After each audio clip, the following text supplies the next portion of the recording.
Good day, everybody. Oh, quite a bit of a rush to get this one started. I'm a little bit later than I wanted to be, but well, we're here now. For those of you who didn't see it, I finally managed to release the first video in the series on YouTube. Originally I was planning to put the entire first 36 hours in there, the part before we started to build the base. But then it turned out it was... well, I don't know if it's just really a lot of work or if I just make it really a lot of work for myself, but dang it, man, it took forever to edit that thing.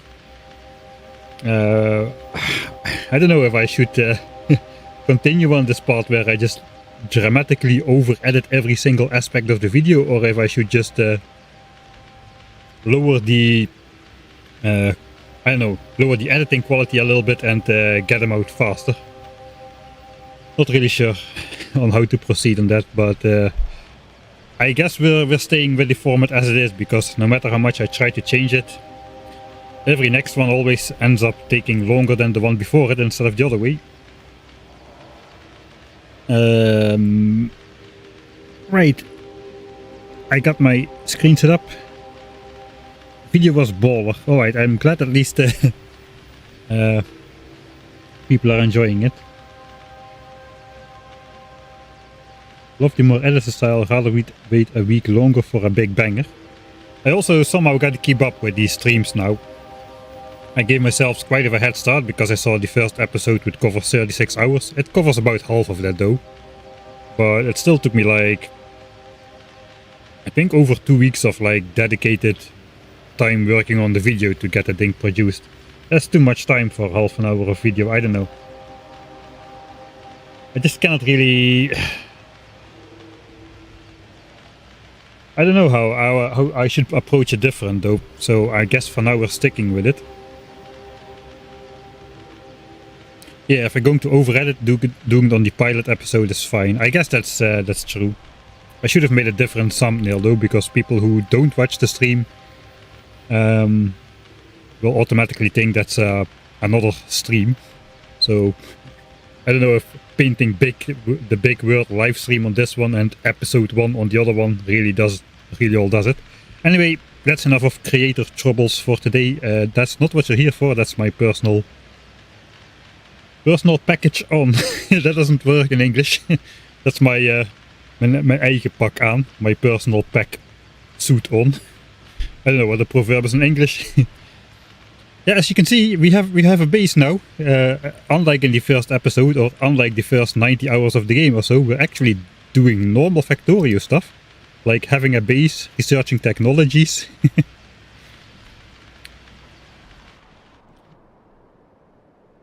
Zoom out a bit. So yeah, it is going to take roughly an hour and a half, maybe a little bit more. We've got a 900 signs per minute base. 900 signs per minute is a nice number, because a yellow belt transports 900 items a minute.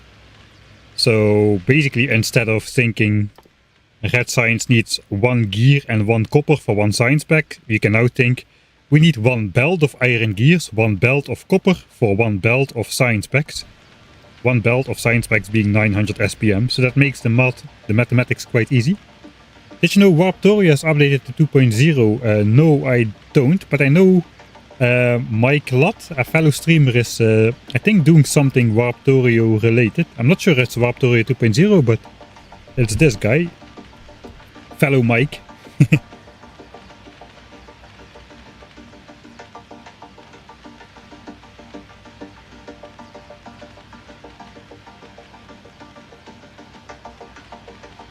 Yeah, I had to refilm a lot of episodes. First of all, the stream has music, so I cannot just blatantly use the stream inside the edit, at least not like short parts of it. So I refilm most of the part, especially the explaining stuff. I film like, I have to set it up and just film the scenes separately to go along with the explaining, the visual explaining stuff. You have to research the warp platform to warp now. Okay. I'm not going to look at... I spent over a year on Factorio, and it is a great mod. It is definitely a great mod. But I do not want to spend time on Factorio again after spending a full year on it. First now I gotta finish this thing. This is the vanilla Space Age playthrough. But 1000 times longer. I can record music on a separate audio channel when I'm recording, but not when I'm streaming. When I'm streaming it goes all into one channel. Maybe if I also record it separately on my laptop, I haven't even tried that actually. If it then separates it. But I think my system is strained enough as it is. I don't also want to record everything to my hard disk at the same time. I don't know actually if it will be, if that's a lot extra strain, but yeah, I don't know. Usually I either just edit a stream down like the Kill Biters for Resources mod and just use the stream without separate recordings too much. Or I don't use, I just record a series offline. This is kind of a first for me where I'm playing a playthrough like on stream and then making a completely edited series out of it on the other side. So, for which I don't really use the stream.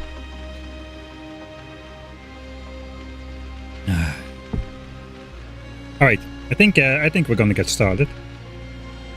Okay, let me see. There's my stuff. Right, I don't have the calculator on yet. I should open that in a separate tab. Don't know if we're going to be calculating stuff today, but if we do, I'm ready.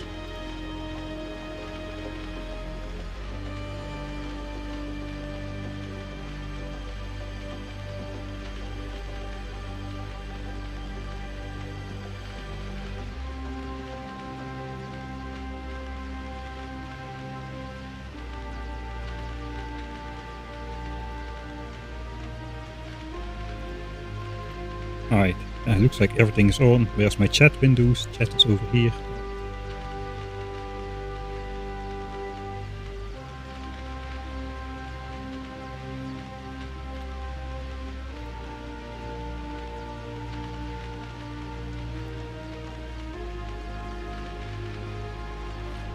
Yeah, all the biter domestication is done. We physically can no longer do it because we've surpassed 90% evolution. And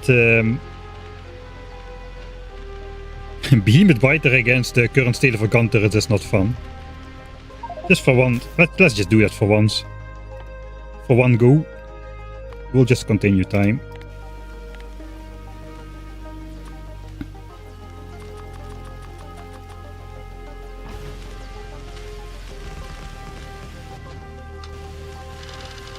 Alright. That's just for fun. This is how a big biter fight looks. That's pretty doable. I mean, it takes a lot of ammo, but even a couple ones, they will die. Let's just go with one behemoth biter and see the difference.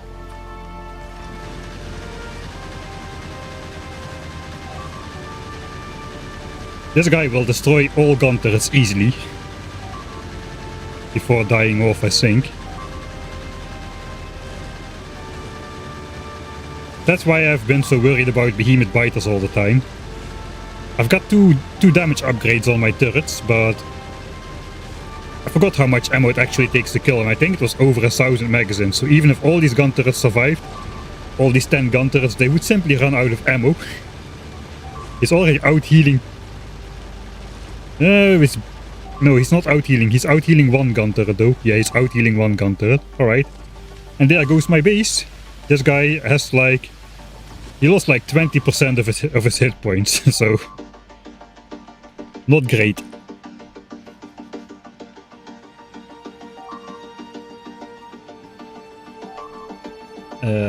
Poison capsules is blue signs, so we are not going to be there yet. It's going to be good for the demolishers though. For behemoth biters, not too much. 8 damage per second on 3000 hit points is. And they're not stationary, so the behemoth biters just run out of the poison cloud. Alright, this one can go. This one I just set up for the intro. This was the actual end of stream save.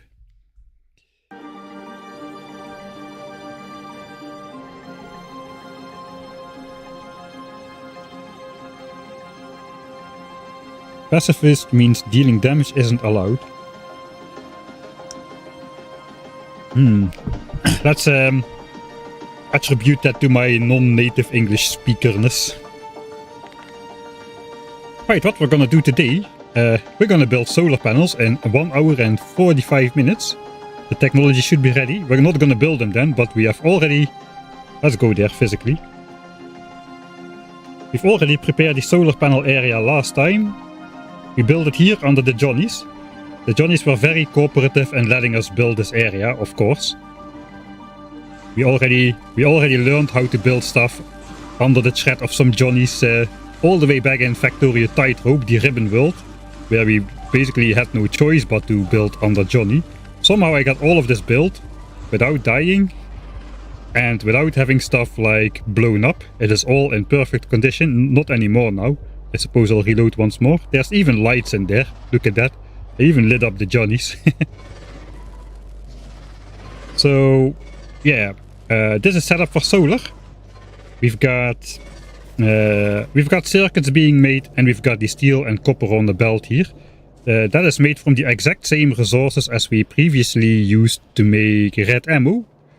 I think I got the ratios wrong a little bit, but it's alright. It will just consume a full belt of copper and turn that into solar panels. Copper, the one belt of copper is going to be the bottleneck on solar panel production. Yeah, the charm of this playthrough is it's kind of like building a mega base without mega base equipment. No beacons, no modules. So you just have to build big numbers from everything, and no beacons makes the builds quite different than you usually would expect. So yeah, we're reusing these belts to make solar panels. Once we've got like 2,000 or 3,000 solar panels, we will be ready to replace our power plant, or at least for the daytime, replace our power plant up here for actual solar. If we place 3,000 panels, we have a maximum capacity of 180 megawatts, similar to the steam power plant. So that is my plan. Currently we use about 2,000 panels worth of solar panels. So yeah, the production of those is going to take a while as well. In the meantime though, last time we also cleared this giant area. We built a double wall up north here. Let's just make that visible.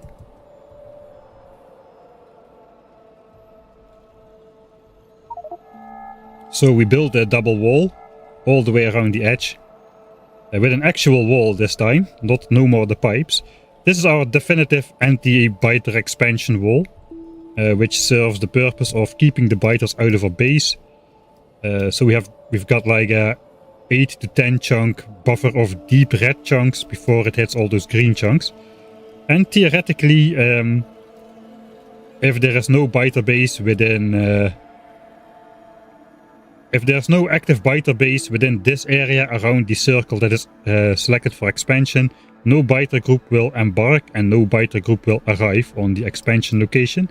We've had numerous expansions attempts in the base already. So far, all of them have not happened. So we have good hopes that the biters will stay out of our base, because as you can see, there is not a lot of green expansion chunks left for the biters to expand into. There's a couple here and there.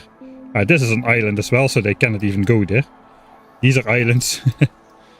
There's a couple chunks here and there left where the biters could still go. But almost all the chunks are here in the base, and those cannot be reached. That is the whole point of the double wall and all the biter takeouts we did.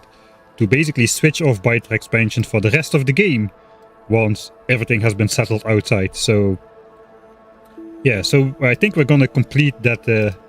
We're gonna complete the double wall on the other side. We gotta make sure no biters ever settle in this land between the two walls, because if they do, then this entire takeout will have been in vain. We will pollute the biters, they will attack us. We cannot have behemoth biters attacking us at any point in the game. We cannot have biters attacking us at any point in the game at all. So we gotta keep the biters out of there. So we gotta just take the new dotted line which we drew last time and fill it in with actual wall pieces as well. So we're gonna do that while solar panel completes. It is gonna take an hour and 45 minutes before it completes. So hopefully we can get like the entire wall in place in that time frame. And yeah, after that we'll go place the solar panels. We've got a space over here. We made the blueprint already, a nice blueprint which looks like this. It is nice and tileable, and it is easy to build. So while it's not the most compact blueprint out there, with this double power line, it's going to be very easy to build, very easy to just walk and drag solar panels. Because we're going to have to build like 3,000 solar panels by hand. That makes it, it will be nice if it's a little bit easy to place that stuff. Alright.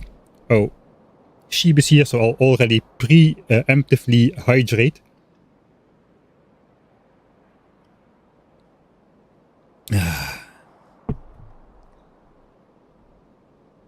Alright.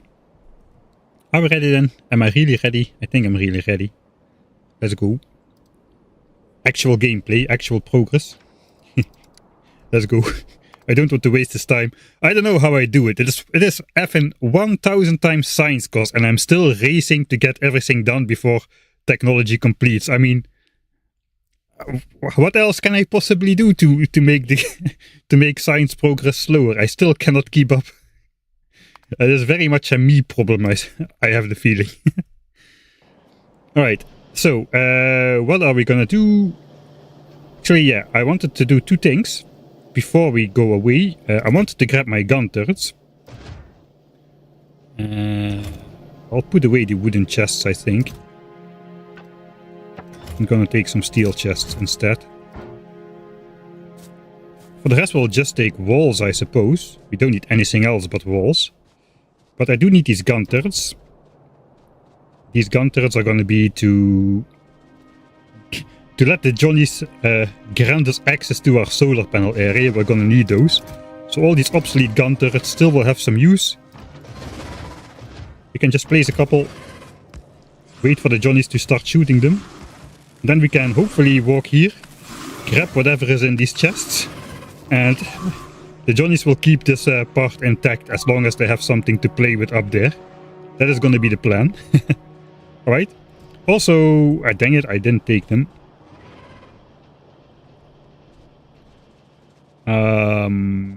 2 pieces of belt. This is already going very wrong very quickly.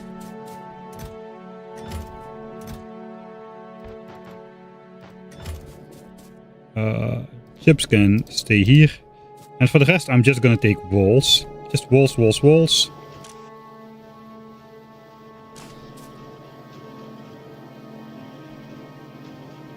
I'm not really sure how many I'll need. Let's keep a little bit of space in the inventory in case we need to chop trees. Do I need to take anything else? Anything but walls? Grenades. Yeah, I could take the grenades. And maybe the repair packs as well.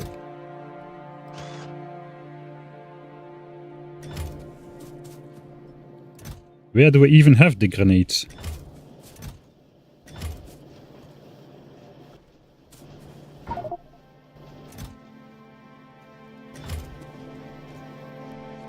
Ah wait, I put them away already. Right, I put them away.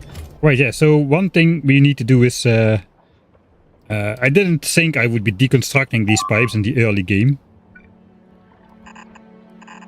And I just placed the pipes in the trees, but now I cannot access them. I cannot access all of these pipes behind the tree. These ones I can access, but one which is behind this tree over here, I cannot. So, to get all of the stuff out of there, I will have to blow up stuff. I will have to use grenades to save the trees, believe it or not. We're gonna grenade the forests to save the trees. It takes 3 grenade shots to kill a pipe. It takes 2 grenade shots to kill a tree, but the trees heal automatically. So we just throw a grenade, wait for the trees to heal, throw the second one, once more, and on the third one the pipes get destroyed and the trees will survive. Grenade the forest to save the trees. It's gonna be fun.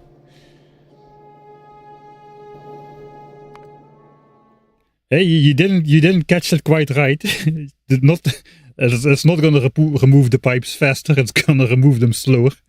I'm gonna reload once more to not waste time. 2 pieces of belt. Get rid of the chests. We take steel chests instead. And for the rest we're gonna take the grenades. And we're gonna take walls. And only walls. Let's keep 2 slots free. I'm going to wait. I want to be able to put my walls back. No, let's just keep filling that. We'll keep filling that. All right. Let's go then. We're gonna make progress now. The gun turrets. The gun turrets. Right, the gun turrets.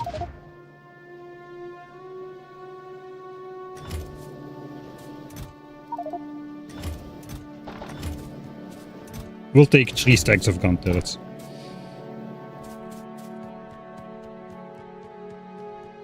That's gonna give us 50 times access to that area down there.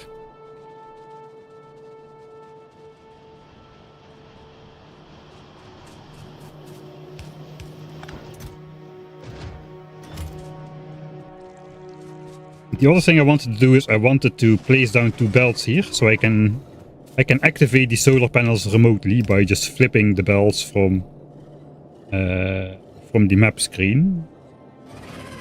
I suppose theoretically I could let the resources flow in already, but I'm not that kind of person. I want to do that all live on camera. Alright. So then we just go this way. This is the old wall. At some point we'll have to remove it, but maybe we can wait until we have bots to take all of these, to take most of the pipes. I do want to clean up the north though. The north has a whole bunch of good expansion chunks, so I want to clean this up a bit further. Yep. 1 hour, 45 minutes to solar panel at 900 SPM. A nice flat graph for now. It's not gonna stay that way, probably the miners are gonna run out and all this stuff, but as long as it stays in the neighborhood of 900 SPM, I'm gonna be happy. We're gonna speed up the game again though. Here is what's needed for 900 SPM. Roughly. It's about 10 belts of... It's exactly 10 belts of resources. 7.5 iron and 2.5 copper in total. Some resources come in from the other side. Where am I going? I'm going that way. So that means I'm just going to have to go hard left. Up a bit and yeah. Let's go a bit faster. I can switch on the FPS counter again. Make it a bit more visible at what the game speed is at.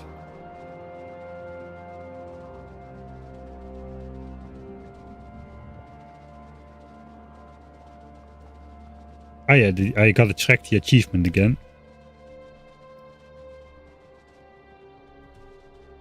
Oh, we can no longer get getting on track like a pro.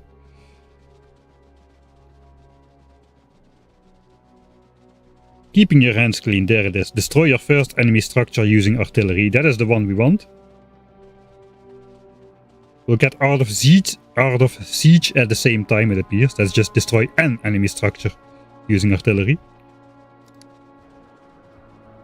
Here we've got our pre-laid out stone mine, because as we just showcased, if this thing spawns behemoth biters, we are done for. So we already replaced the wall or the pipe grid with actual mining drills around that base. Alright, we got another sip of coffee.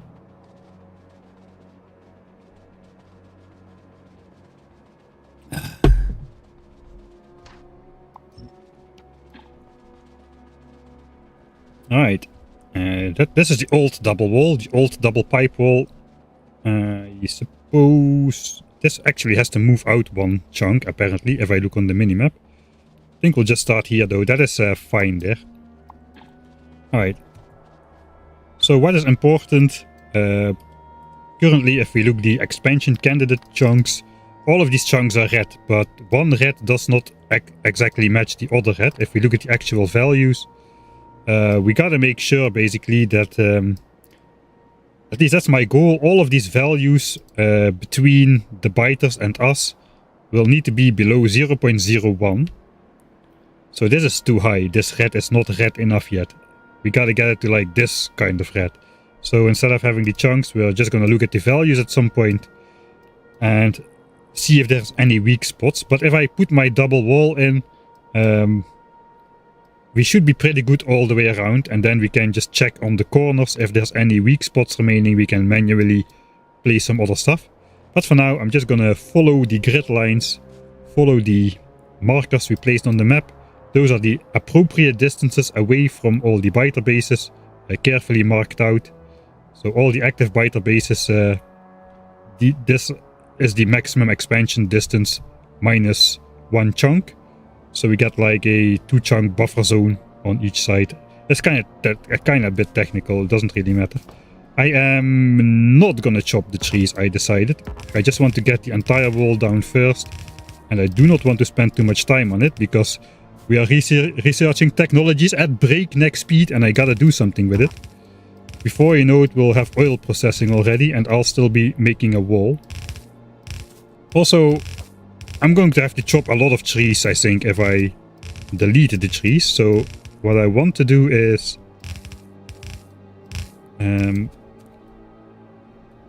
I want to keep the trees around. I think the trees have more value than fully enclosing the wall.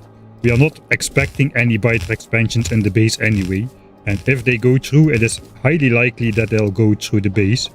We'll make an exception if like a single tree blocks like 4 wall pieces where the biters can just sneak through like this. I think we'll make an exception. But in general, also these dead stumps. I just hate these dead stumps. Go away. Okay, looks like we are chopping some trees, but something like in the forest over here, not really going to bother chopping all these trees.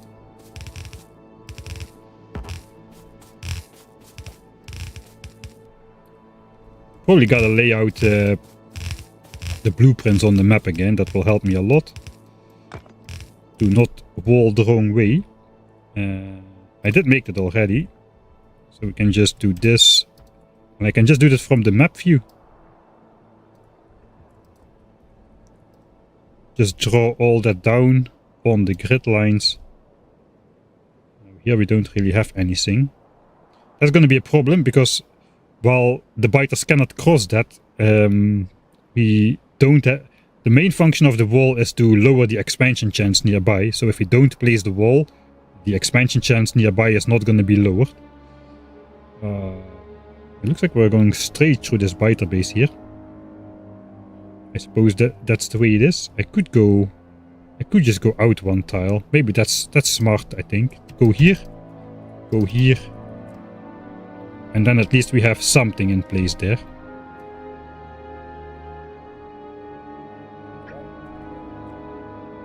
Here we can just join back the actual proper distance.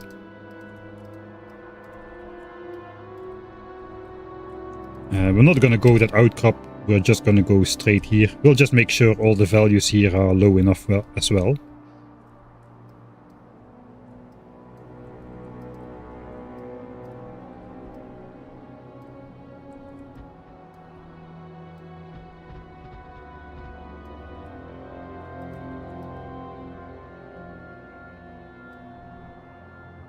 Yeah, I suppose we'll just go straight.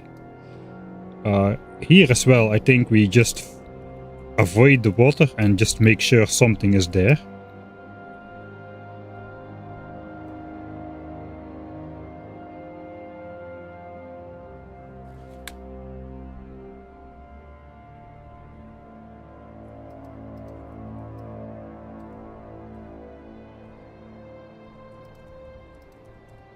One, two, three. We'll just close it off. This is going to be horrible to remove. We'll just leave that in place. We'll just wall it off here. We do need stuff over here though, because if there's biters here, those will be able to go here if we don't deny the expansion chance there. And as you can see, there are expansions forming here. We need to take a look down here what's going on once we get there. Right, I think we'll do this side first and then worry about the rest of it. Let's go. You're only up to green signs. Yes, that's true. But then again, we've only started researching after like 90 hours in the game. We had like a brief research spurt to get to the damage 2 upgrade for the red ammo. And that was all. We've only just started researching right now. This is a little bit dangerous if I ever want to deconstruct this, because some of these are part of the biter blocking facility and we're about to lose that information. But this wall should never get destroyed.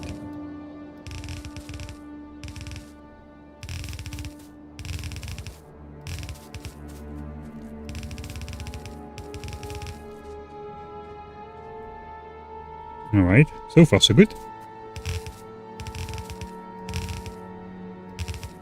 Alright, so we're not destroying the trees. I am destroying the dead trees though. It's weird, sometimes trees get marked for deconstruction which don't actually block the wall. That might have been fixed in a newer version actually. I don't update it during... when I start a game, I do not update the game anymore. We're just gonna play the entire thing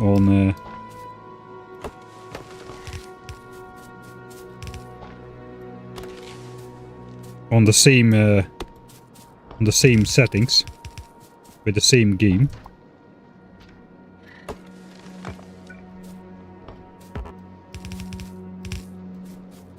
Yeah, okay, I should not worry about the forest. Let's just not worry, go further.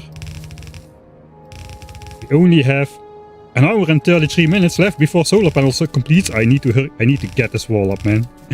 We need to get this wall up. I do want to get rid of like the annoying stumps though. There's things that don't contribute to pollution absorption too much. That is going to be too much in the way.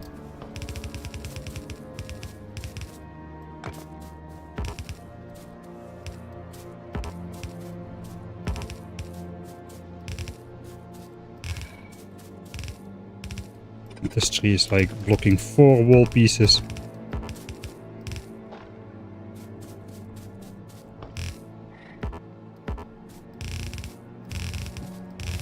We can make it perfect later if we have the pollution space to do so. If we can see that we are not going to be polluting the biters so far out, we can chop some more trees and make the wall more beautiful. But right now we have more pressing issues to deal with. Looks like I disconnected a part of my radar grid actually. Yeah, I think I cut it over here, so that is slightly annoying.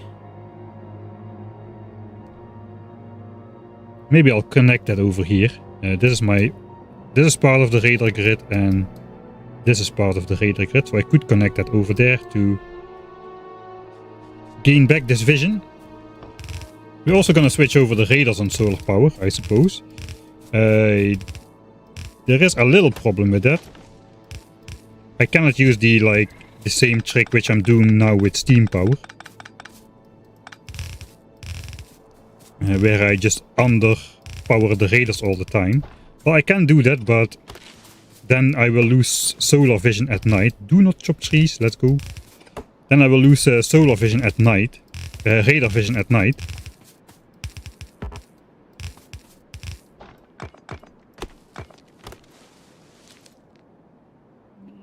Pixel perfect.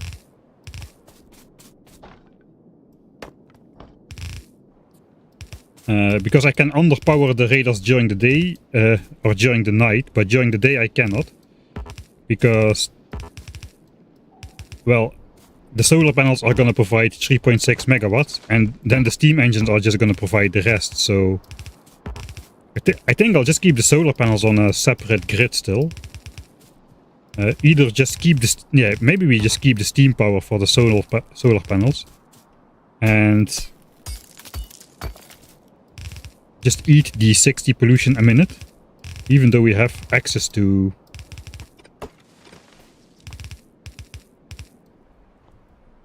even though we have access to solar panels. So what I'm trying to say is this. We've got a normal base which is on a normal power network, 120 megawatts. And we've got this one, which is underpowered. It has just radars on there, 63 radars, which is not enough. You can normally run like 6 radars, 12 radars on 3.6 megawatts. But yeah, we are underpowering them. That keeps pollution down for the radar network, while we keep the entire vision in the base at all times. But the problem is if I put solar on there, steam is just gonna because we are not powering them enough. Steam power is just gonna add to the power until we have enough power.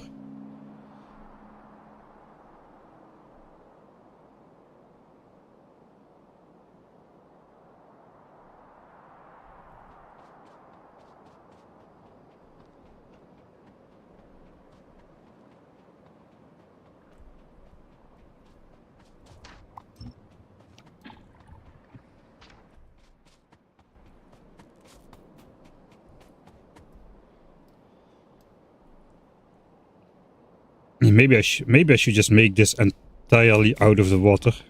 We can do this for now.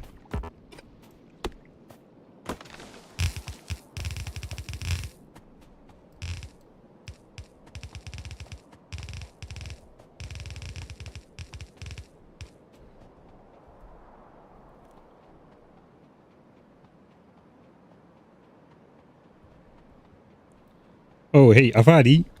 Avadi is also trying a similar run to mine. I think he has a different strategy, basically speeding up the game much more, keeping SPM much lower. And I think you're just trying to do a laser turret rush, right? Just attack your way to laser turrets and hope that will be enough to take down the all the nests with behemoth biters, so you can get the resources you need to finish the game, right? Something like that is your strategy, if I am not mistaken. Please correct me if I'm wrong. That will be interesting to see if that works as well. Personally, I did not really consider laser turrets because, from experience, unupgraded laser turrets fare not really great against behemoths. But then again, gun turrets with barely upgraded red ammo against tons of big biters is also not really the intended, or like a very strong, it's not where gun turrets shine the most, so to say, and we still got it done. So maybe it is viable to just laser turret rush with the limited resources you have nearby, and then slowly claw your way out to the rest of the resources which you need to probably upgrade the laser damage first, and then get off the planet with the rocket.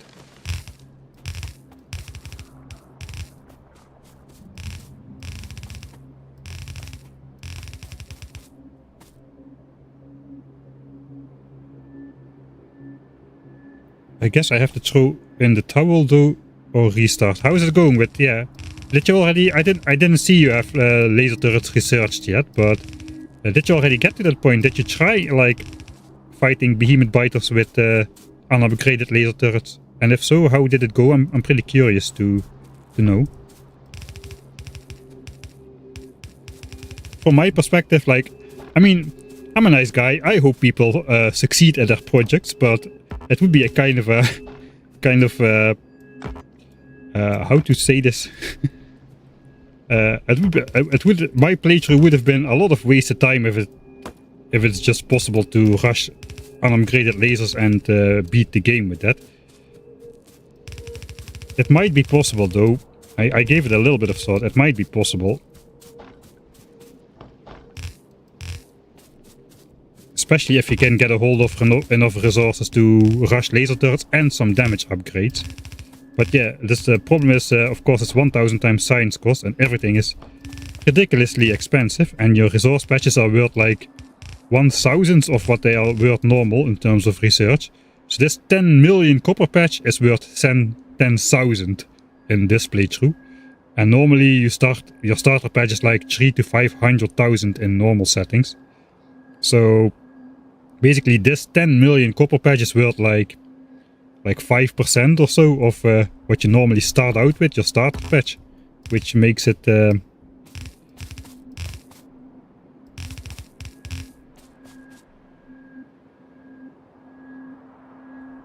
right, you got the biter expansion. Yeah, biter expansions are absolutely crazy after you get the behemoths.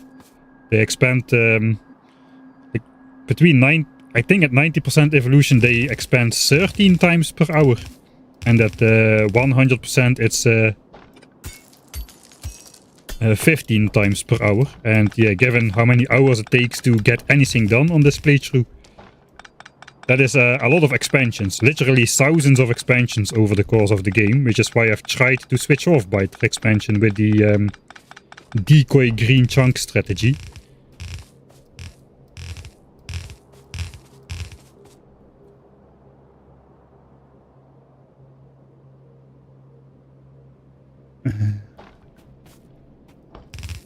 Yeah, QV Boy's first run, he did, I think in his first run he went gun turrets first. Then he decided that was not good for some reason and he restarted. And went electric mining drills first. I know, I went gun turrets first and it was fine. I think maybe QV Boy had a different goal for gun turrets in mind. Like getting to military 2 and fighting. I don't exactly know. Alright, here we got my... These are the future belts which should bring in the ore from like distant patches. Like over here. I will keep those in place. I guess we'll just wall around it for now. There should be a wall there. Let's close it off.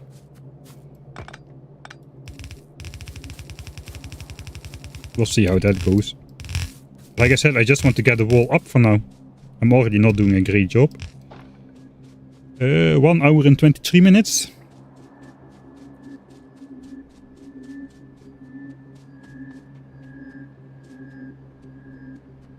Couldn't you mix solar and steam with some wire conditions?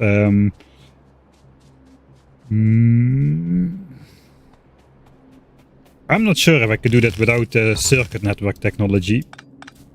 Like keep the power limited.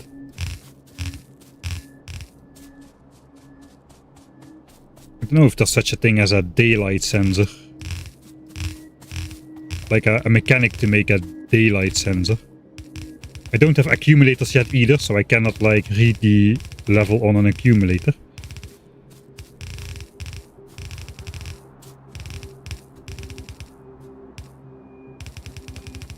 Been thinking about that good old restart button.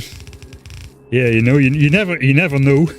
You never know when the urge comes to you to just restart the game, you know. Sometimes you just want to restart, and it's great that that button is there for those times.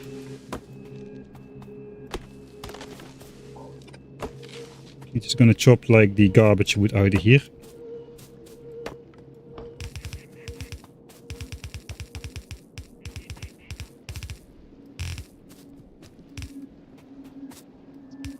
All those trees could be absorbing some pollution. Not a ton, but some.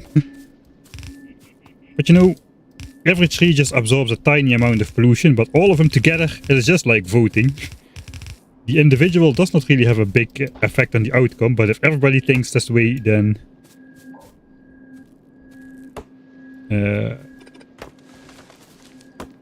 then nothing happens at all.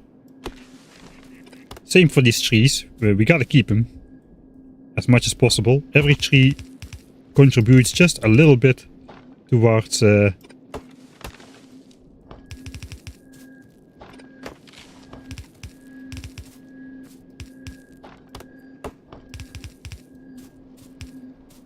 absorbing pollution, so the biters don't.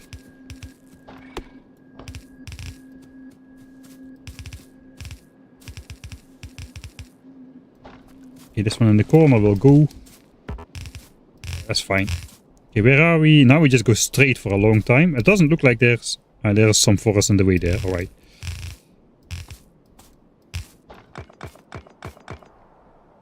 Okay, let's open the gate. We have budget gates on this playthrough. The actual gates technology costs 100,000 science packs. So we're gonna keep with the budget gates. Poor man's gates, I should call them. They've been serving us well for the entire playthrough, so... Oh, it's so nice when there are no forests in the way.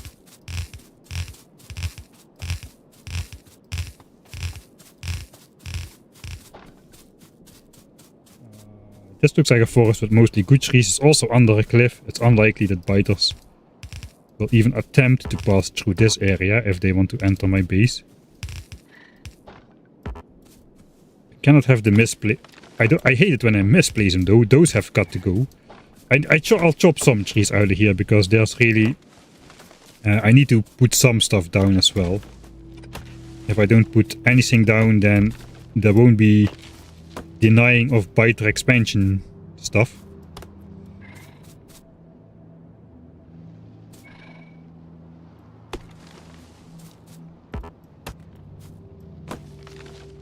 All of this is good. This one is pretty much in the way.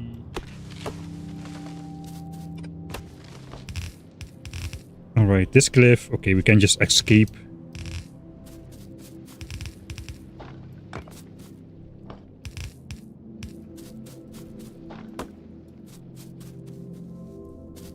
Man, these forests.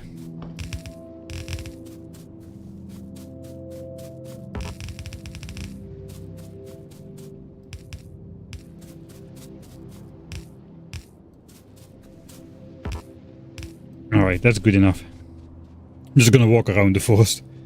Have you ever played Factorio? Yes.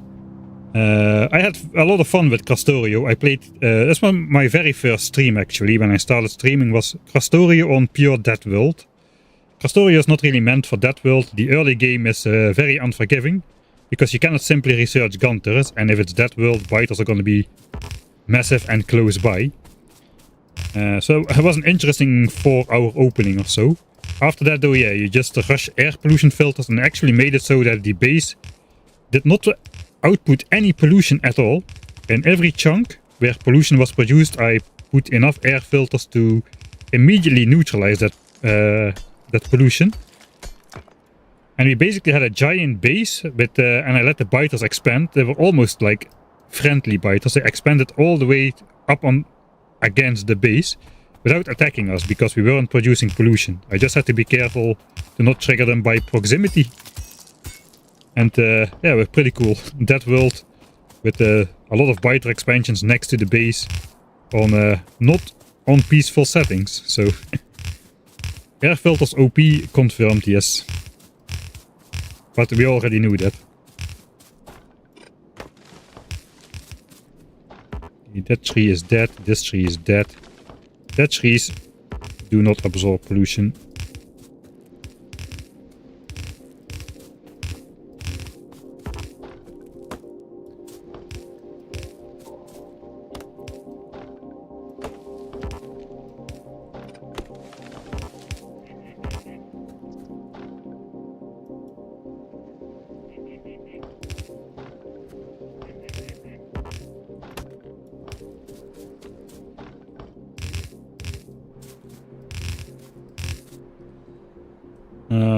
There's a big cliff.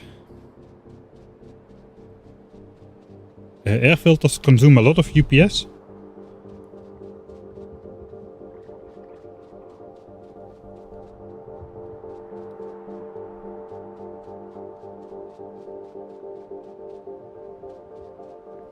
Yeah, I didn't have problems with it, but I built just a regular sized base, just enough to get off the planet, and that's it.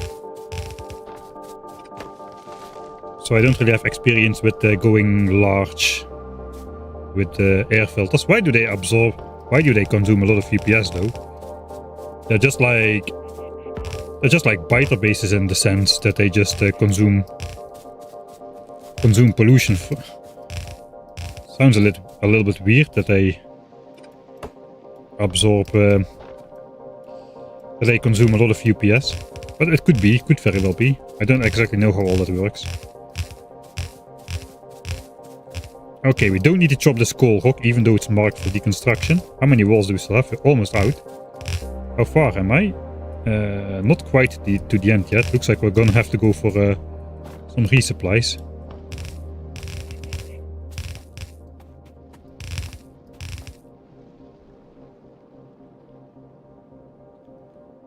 At least I found a bug in the game which is impacting UPS.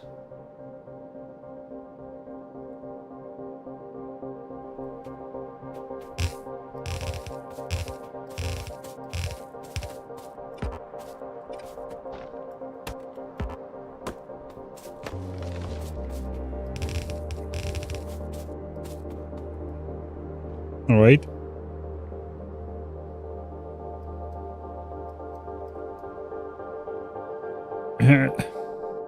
There are some holes in the wall here and there, but in general it's looking quite okay. I don't think the biters will be getting through that without at least destroying one wall in case they do decide to come into the base. Oh, here we got another one of those dangerous ones, where there's part of the structure functioning like biter blocking. Oh, I should be very careful, like deconstructing stuff here. I should basically just not do that. Yeah, don't touch any of that. Do not press the deconstruct button close to this biter base.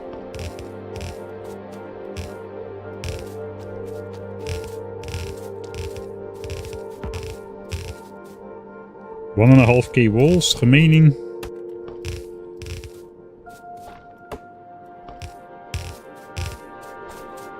Chop some. Ah, that was actually closed already.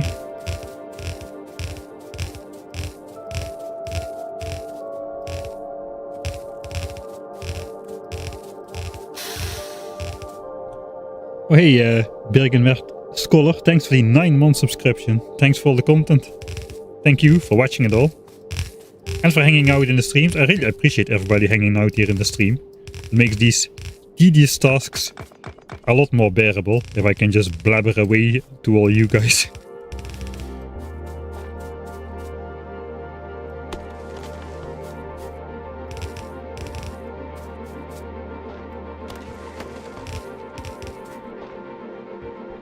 This is like, and there's an actual tree.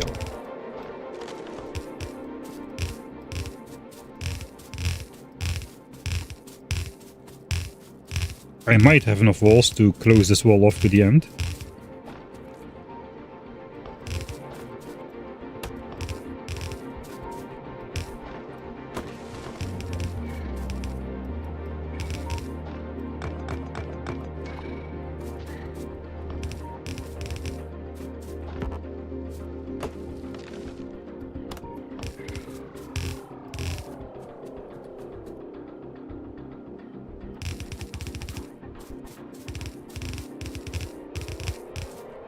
I don't know, there's not a lot of hyper loud streamers in the Factorio community, I don't think.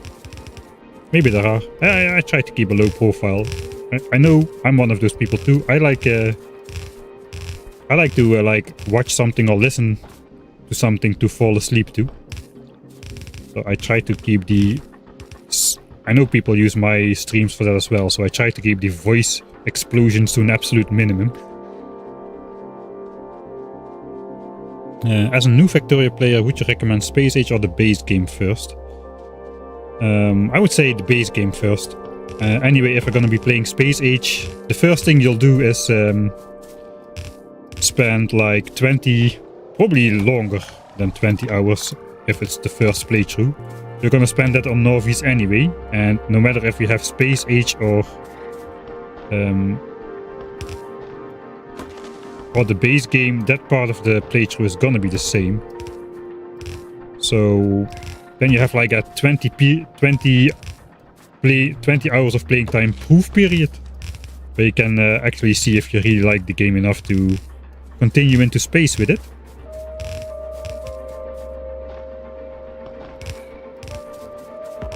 Of course, if you do decide to buy Space Age but you don't want to do the novice part, on my Discord there is a save game available with a nice starter base, which has all the old content done and starts off right at the new content. So it has the rocket silo done, but none of the research for like thrusters or space platforms or anything which is not in Factorio 1.1.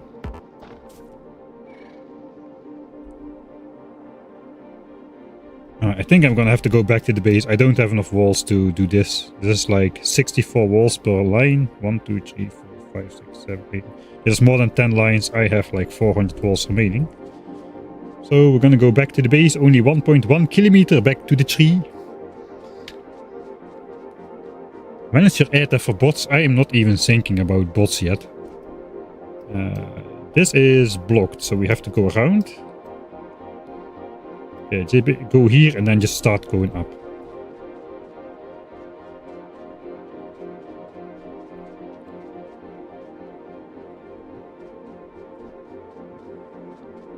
What is more painful? Sorry, I saw the question, I forgot to answer. What is more painful, this or Pianodons? I haven't played Pianodons, but I would still imagine Pianodons is more painful than this one. I think with Pianodons you have to think a lot harder than with this one. This one is... You have to think a lot about this one too, but this one is more about forming a good strategy, having a good understanding of the game. And looks like we're not going to go 2 times speed. Okay, there we go. For some reason. Like having a good understanding of game mechanics and like bending them, mending them in such a way that this playthrough becomes possible. Where Pianodons is really like mostly about like complicated recipe chains with tons of byproducts and other slow things which slow you down. It's kind of a different pain, I think. I definitely enjoy this pain more than the overcomplicated, extremely long and tedious, and eventually like even a bit boring like recipe chains which make like multi-step processes just for the multi-step processes without really, I don't know how to, it's not really my thing. I think something like Bobs and Angels with C-block would be like the limit for me. More stone, more coal. Right. I took up a couple belts from somewhere, some pipes. Just gonna grab a whole new refill. And we're gonna go straight back out. Let's make a save at least. Rolling S.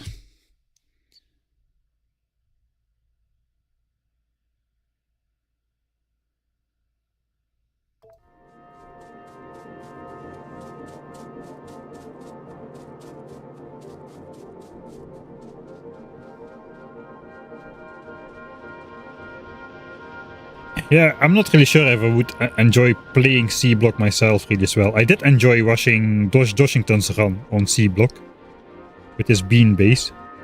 He's exactly the kind of player that would do well in a mod like that. That's where with all the recipes, which everything has multiple uses and there are multiple uses for everything. Train bases really shine over there. I just walked straight into another cliff of that here. Okay, there's a gap. Let's go for the gap.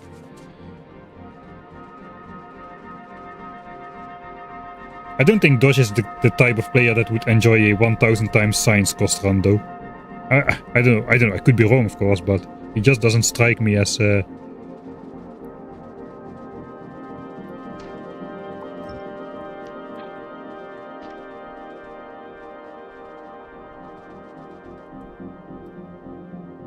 we gotta go right already.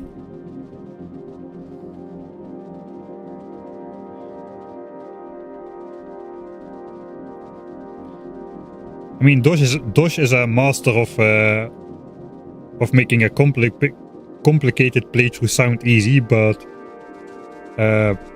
even I, like a veteran Factorio player, started to kind of lose interest a bit after the umpteenth complicated recipe. At some point it just gets repetitive and everything sounds the same, right? Then again, this I should not really be judging other players on repetitive playthroughs, I suppose. I've been laying pipes for 90 hours straight. Almost. So yeah, I'm not really the best person to have an opinion about repetitive tasks and other person's playthroughs, I would suppose.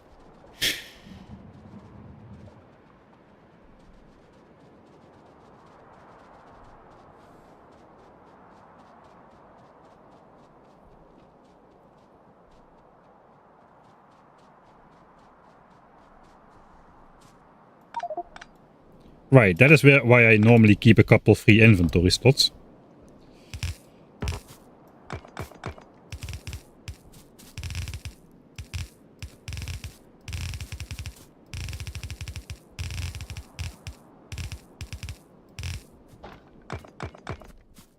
Alright, that's one. Now I cannot chop any trees or rocks until I get rid of another stack of walls.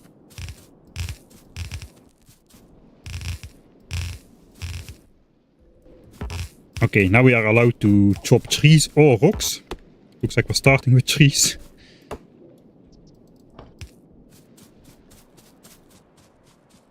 Rocks will have to wait. Of course, exactly as now a bazillion rocks which need chopping. There's even... I know, it's not coal rocks. Alright, not coal rocks. There's gonna be 60 rocks though, so I need 2 free slots now.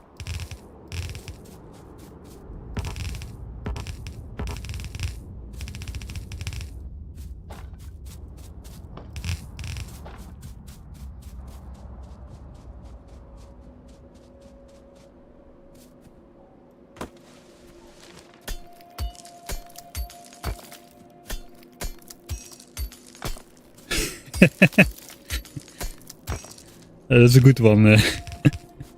That's a weird trigger, set 2000. A weird way to trigger that event in your life.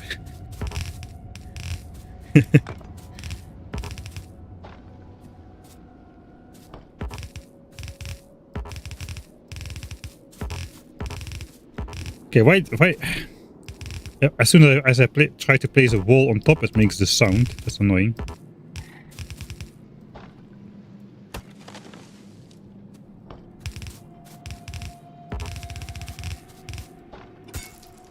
Man, I'm really struggling with keeping my inventory. Keeping space in my inventory here. It's filling up as fast as we're emptying it out. Okay, I can chop this coal rock. Factorio is basically work simulator.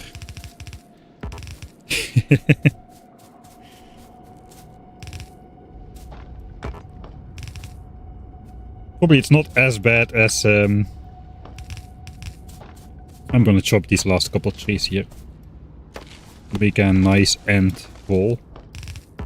Not as bad as truck simulator when you're a trucker, I suppose. And maybe it is as bad, I don't know.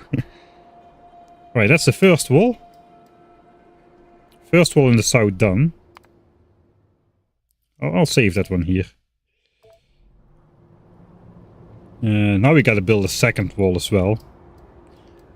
I've been building it 5 chunks away here. But 5 chunks gets me pretty close to the biter bases. I'm a little bit scared to build at 5 chunks out. Let's take a look here. 1, 2, 3, 4, 5 would be here. 1, 2, 3, 4, 5. That would be here.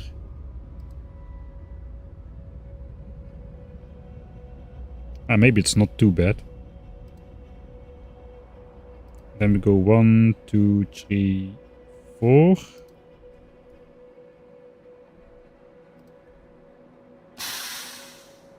Yeah, I think 5 actually does it quite right for here. We can switch this around, so we don't go through that nest. 1, 2, 3, 4.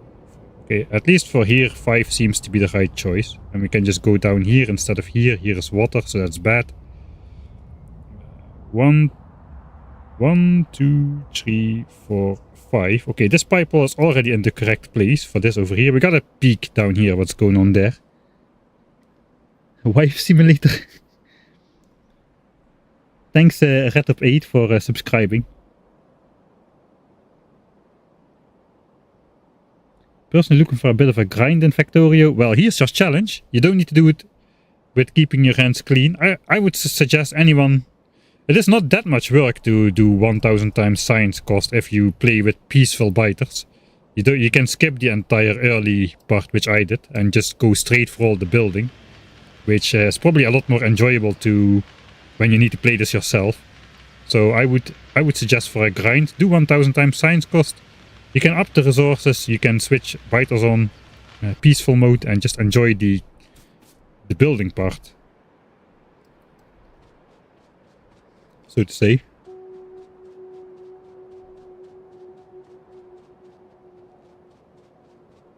Yeah, you can also go rail world or otherwise switch off biter expansion. Biter expansions is one of the main problems in the game, especially in a long game like this one. That's a good tip.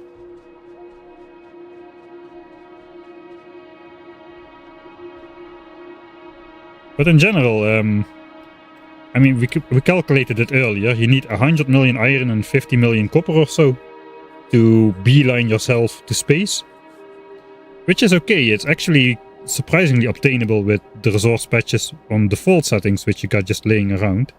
I mean, of course, it's a lot of resource patches, but like 20 or so per type are easy to find around. Okay, we've got a new biter expansion there. It's half on the map. Let's pop in that chunk down there. The other half will pop on right here, right now. Plop. There it is. Okay, so how is it looking here actually? Let's be careful not to trigger those. Let's just take a look what's going on down here.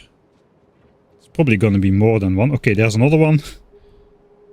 It's actually only worms.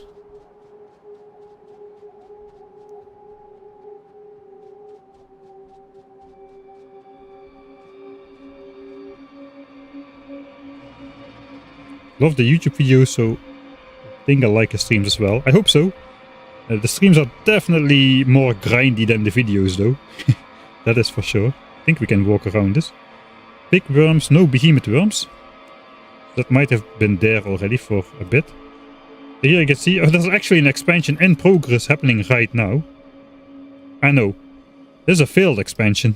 There's a small biter stuck in the forest. He's trying to part his way to this expansion group. So this is an expansion which tried to happen at some point, but these biters are still waiting for this biter to join them. This guy is just stuck in the forest. If I kill or release that biter, these will start expanding. That circle is no longer blinking for sure. Yeah, it was this chunk, but they never expanded because it sometimes happens that one biter gets stuck like this. Yeah, I think I cannot really go through here without experiencing great personal pain. So let's go back up. That means this expansion failed. This expansion did not fail, but it's just worms, so that does not lower local expansion chance. So this is still eligible for new expansions. This as well.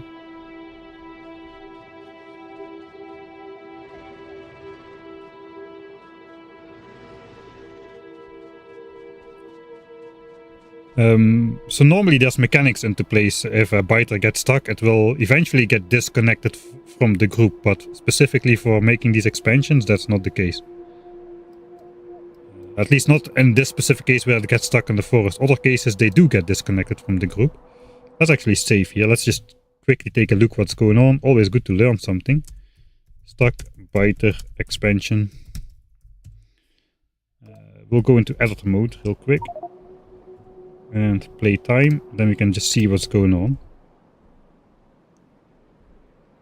Alright, so if we switch on unit group info, we can see that, yeah, this is the unit group, the waypoint is here, this biter is still connected to here. So these biters wait for forever until they start expanding. If I will, let's speed up the game by a lot. If we can, I don't know.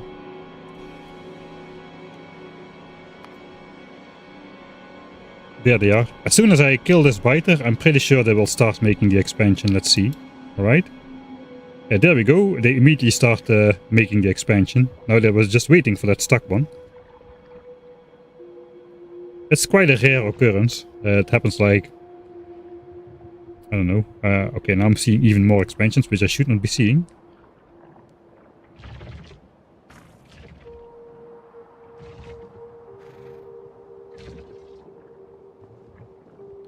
Right, and there we go. That's the first behemoth we have seen. Behemoth spitters, of course, they form from new expansions. Behemoth worms fearsome guys.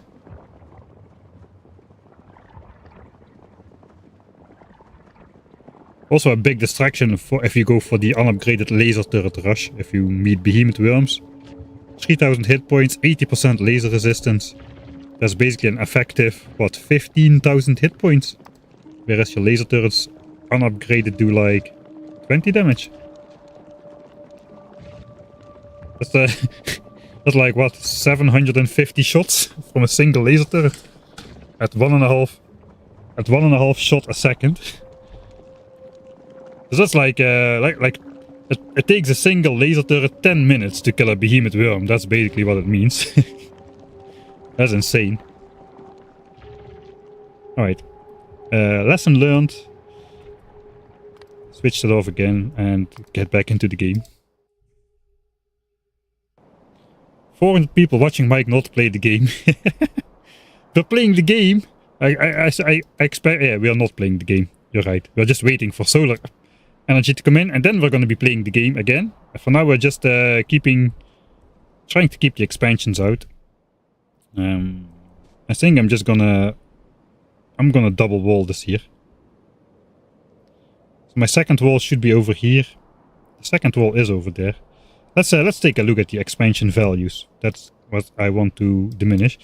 The problem with the expansions is water chunks. If you like do a blocking mechanism like this, it works very well on the land. But on the water, where you cannot place a lot of stuff, and especially on this side, there could be stuff which also lowers the value over here. We cannot place that. So on water chunks you always see like higher expansion chances, so you gotta be wary of that. And here we've got a lot of water as well. This is all below 0.1, so I suppose this is okay. I think I'll just draw a single line of wall in here, because I don't have pipes on me.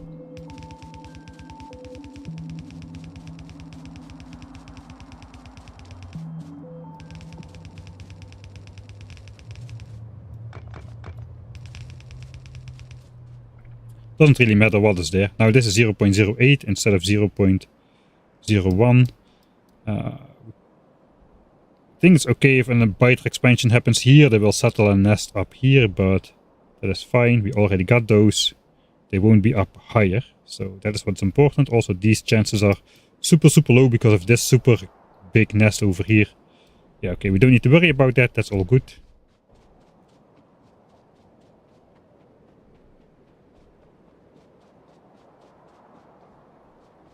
Quality modules are probably a very good idea. 1, 2, 1, 2.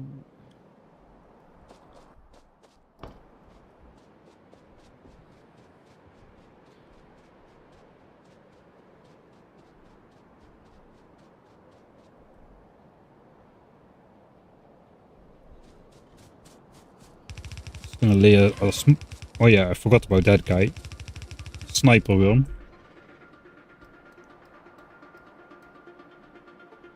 Okay, maybe I should actually just do the double wall thing. Alright. Okay, I'm placing that wrong.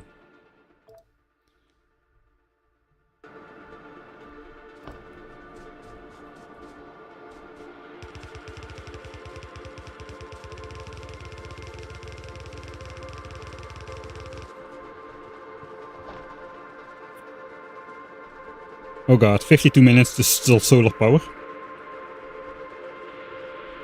Alright, so my wall is over here.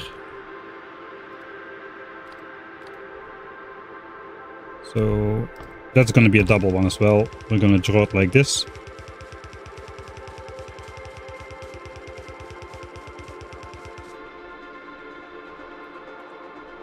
I'm just gonna keep the values on here.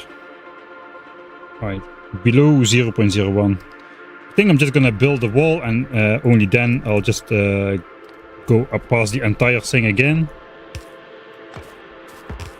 to check any areas that need fixing. Okay, I'm going the wrong way.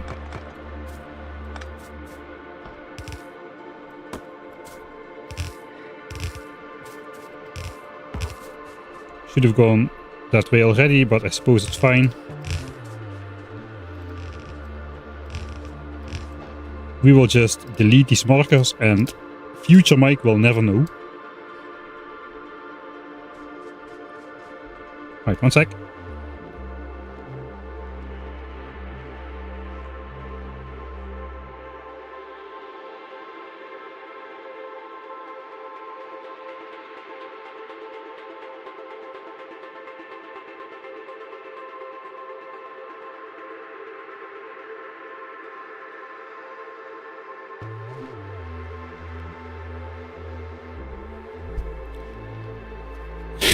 Did Mike run out of pipes? You would almost think so. But now we're going for scenic things. We no longer care about pollution cost and all that kind of stuff. We only care about not actually polluting the biters. I think I should use my blueprint here as well.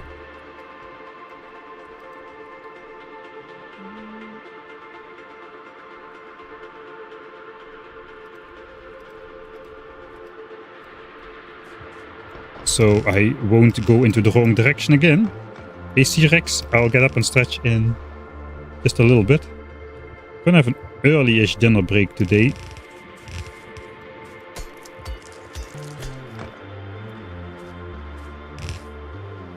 What happened to not build a wall or defense? I never said I wouldn't build a wall. I said I would have no base defense, which means no, I will not place defensive turrets anywhere in my base. This is not a wall, this is an expansion detector. The wall is not going to kill biters, it's not going to stop biters, they're just going to chew through it. If they want to. The only function is it will notify me if it happens. And in general the function is denying the biters from actually expanding onto here.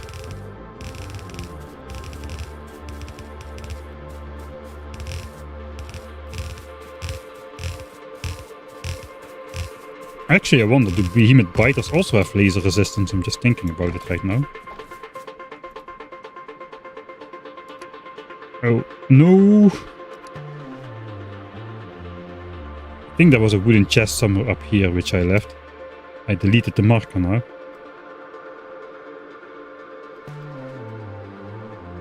Oh, that's a problem. Okay, it's not really a problem. I'll just save. Let me just quickly look where it was. And then we'll mark it again on our save as well. Alright, so under the 7 million iron patch by the Biter Island Lake.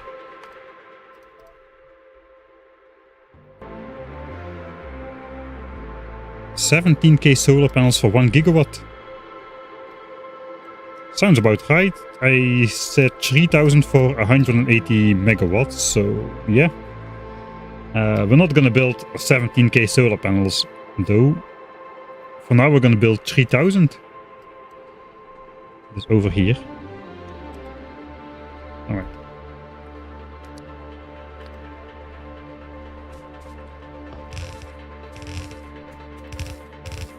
And we'll see how it goes from there. I'm not really that sure yet I'm gonna need more than 900 SPM anytime soon.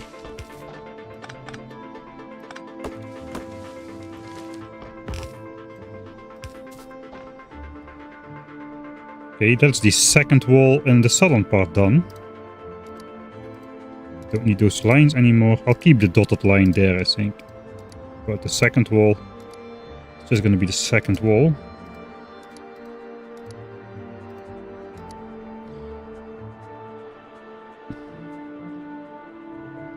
Right here though, 1 chunk, 2 chunks, 3 chunks, 4 chunks. There is no wall on the 5th chunk here, so I think we go either here or here. I don't know, we'll leave that area for now. I think we'll build nothing there. There's already stuff in place. We'll just in the final control we check all the values of the chunks, and if we need to place more stuff there, we'll do so. Expansion chunk values. Foreman's gates open just as well, like regular gates. And they won't even let biters through, even when they're open. So these are even better, you could say. Okay, let's have a quick look at the values. I'm curious. I think that should be good. Actually, no, it's not good. Again, these are close to the water, so 0.2 is a risk. I mean, it's very unlikely that a 0.2 chunk is selected for expansion, but thousands and thousands of expansions times pretty unlikely is probably a couple guaranteed ones, so we should lower that eventually. But first we'll complete the actual wall.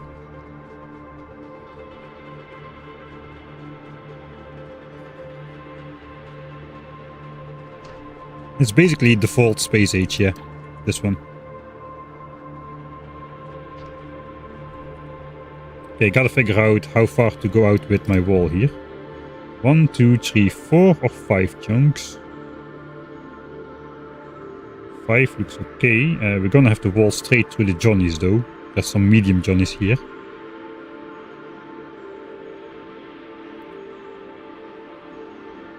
Oh no.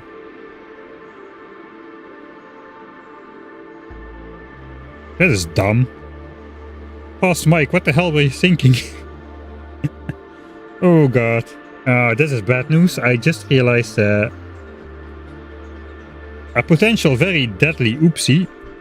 Oh no. And that is not fixable either. Potential big oopsie.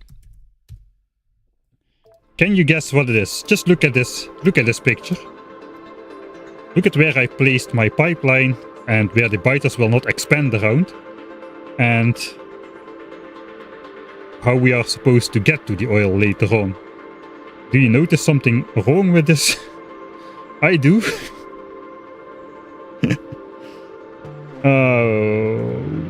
Yeah, we might get away with it here since these biter bases probably block expansion in between. But yeah, there's a giant cliff in the way. I cannot walk through this giant cliff. I need to take a different route, even though the oil can go like through an underground pipe eventually. I will have to walk here to get to this oil.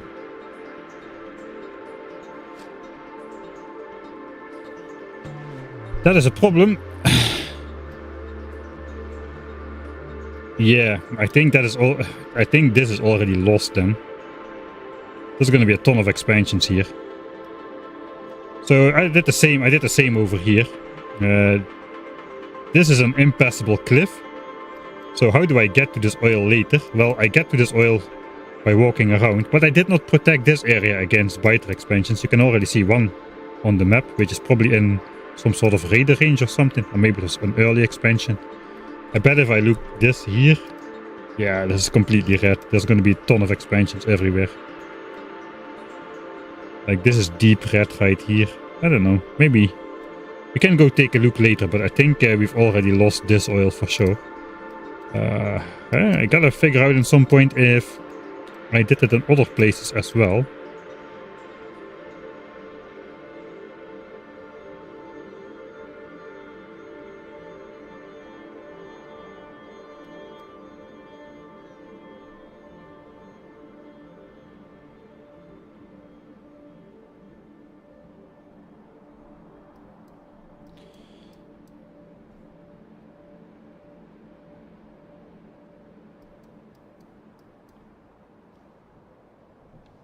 One second.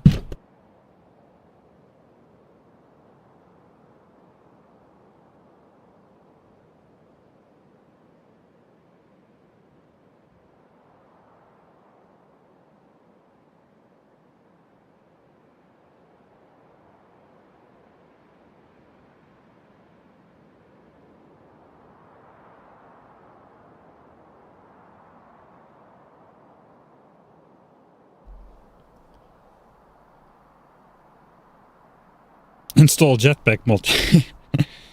Yeah, there's a mod for everything. Install a mod which lets you click a button and beat the game.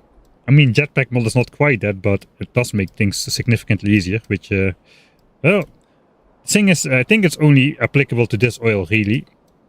Unless I did the same with belt logic. We got a cliff over here. Yeah, that is dumb. How could I possibly have done something like that? Here is fine. Well, there's not much to do about it anymore. No cliffs here, no cliffs here.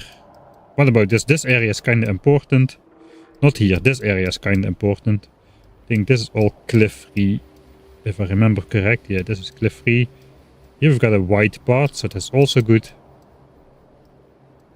And another important area is over here. A lot of resources here, with a lot of forest and not a lot of biter bases, so that's going to be pretty decent area as well, with 5000% oil. This is entirely protected, and this does not go through impassable cliffs, alright. So only this one goes through impassable cliffs. That actually connects to the southern areas. I probably should quickly go like block this off here. Is there... Okay, that's pretty red already. Because of the vicinity of these biter bases, it extends 2 chunks out, so this... Okay, I don't think I need to do anything about that. It is red enough as it is. But that could have been a bad mistake, and it probably was a bad mistake. I just want to know. Let's just see for fun. This oil is going to be lost, I'm pretty sure. So I'm just going to zoom in here, so I don't see the rest of it. So we were looking for the updates. Okay, here you can see already expansions everywhere. This should update in a bit. Okay, yeah, there's like expansion here, expansion here, expansion here. This route is no longer possible. There's a ton of expansions here as well. This was not possible in the first place, but yeah, in general, we can no longer get to that oil. The path is now blocked by tons and tons of expansions, and only gonna get worse as time goes on. Expansions are literally everywhere. So yeah, this oil is definitively lost. We can no longer get to it. We just cannot, because I'm dumb. The cliff just blocks the way here. How am I supposed to place those pump jacks past Mike? Tell me, please. How should I get over there? Well...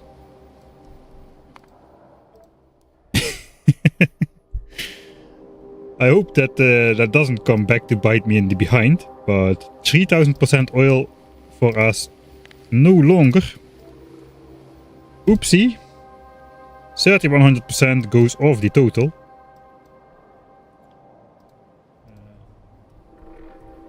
I'll just mark it like this. So not an outright disaster, but not great. The good news is though, for 900 SPM blue signs, we only need 6000% oil after advanced oil processing. So even if we lose a little bit, we still have over 30,000. In total, so it will take a while before that drops. Even if we have 30,000, when that drops to absolute minimum over time, it's still going to be 6,000. The end yield of oil is 1/5 of the starting yield, so we're kind of rich on oil, which is a good thing. But yeah, dumb mistake. Thing is with behemoth biters, I could kill a behemoth biter if I was in 1v1 combat with a behemoth biter. A couple stacks of gun turrets and a ton of ammo, I could beat a single behemoth biter. Problem with behemoth biters is they respawn from these nests, so when I'm fighting a nest or trying to wall it up, I cannot deal with them. They basically, a single behemoth biter will they outspawn the DPS I can do on the behemoth biters, which is the main problem. Alright, I think we're just gonna 5 out, right?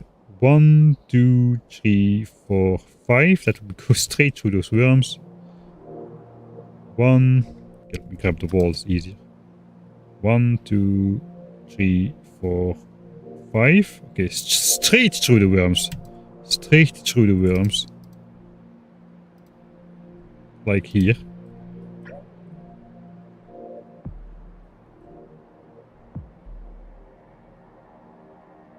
Yeah, I think we go 5 chunks out here as well. 1, 2, 3, 4, 5. Something like that. That connects. This goes to the sea. Here we do something different in the end.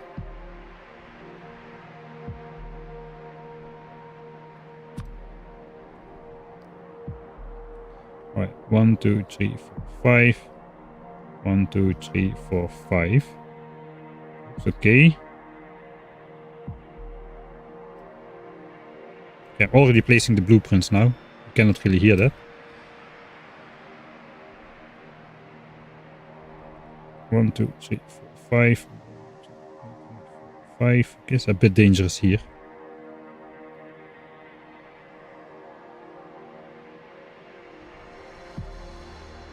I think it's actually on the pipe wall. 1, 2, 3, 4, 5. 1. Oh yeah, it will survive that. We'll go straight through G's Johnny's as well, apparently. We're gonna ignore that, so we go straight here. Alright, I think we have...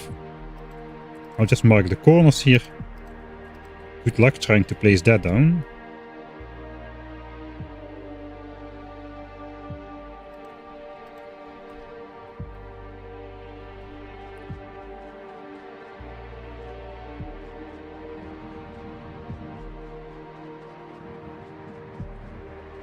How's the current pollution map? Yeah, good question. I think we are pretty safe still.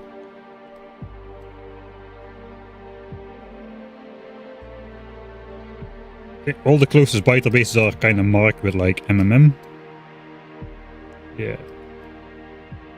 We are pretty good. We're like far away from them still. But currently pollution is also, a lot of pollution is being absorbed, like the most of all pollution is being absorbed by damaging forests. And that is not a sustainable source of pollution absorption. And the worst part about this, doing this, the deed of damaging trees also lowers the natural absorption capacity of trees. So these two will diminish over time. And it all eventually will be taken by mostly tiles and whatever remains of the passive forest absorption.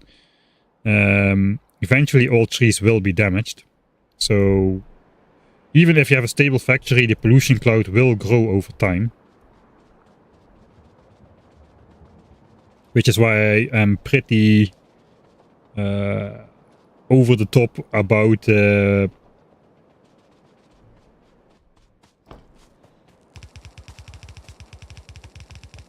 trying to keep as many forests as possible.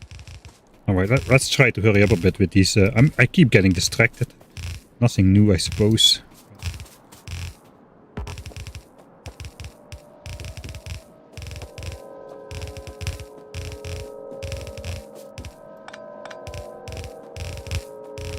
At least we can delete some of our inventory here. Instead of earlier on where we had like tons of rocks and stuff to chop. I probably should not walk on this side of the wall. I am far enough away though, but maybe it's safer if I walk on the inside of my wall.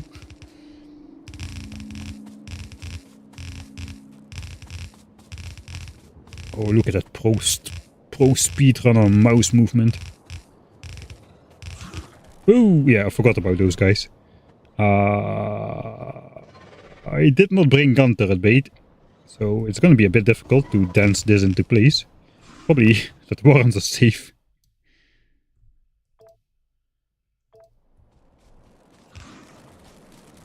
Let's start by misplacing a couple walls. That's probably good. Alright, now it becomes difficult. Because now we have multiple worms. No, don't do it. It's medium worms as well. They are not harmless like the small ones in my base. Is there two? There's three of them. There's one more down there.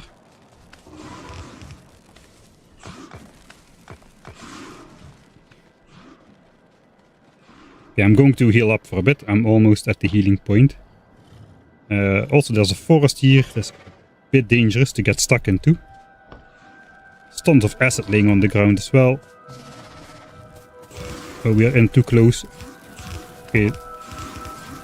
Luckily that guy is mostly screaming at me for the moment. Okay, that went pretty well. That went about as well as it could go. Shoot! Stop screaming, stop barking and actually bite. I can just shoot these trees.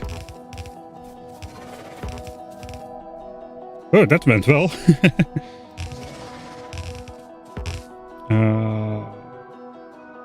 So yeah, I have to walk through here. I'm gonna have to walk through there. Yeah, I'm gonna have to walk through there every time. Maybe I should get rid of these Johnnies. We have to walk specifically through this gap to get down here. It's now protected by these Johnnies. And now it's even more protected by my walls.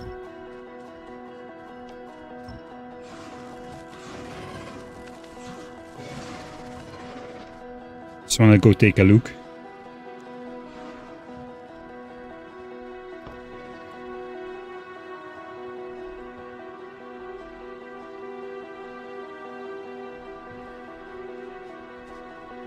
I think I'll just place down a little bit of anti-expansion stuff here as well.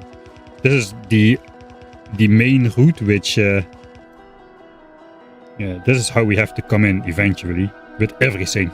Absolutely everything needs to go through this area or this area. Suppose I did this area, but this makes more sense now.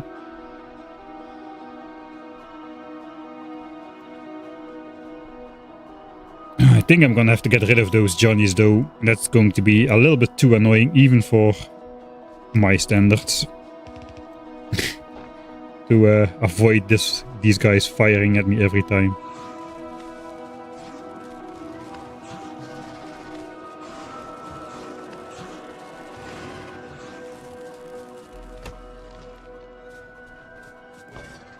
Okay, now we just go straight for a long time.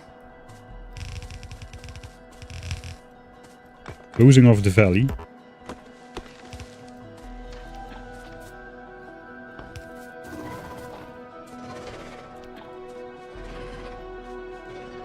Yeah, that's true. They're just single innocent Johnnies. That's why I don't want to do it.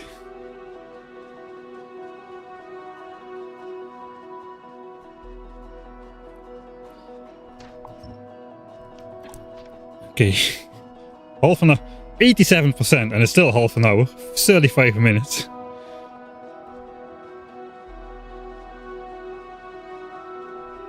This is going to be a fun wall. Suppose we have this pipe already in place for anti-expansion measurements as well. Okay, I'm actually just going to put this on here just to see what is in the way and what not. There's a ton of dead wood in this tree, so I'm just gonna chop everything that's dead.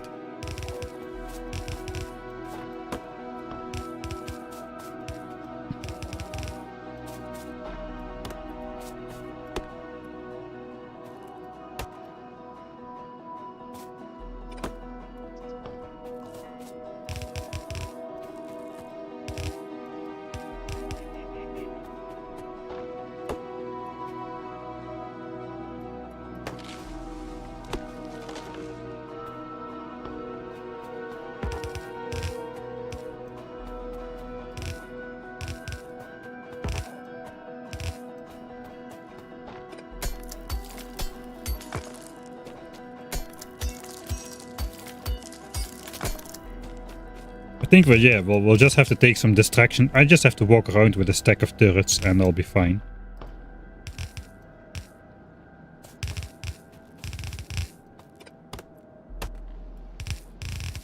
We can just place distraction turrets in the way and walk by the Johnnies without issue.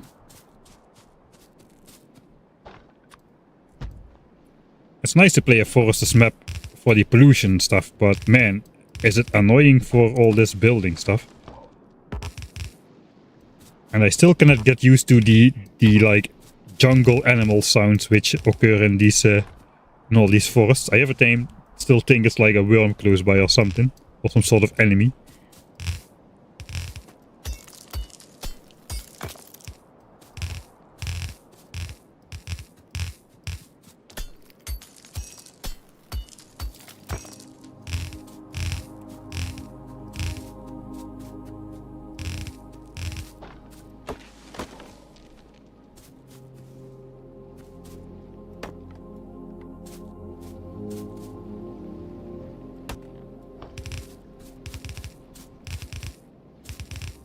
There's a little bit of too much of a gap in the wall here. So let's at least chop some of it.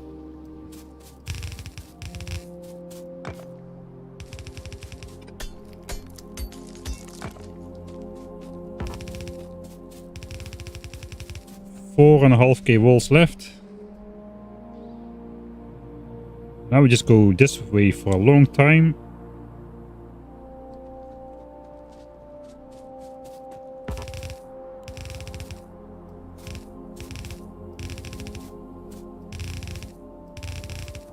Once we have solar panels, we also actually could go out and build more solar panels, which just work on a single solar panel.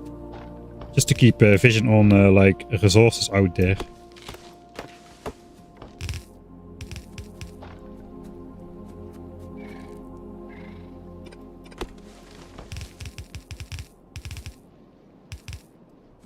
I will see when we have time for that.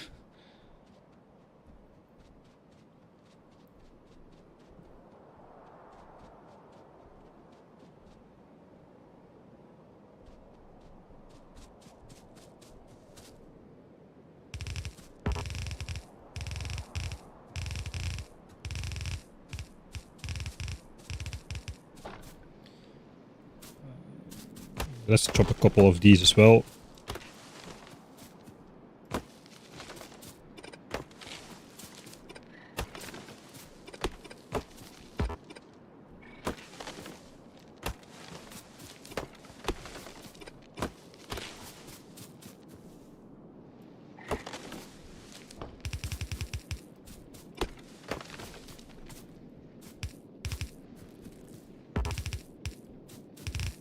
You cannot really walk and drag walls in the forest because all the trees, they every time push you slightly to the left and the right and you will just misplace everything.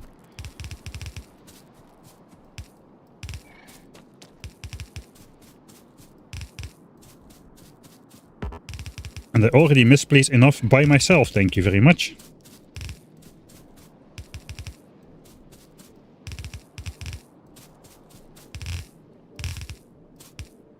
As you can see.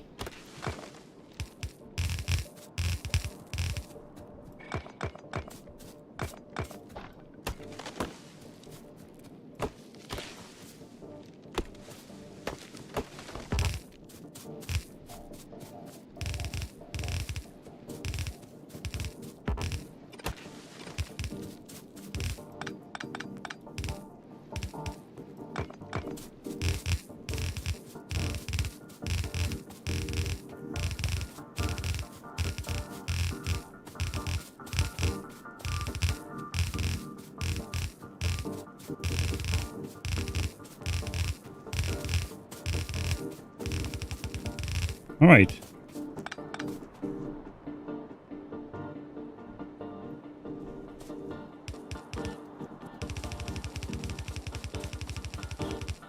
I suppose we'll pick this up. What planet will you go to first? It's gotta be Vulcanus. Gleba, no, because of the... It has the biolabs, but it also has like enemies and expansion and a new evolution factor which will rise. Whereas both the other planets do not have that. And the evolution factor only will start rising once you visit the planet.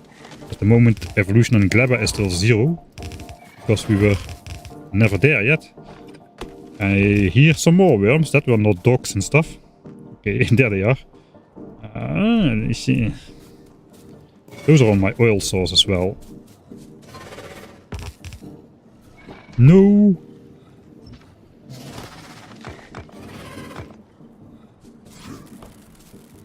Oh, already. Johnny's behave.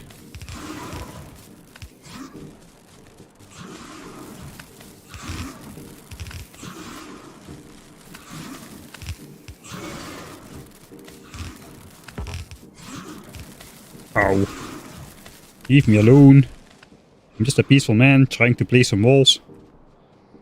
You know, wait. I didn't know I was still in range.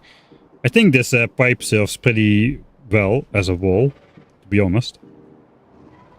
It is in the same chunk, so I think there's enough entities here to count that as a wall.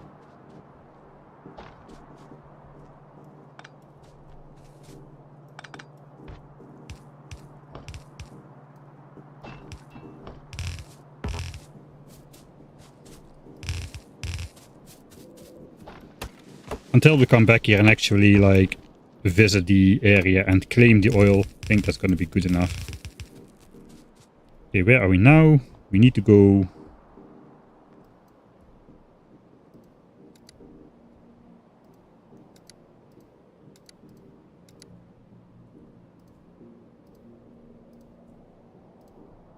straight still for a while. 1, 2, 3, 4, 5. Alright. That goes here then. 4 chunks down. 1, 2, 3, 4. Okay, something is off. Yeah, it's only 1 chunk down. Yeah, it's only 1. 2 chunks to the right. 2 chunks up.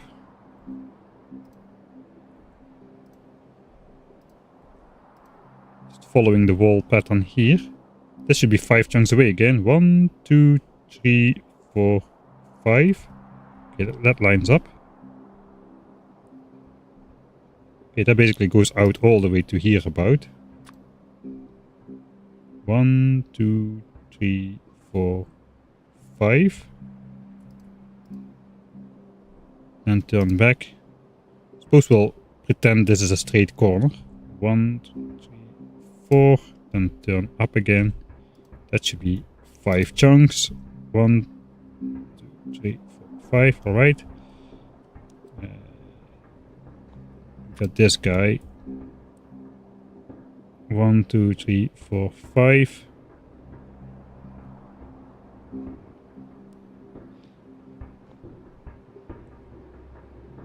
One, 2, 3, 4, 5.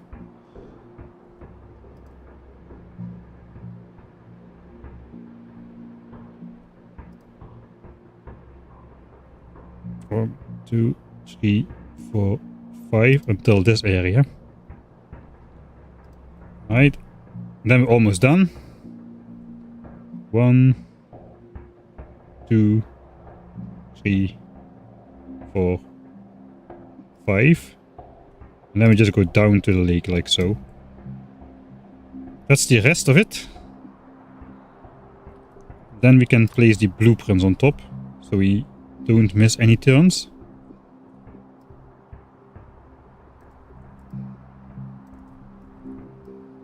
Straight through the biter base, why not?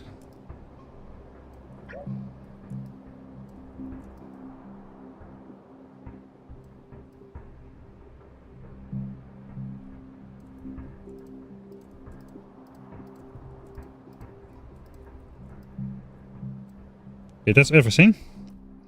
Probably gonna be more than 3,500 walls. I have the feeling we're gonna be short a couple. Solar panel 91%. 24 minutes.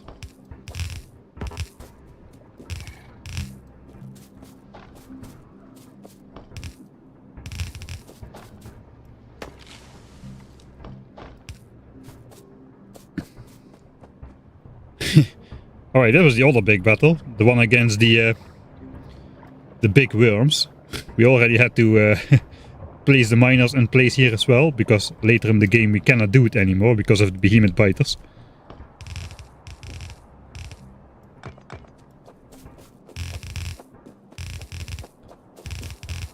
Erasing the evidence of the destroyed gun turrets by placing walls on top. What could be more thematic?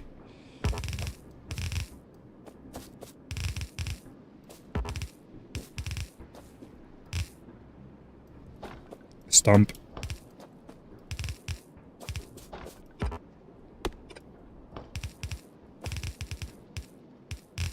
Okay, I'm not too close to the biters, but it is a little bit scary to walk this far out. So, when I'm zoomed in all the time and not really paying attention, it is a bit scary. That's what I mean. I knew it, there was like a stump on the ground here, blocking me.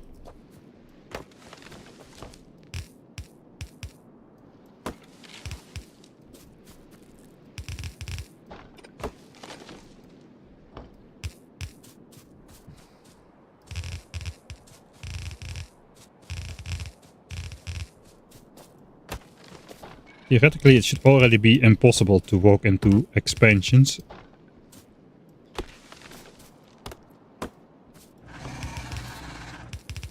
Right, super big worm somewhere close by. Okay, that always sounds a lot more close by when you're zoomed in.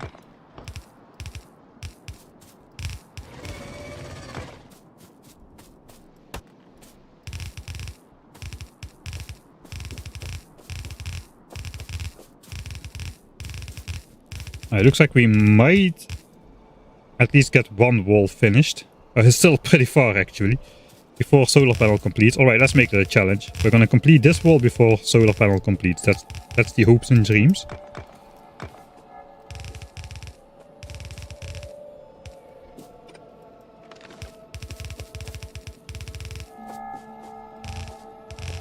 Maybe I'll hurry up.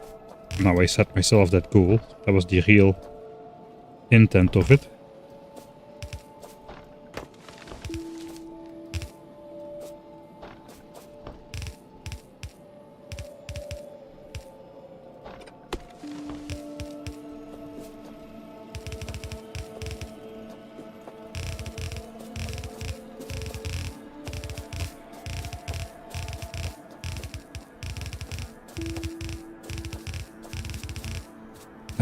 Horizontally, it's vertically, placing stuff vertically is not my strong suit.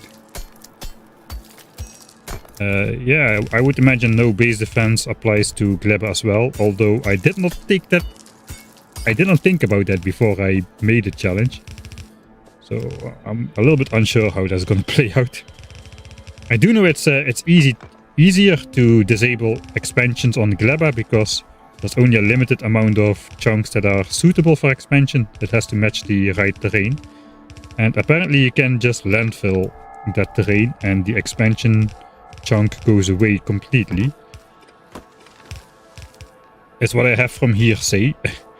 I did not verify that myself. So at least expansions on Gleba should be possible to deal with. I'm not really sure how I will deal with the no base defense stuff for like... I mean the aircrafts which spawn the regulars, they spawn pretty close to your starting location, right? And they spawn enemies as well, so... I suppose I have to arrive there with artillery already.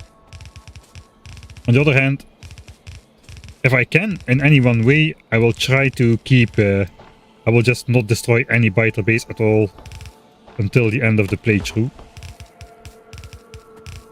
See if I can just get to the solar system edge without destroying any biter bases at all. That would be fun. This wall is nicely thematically placed right through the middle. We can delete this part of the wall without issue.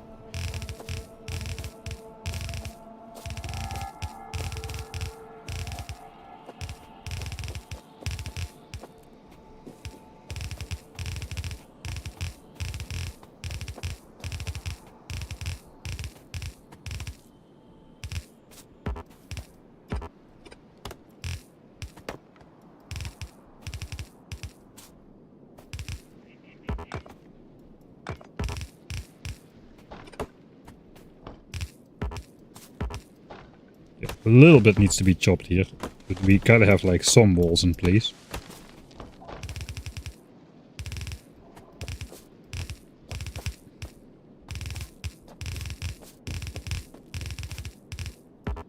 Yeah, with solar powered radars we might actually be able to get vision on most of the map,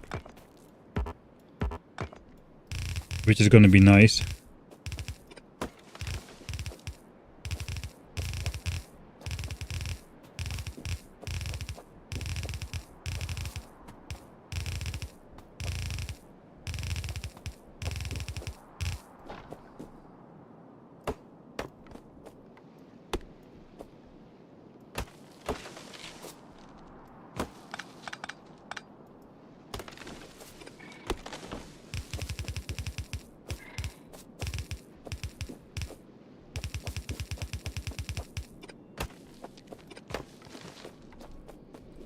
I've locked myself into the wall. Again, you can do that when the wall blueprint already connects to a next wall piece, then your character is no longer in the way and you can place the wall, but the wall will already pre-connect to the ghost and you can trap yourself in the wall.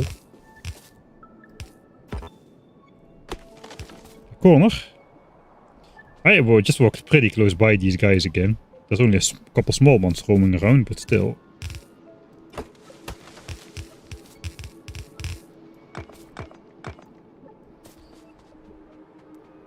Will you abandon Norvis again? I don't plan to.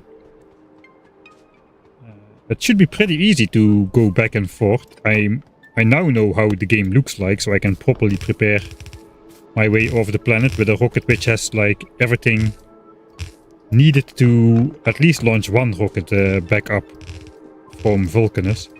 So even though I go to Vulcanus first, it doesn't really mean I need to complete Vulcanus first before getting over the planet. In fact, I think actually most of the stuff on the planets gets unlocked by trigger technologies, right? Those are excluded from the multiplier. So maybe it's a strategy to go to each planet, unlock the powerful planet-specific buildings with the trigger technologies. I need to verify that if that's possible.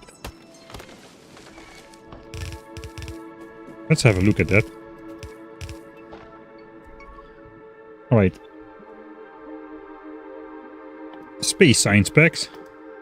So this is our problem right now is 1 million for rocket silo, then another 500,000 for thrusters and another 1 million for planet discovery. But once we get there, we get calcite processing and tungsten carbide. Both of these are trigger technologies. The foundry is unlocked by a trigger technology. Craft a single piece of tungsten carbide.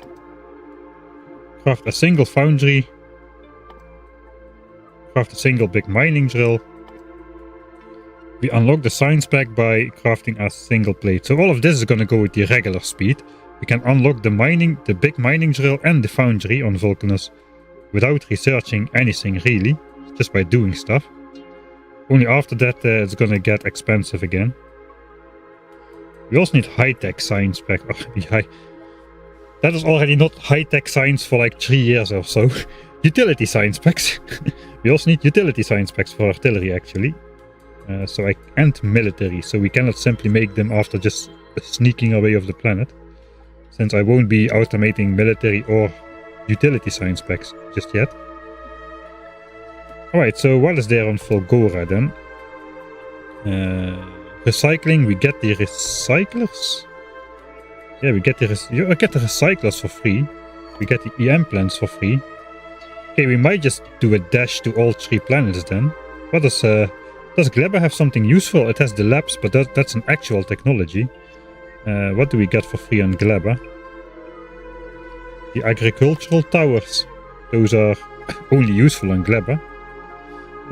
I suppose we could do tree planting on Norvis, but that's a technology as well. Biochambers, which again are only useful on Gleba. Okay, looks like we can skip Gleba then.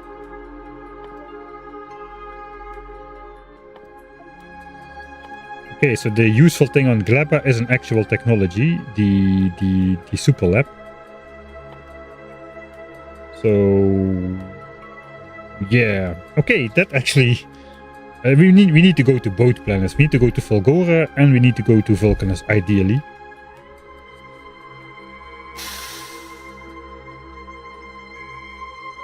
Thanks Himmel Street for the 3rd month subscription. Yellow signs, yeah, I call it yellow signs as well. Red signs, green signs, blue signs, purple signs, military sign, yellow signs, but then I call this one military signs and this one space signs, not grey and white. This is going to be Glaben signs, not agricultural, Vulcanus signs and Fulgora signs, Aquilo signs, and the, I guess Prometheum signs stays Prometheum signs. Yeah, so 3 of them will have their actual names and the rest will just be color or planet. Alright, that was not a distraction, as the timer did not tick through when you're on the tech screen, in single player mode at least. So Orange, pink and green. Yeah. Green signs are green signs. I actually made a small mistake with green signs and green signs. The Gleben green signs in my video about the cursed belts. I tried to have the 4 basic sign specs on the belt, but I accidentally loaded Gleben sign specs on the belt. So all of those had like a small tiny little health bar for the freshness of the sign spec, which was annoying. But I did not want to refilm the entire scene as I already edited everything when I noticed.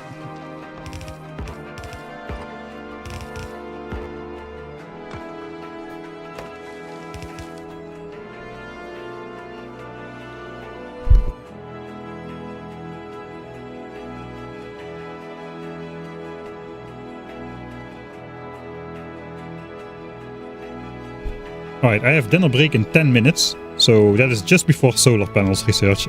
If I'm still here when solar panels finishes, I'm gonna panic. Because then I'm late for dinner. Okay, I'm not gonna chop anything here. It's way too dangerous to chop anything. In this vicinity, you never know that there might be a wall hiding behind any of these trees. And that could insta-spawn a behemoth biter, and that could insta-kill us, basically.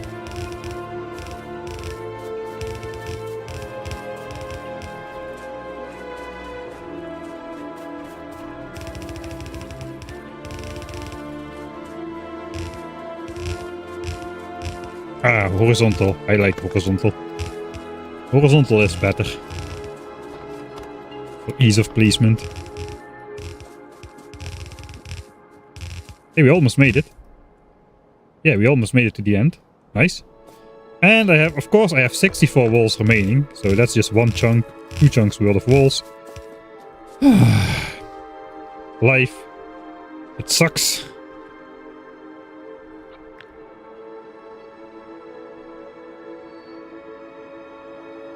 Like a couple hundred walls, looks like. 700 maybe. Yeah. Sucks to be me. That means we're gonna walk 1.5 kilometers back to the base, pick up a couple stacks of walls, and come back again.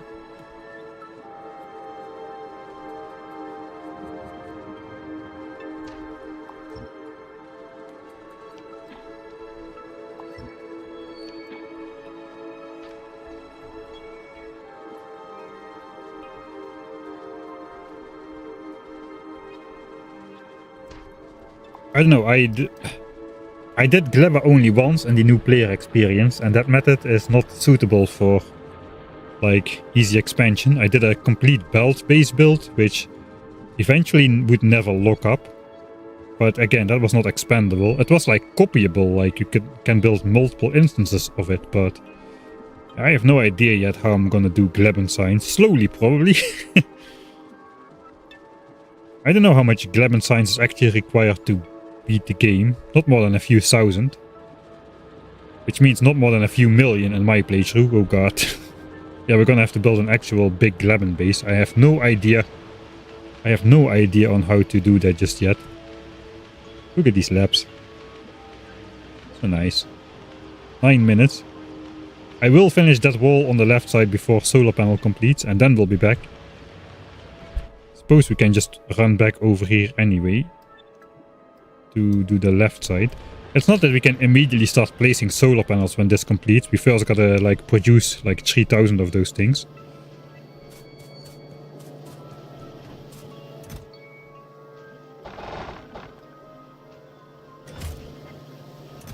Okay, let's just take more just in case. But I don't want to really like fill up my entire inventory.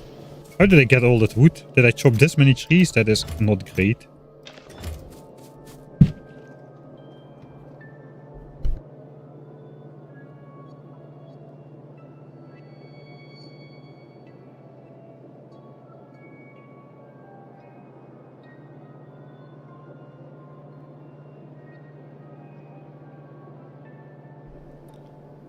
Alright, dinner is delayed by like 5 minutes, so we can actually finish the technology, it appears. But that is not advantageous. I'm not using grenades just yet. Let's go.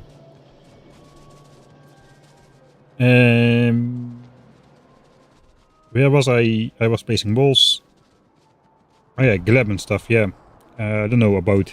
I don't know, I have no idea how I'm gonna do gleb yet.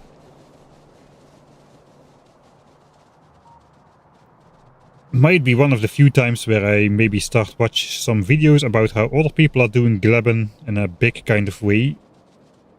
Because I don't really feel like...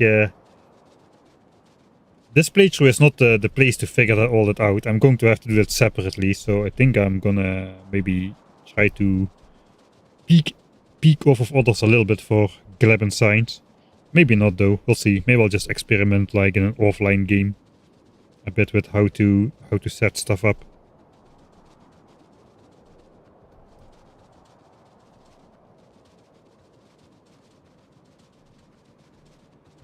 The one trick on glebben is to take spoilage of the same tile you take items from. Yeah, glebben signs cannot be buffered, which is fine. It's just an infinite trickle, like an infinite river of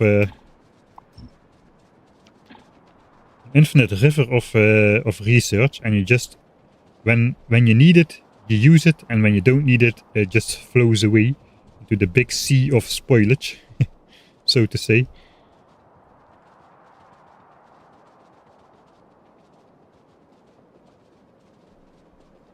I think we're gonna do some quick dashes. If I can get 2 planets researched, that is a big if, of course. If I can get 2 planets researched, that's another cool million, though. That's a lot of resources. We need 4 million blue signs in general to get all the way here. So we would need another million, which would make it 5 million in total. 25% extra for one more planet. Or 50% extra for both other planets. We cannot simply go there, we need to research them first. Which normally is not such a big deal, but now it kinda is, at 1 million signs cost each. Alright, I've overextended my run here. I'm gonna get this wall finished. 4 minutes, I can do it. We're almost there.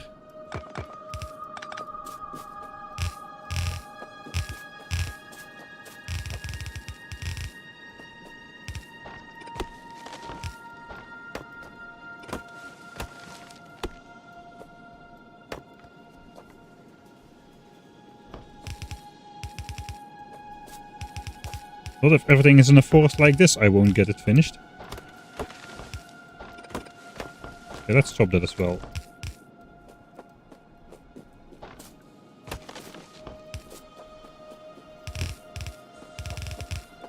Even I should be able to place a couple walls without any remaining forest, a couple of chunks towards the sea.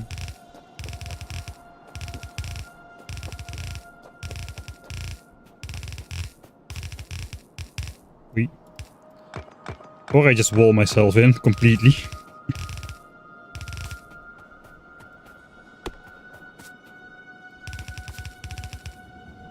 Yeah, productivity modules in the labs is gonna be worth it. It's only a 50,000 signs deviation. We're gonna go for efficiency modules first to reduce pollution, I think. And power usage, but productivity modules is gonna be right after. And right after that, probably quality modules, I think. Hey, look at that. I think this wall is complete. And all before solar panels. Maybe I can just walk back and see the signs finish. Oh, I'm not sure if I can.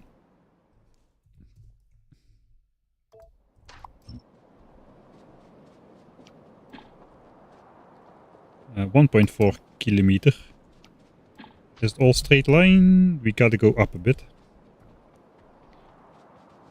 Alright, actually, I want to go oil processing first, I think, for the next technology. Landfill is not going to be needed for some time. I was going to use that to make more expansion chunks, which the biters cannot reach on the water. But since we've got so many in our base already, landfill costs 50 stone each, and we need a surprising amount of landfill. So I'm going to postpone landfill. We're just going to go towards oil processing first and make it towards red chips, plastics, 200k red chips, 200k. And then it's going to be modules. 100k. Modules doesn't do anything. It just costs 100k. It gives you the ability to research the other modules. But yeah, that's like 500,000 still after oil processing.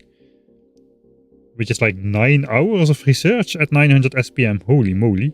Solar panel was like 4.5 if I remember correctly.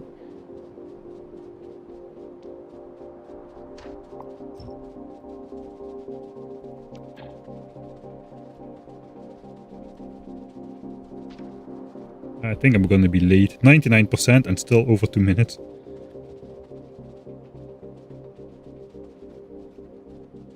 Can we watch the science complete? That is the big question.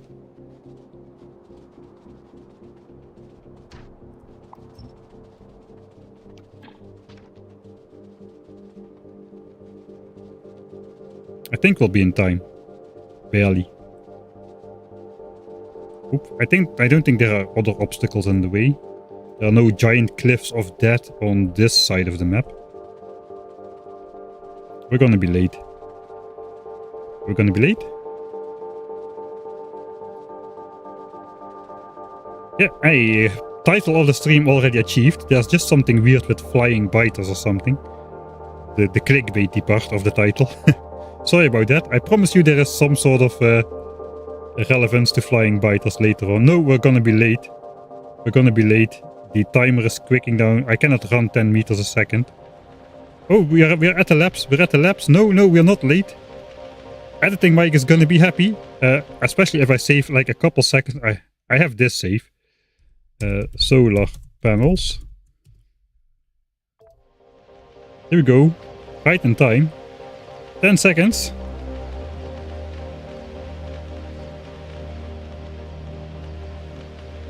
Just some time for editing Mike to get the shot in. There we go. There you go, editing Mike. You can thank me later.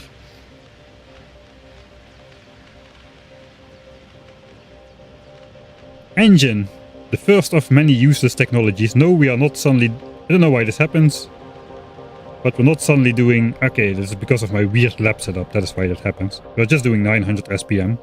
So we won't look at how long that takes. It will take longer than what the ETA is now. Alright, so that is the... I guess another save. 3 saves in 5 minutes and then no saves for 2 hours. That's how I do. That's how I roll. As double wall done. So I think it's about time for me to go on the dinner break. This was the big wall though. This is a much shorter wall. And we also... Yeah, we have solar panels is done. What am I doing? First thing we're gonna do after the break is say hello to the Johnnies. With the gun turrets. Oh, they are a bit dangerous. And we're gonna be switching on our solar panels here. Not offshore pumps. Solar panels. We gotta set those on all the recipes.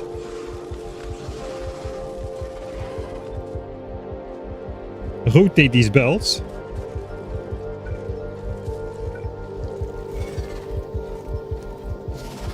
And we actually will be producing solar panels now. Now we just gotta make 3,000 of them. Because that is the capacity of our steam plant. There we go. Oh, we're gonna get an achievement for this, I think. Stop time. I do not want the achievement just yet.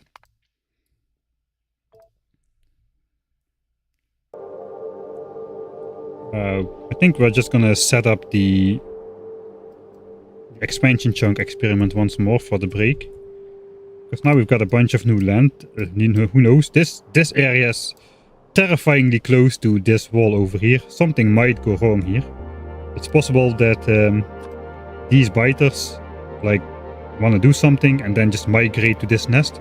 And from here they can stepstone into my base in one single expansion. Come to think of it, I should have neutralized this base as well, because this base can go here in one single step. Everywhere else in the base it requires 2 steps. Like one settle in the dead zone and then go into the base. But these guys can theoretically, if these chunks ever get selected, these guys will depart and go into my base. That was a mistake. So yeah, this is a dangerous area. This already blinked once and no expansion arrived, so first time it was good. We also got this over here. We've got a biter island which is in range, but these guys cannot fly, right? We don't have flying biters. So these should not be able to get here. We'll switch off pollution.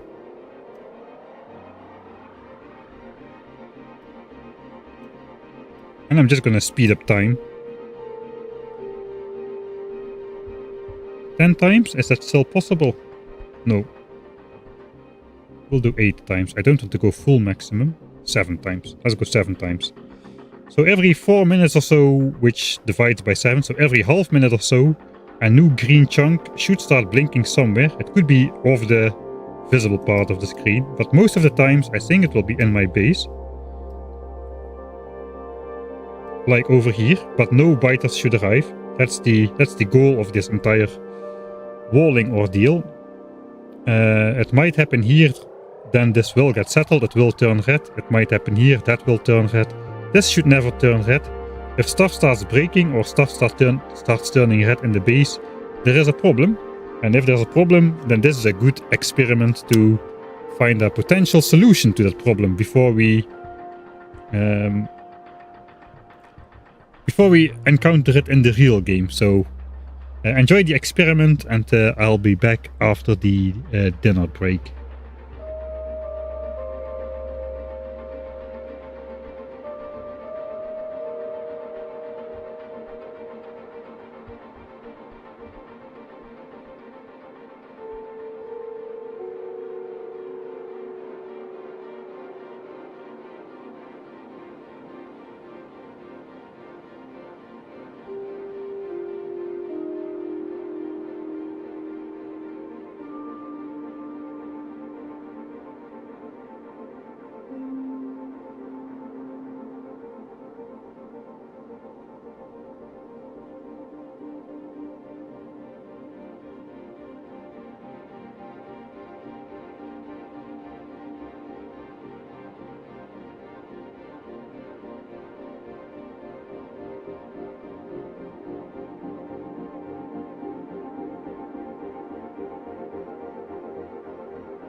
Fighters got in at the very top. That's not good. I have to take a look at that.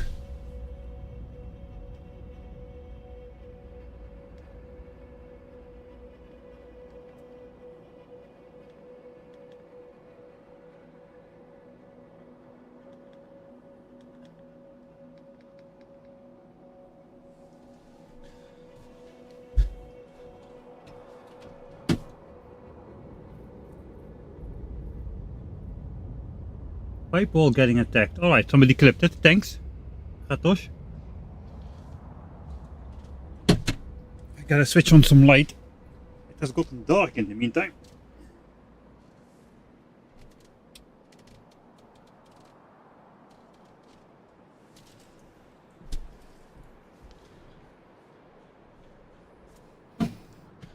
I don't see anything more red though in the top.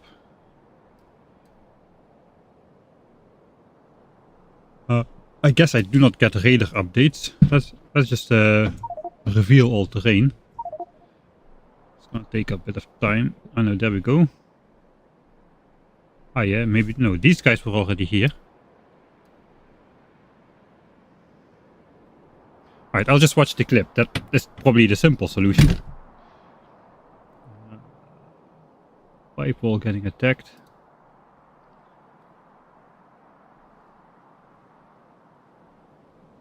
Yeah, 6 billion pop-ups. Alright, I see. Right there in the, okay, this expansion, okay, that expansion chunk blinked.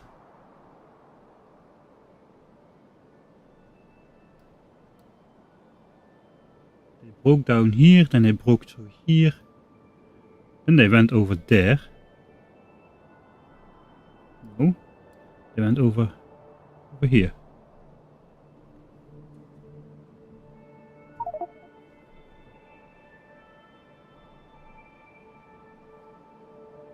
Alright, let me just check that once more.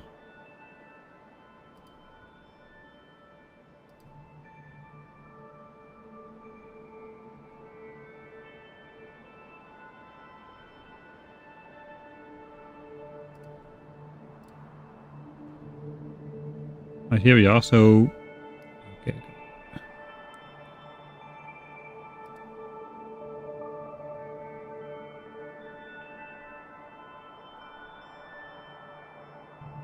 Biter Island, right there under Biter Island, diagonally under Biter Island. 1, 2, 3, 4, 5.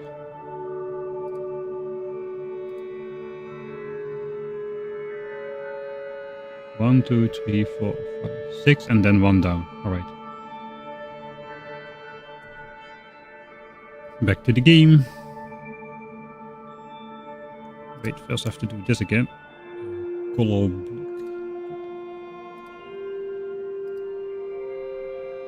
Okay, 1, 2, 3, 4, 5, 6, and then down. They never arrived though. It was this chunk. It was this chunk which was blinking.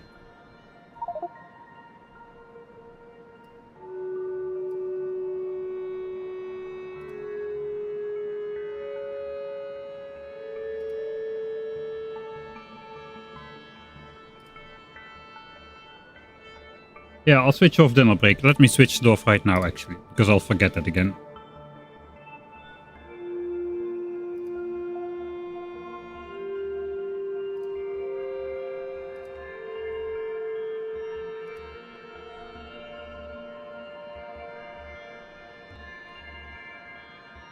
Okay, that should not be possible. There is no active... Well, apparently something works different than the way I thought it was. Because there's definitely no active biter bases within this area, and they came from all the way up here. Supposedly they came from all the way up here. Which is like 16 chunks away or something, I don't know. Where are the biters though? Are they here?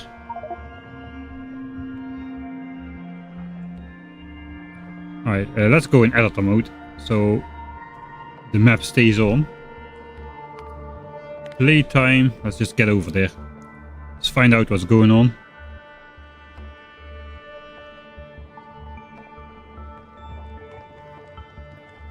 Alright, so they went to sleep.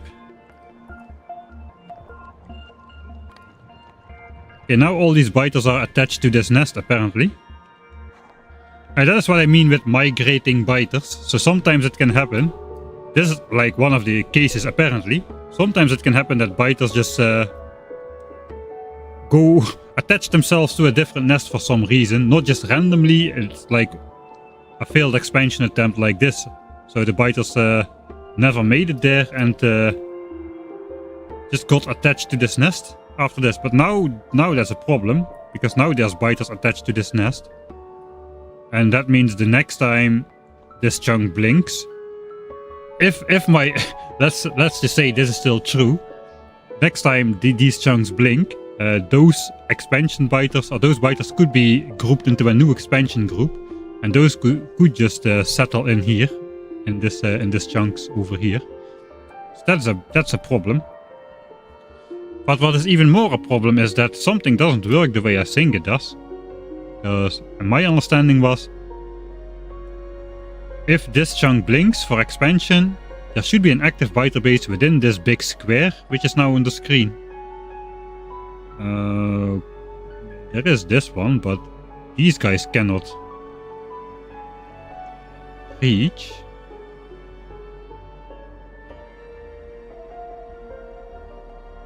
Wait, that would be a weird way to implement that, but theoretically one could say this is like in accordance with behavior. One could say that, well, this chunk is within the range of an active biter base with biters attached to it.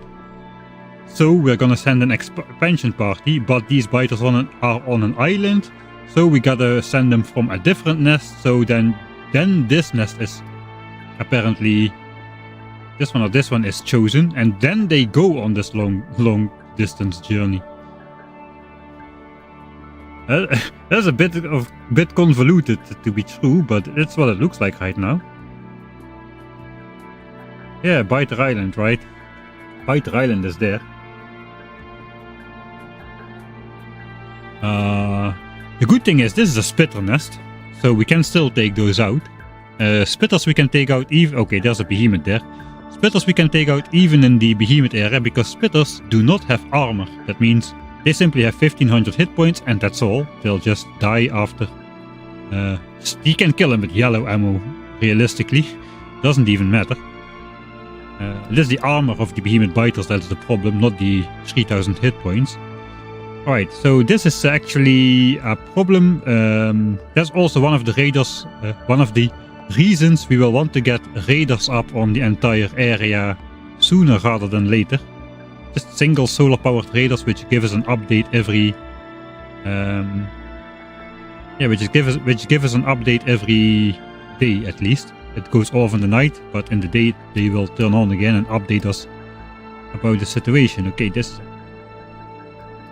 I did not expect any more irregularities though. We had a couple in the early game with weird kind of breaches, like from the other side of a lake and that kind of stuff. But yeah, this is a potential problem. Because now they send small biters, but they might as well send like big or behemoth biters. Maybe let's see if we can spot a behemoth anywhere. Maybe here. We can spot like a big green biter. Don't necessarily need to be... We got a couple reattached biters to this nest as well. So a couple got stuck over here. A couple got stuck over here. It appears that the expansion group got broken up then, as a couple biters are stuck here. Nothing is stuck there.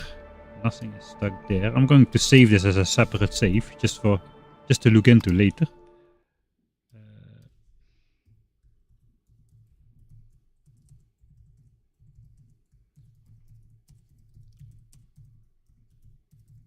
This is for future Mike to figure out. Biter Island breakthrough, that is what it looks like.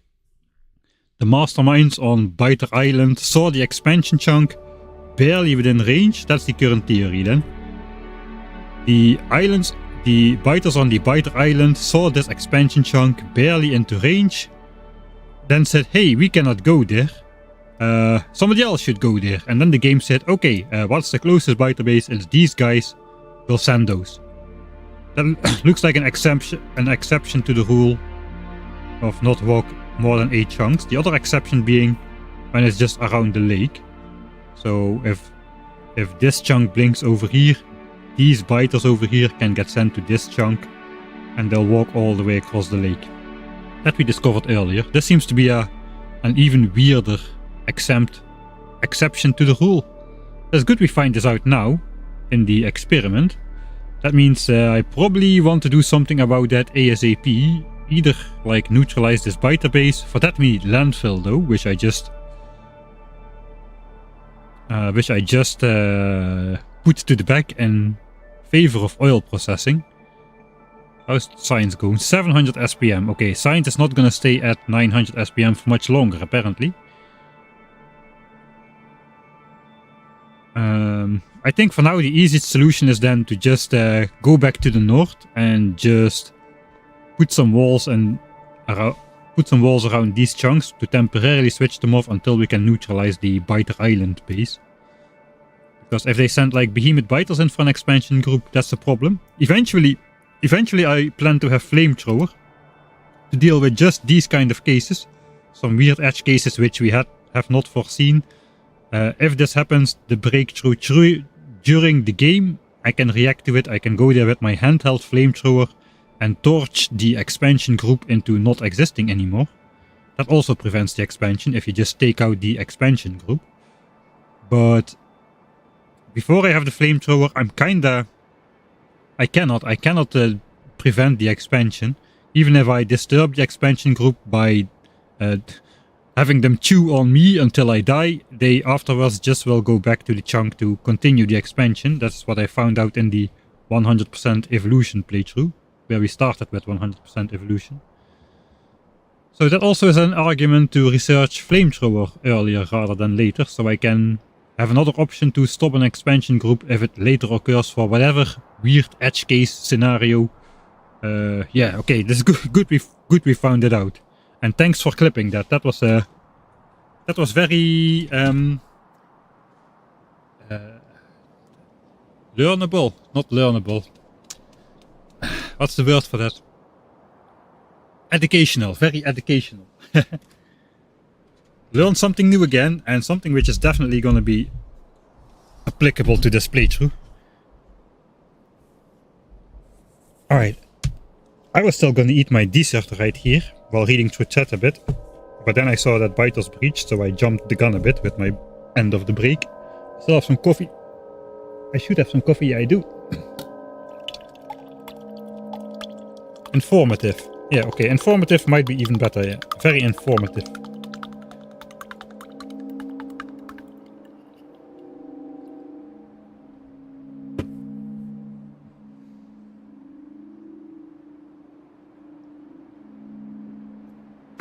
It's always funny when in the Netherlands somebody says,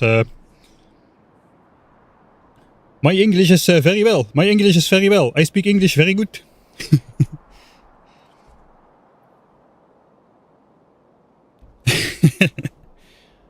This playthrough is like a lot of this playthrough is managing biter expansions. That is definitely true. If you want to learn more things about Factorio, which you will never actually need in any game of your own, unless you do some crazy weird specific challenge, like the ones I'm doing, stick around because you'll learn more stuff than you ever will need to know about Factorio. Stuff which you cannot find anywhere else, but stuff which is also not very useful. That is why you cannot find it anywhere else. But we're finding it out as we go. We're finding it out as we go. Alright, let me switch. Put on my headphones.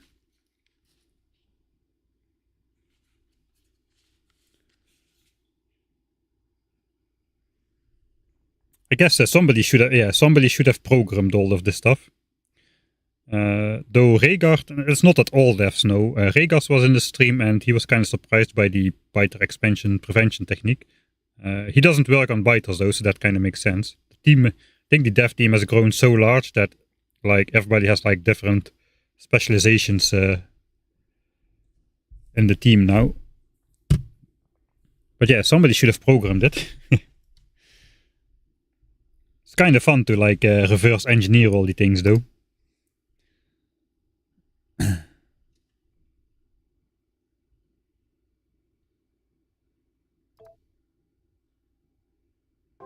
I'm not a dev, no. I'm one of those annoying I'm one of those annoying pseudocoders. Yeah, you just simply do if this and this is, then do that, and if not, then do else stuff, you know? It's very simple. but then to actually implement it, it's not so simple as all. I had to have help to write my starting with 100% evolution mod. I could not write a single line of code which set the evolution factor to 100% and make it into a mod. So yeah, very much classify myself under those annoying pseudocoders. At least we have a nice glabber music on the background. Alright, let's switch off all the debug options again before we reload the actual save. No. Yes. They switch off the unit group stuff, apparently. Right? Hey, we are gonna pass in 100 hours today. Benchmark. 100 hours of which 70% was spent doing nothing related to building a base, that's for sure.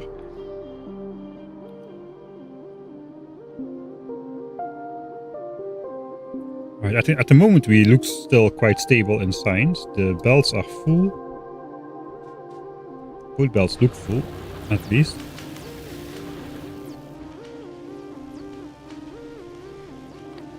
There already start to be some cracks in the belt though. Looks like we are not making enough inserters at the moment. Okay. We've got a copper problem basically. One of the copper belts is not full. Yeah, some of these have run out. We cannot really build more unless we like make gaps in here. That's possible, but we also need space for an output belt somehow. So not really sure.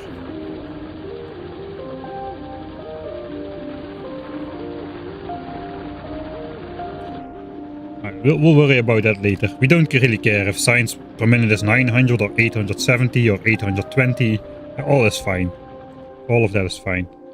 What we gotta do now is we probably just gotta close that expansion hole up here, first of all. So for now, we'll just pretend that this biter island is an active biter base which can reach us, which means we're gonna place a wall like right here on the edge of the green chunks for now. One, like right here. Something like that. For now, and later when we neutralize this base after landfill, which I just moved to the end of the queue. Okay, so there's not too much. There's not any other chunks nearby which are green, which this base can reach. So I think for the time being, we can survive another like what? This is like 250k research in total, which is as much as solar panels. So it's roughly gonna take like, yeah, science per minute is gonna drop 4.5 plus hours, like 5, and then we have landfill. 5 to 6 hours before landfill. So I think yeah, we can wait for that. I think starting oil gathering might be more important than just neutralizing this base as soon as possible. Yeah, I love these. The automation of the automatic underground stuff is, especially when you play with bots, that's really great.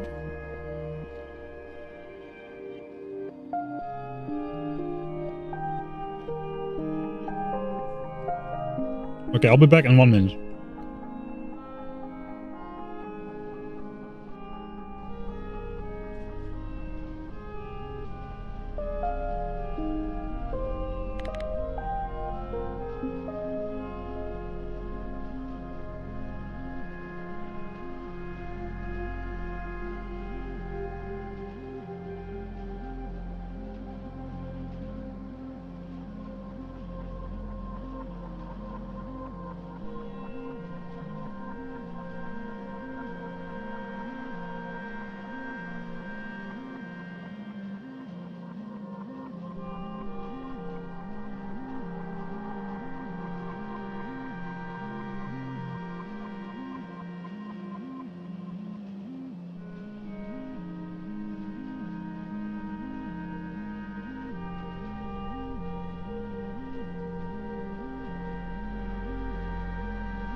Actually, yeah, it could also be that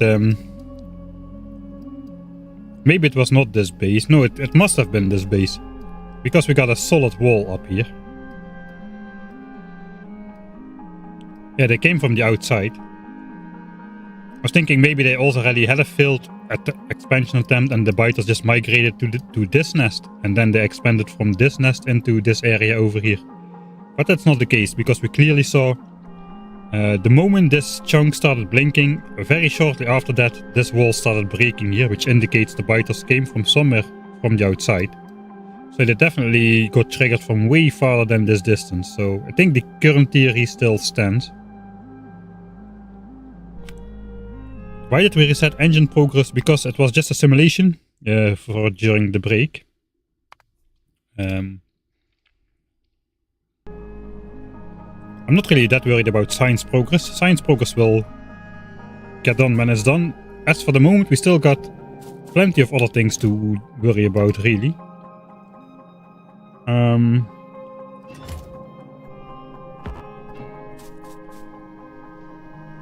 I'm just gonna fill up the inventory with walls again, I suppose. This time I'll leave like 2 tiles of space. And we'll first go stopgap the north area. Where do I need to go for this? Just straight north with a little bit of left. Straight north with a little bit of left. Alright. Let's go.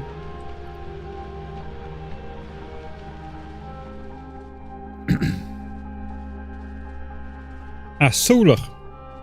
Okay. Look at my pre-planning. Look at my pre-planning. I'm so proud of myself. And there we go. Solar panel production. That's good though. I planned it very well, but I forgot to switch it on anyway. Thanks for the reminder. And now it's I'm gonna be curious how many solar panels we're gonna be producing per minute. We need, ideally, like, we're spending about 120 megawatts right now. So ideally more than 2000. Best case we want all 3000. Kind of depends on how fast we will be producing those solar panels. Kind of forgot the number. But I think I overestimated my solar panel production capabilities there.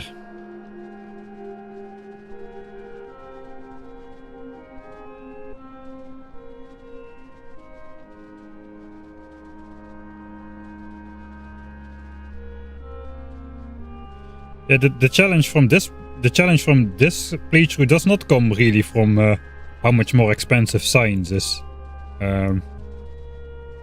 The real challenge comes from how much more difficult default settings are because of it.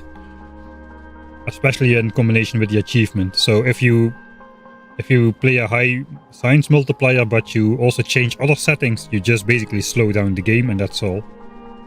Like if I would do 1000 times science cost but evolution is 1000 times slower, I'm just playing normal Factorio on 1000 times 1000th of the normal game speed. Okay, we gotta be around there. Alright, so a bit further. It was really on the edge of these green chunks.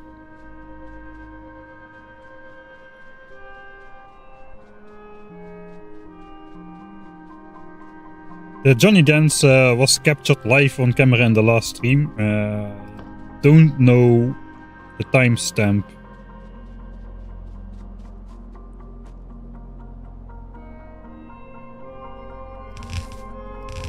Alright, let's make these chunks red again. They're already red. Let's make these chunks red again. And that way these chunks simply won't get selected for expansion. Which does solve a problem. I learned from my previous mistakes and not placed in the forest this time. Okay, that chunk is also part of it. We're gonna go there as well. If the forest lets me.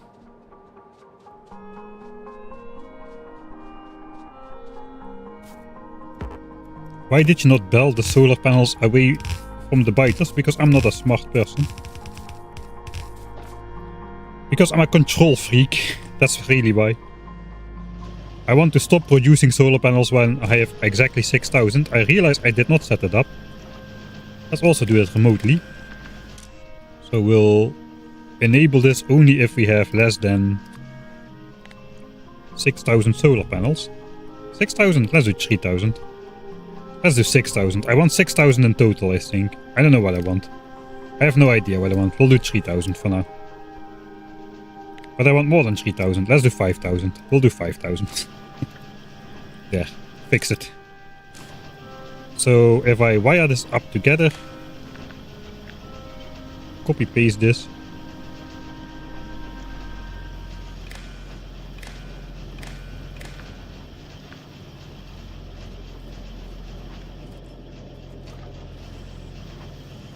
Actually, maybe I'll just connect it through the power lines. So I can hover over the power line and see I have 175 solar panels now. Guess that this will work as well. Alright, we can actually get an idea already. I think the start was a bit higher. Okay, we're already down to approximately 30 a minute. That's 100 minutes for 3,000, so that's about 2 hours. That's about the amount of time we need to research engine, apparently. A little bit less. So like an hour and a half before 3,000 are produced, something like that. Alright, this is now all red. There is no more green chunks in range of this biter island. In due time we'll come back and deal with you, don't worry biters. We're coming. Spitters, I should say. It's a spitter island. It's not really biter island, it's spitter island. I wanted to leave them alive. Because of, like, I wanted to leave them up. Just for the meme factor, but apparently they won't let me. Alright, now I gotta get with my walls. I suppose we're gonna be going over here. We're gonna wall this off. I guess once we're in this area we can maybe try to see how our blueprint of solar panels will fit. And see if we can get 3K in there. We should. And then we do the other wall back up north. We gotta do both walls though. Ignoring chat.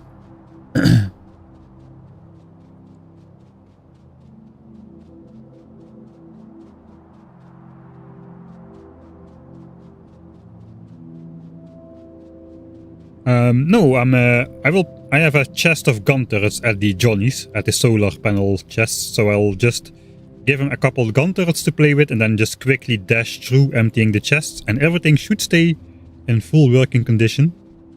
Why are there green chips in the solar panel box? Great question.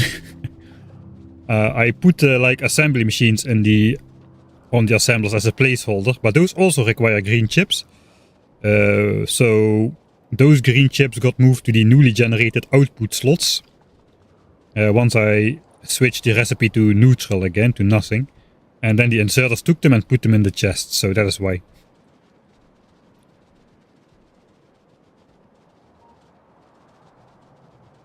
What about exploit we were using to take down? What about exploit where you were using nests to take down pollution by spawning biters on an island? That we could still do that, but for now I'm not going to just yet. Pollution is not at all a problem at the moment.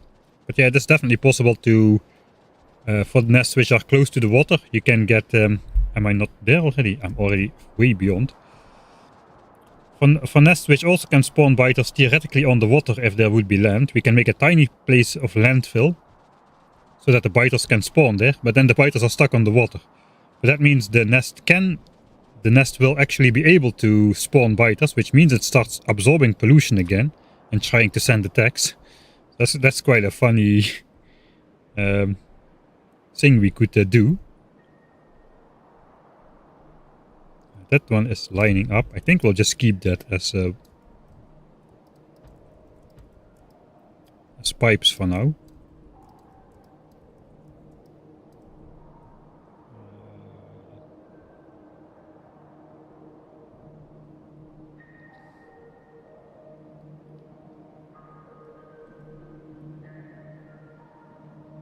Well, why not? We'll go straight through the biter base. It's already walled up anyway.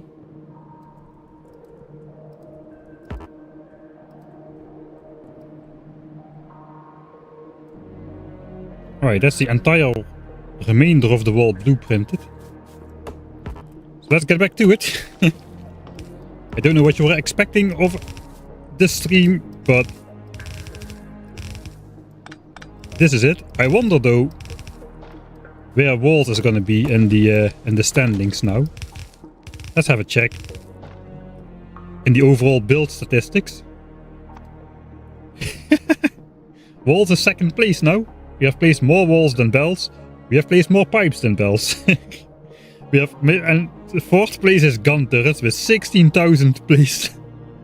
And 14,000 deconstructed, by far the most deconstructed entity of the playthrough. Oh god, don't ask. If you just joined, don't ask, please. Don't ask.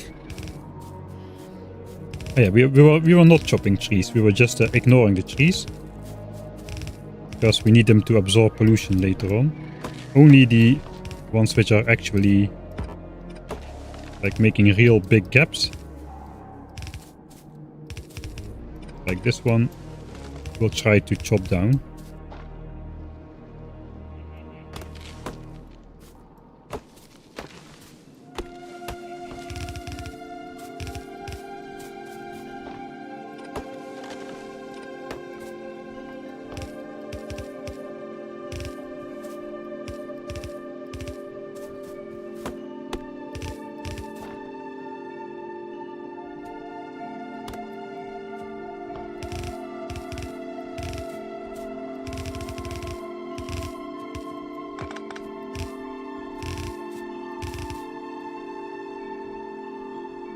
"15 episodes of what?" Yeah. Well, yeah, at least we are researching while we are doing this. At this point in time, whereas before we simply did not research anything for like tens of hours on end. So progress, it counts. All of these trees are pretty good. Okay, we can place plenty of walls, except here.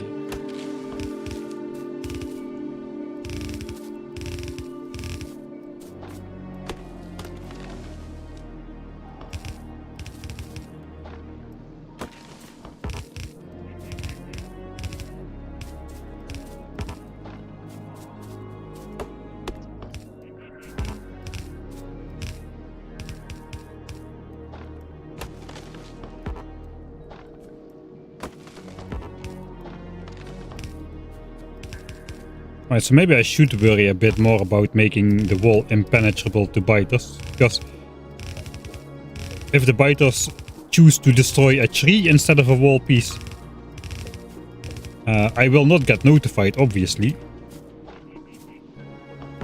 Also, it's probably not the smartest idea to wall straight over this giant copper patch, which I'll need probably not too long into the future.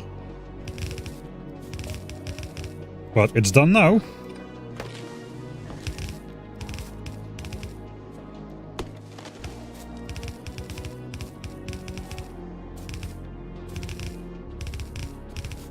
But even if there's like a one tile gap, if there's like a group of biters coming, it is highly unlikely that they'll all squeeze through that gap. Some will be blocked by the other biters, think they're blocked completely and start attacking a wall. So I'm pretty safe, or at least I am pretty certain to get notified if the biters break through. Safe is a different matter.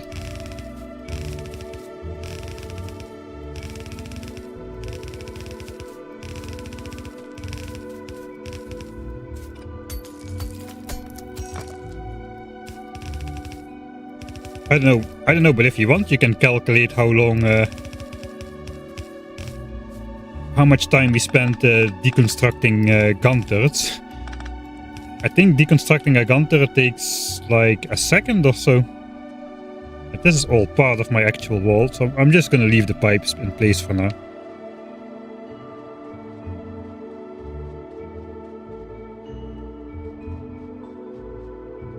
I loaded the finished 10k SPM base on my machine and walked around in it a bit. Yes! I did not upload that save file in vain. Thank you, Obsolete. Maybe more people did, but of course not everybody tells me. It felt much larger than it looked like on stream. Yeah, it is a gigantic base.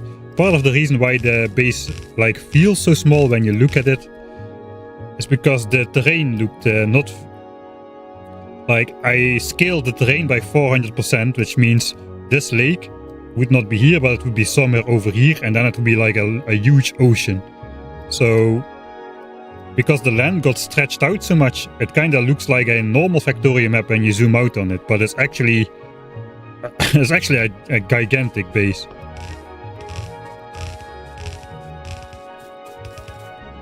Definitely not something which I would want to be building by hand, like this variant on the mega base.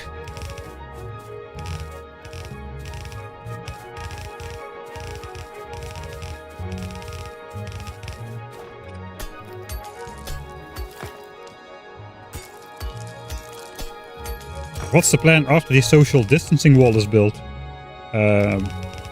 Switching out steam power for solar panel, for solar power. That will get rid of most of the boiler pollution. Now we're doing like 2000 pollution a minute from the boilers. So that's this line. We're planning to get mostly rid of this line of pollution. So right now we are 6.5, 7.5, about 8,500 pollution a minute we are doing. Kind of goes up and down a bit. But this should be... I know, in the nights we're still going to use the boilers, but during the daytime we're not, and during dusk and dawn it's going to be mostly solar as well. I think we can cut this down by 3/4, like down to 500 pollution a minute or so. That's step 1 in the Great Pollution Reduction program. We need to reduce pollution by a lot so we can build a larger factory. So we can comfortably build blue signs without pollution starting to go to the biters. We need to comfortably be able to mine these resources without pollution spreading to these biters, for instance. For that we need the efficiency modules.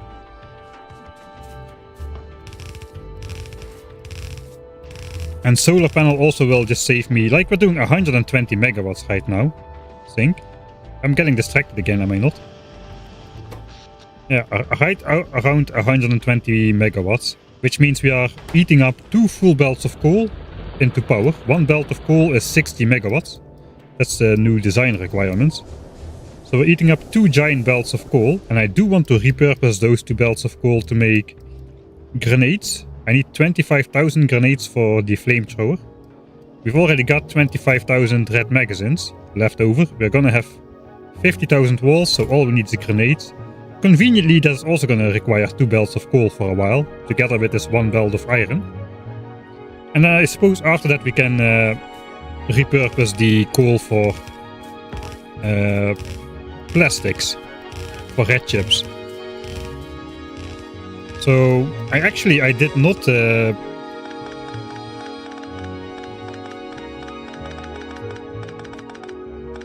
take coal into consideration in any of my calculations. I have no idea how much coal I need. I just assumed I had enough, because you need so much more copper and iron than coal.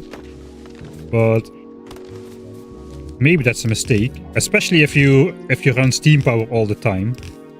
You're gonna use a lot of coal.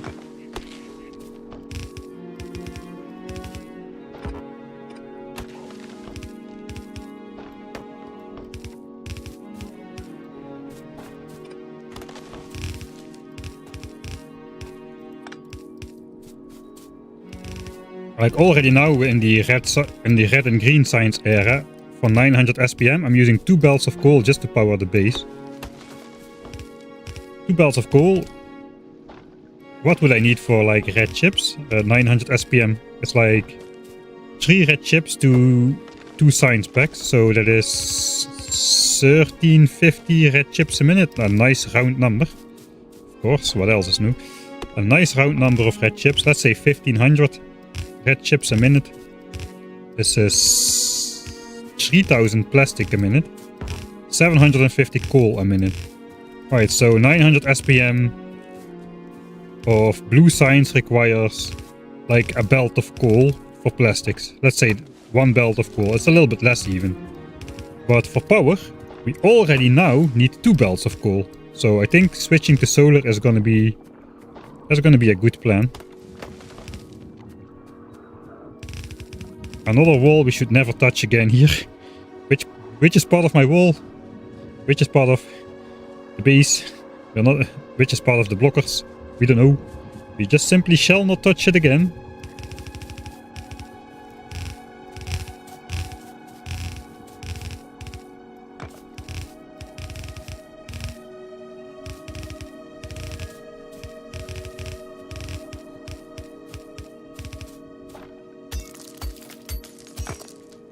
Flying biters evolution is high. Yeah, that explains everything.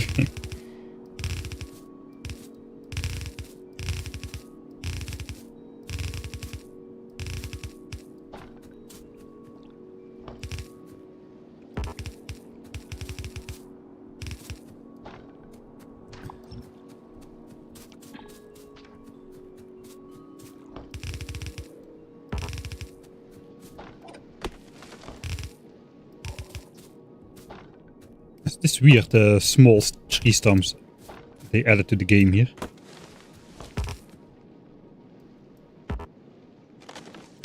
Okay, that was actually blocked. This is blocking a lot.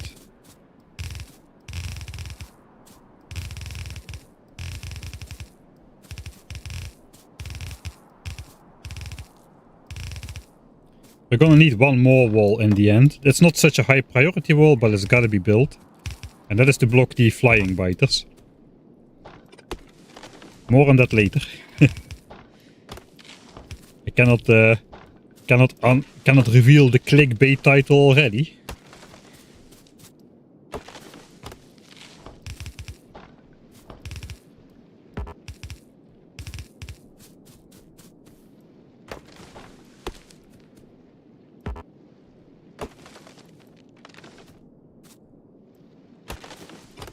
Either like straight on the edge here.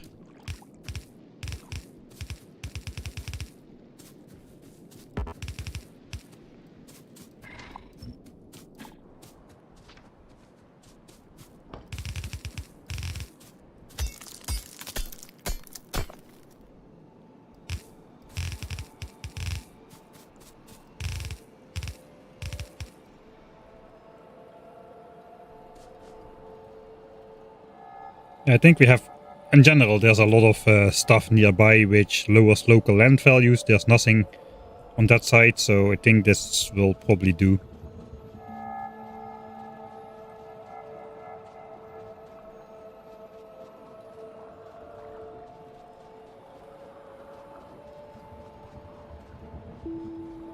Soon we will have a car. I don't know. Realistically, I don't think the car will do me much good with the way I'm laying out my base. First of all, there's like trees everywhere. Second of all, my entire base is littered with small power poles, which I'm just gonna run over. Because this gap is definitely not large enough for a car to go through without killing one of the power lines. That has been proven time and time again by countless players. These poles always get smashed up. I've got like pipe walls where I need to either... I cannot do this strategy with the car to go through, so... I don't know, there's just too many stuff blocking me to really like make effective use of a car, I think. I think it's not really gonna help me that much. With the forested map in combination with the weird way I'm laying out all kinds of barriers all across the map. Don't think I'm gonna go for the car soon.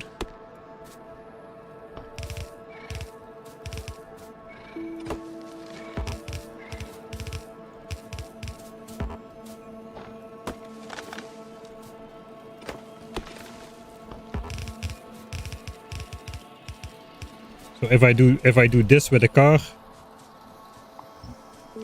I'll just crash into these pipes which are marked for deconstructions. You cannot pass them like this. Eventually I will have to deconstruct but I hope by the time I need to do that I will have bots. Yeah, we're lowering property values again. Some more of that, what was it again? Ludicrous littering to lower local land values, so the biters won't want to build lakeside lofts, something like that. Don't actually remember the details of that. I think we're gonna, we have a big pipe wall here, so that's probably good. We're gonna go, okay, maybe we're not gonna go quite 5 chunks out here, since here's my solar panel area. I want to keep as much space for solar panels as possible, which means basically not crossing that. That looks pretty close by. 1 chunk, 2 chunk. Okay, where's my wall? 1, 2, 3, 4, 5. 5 would be here.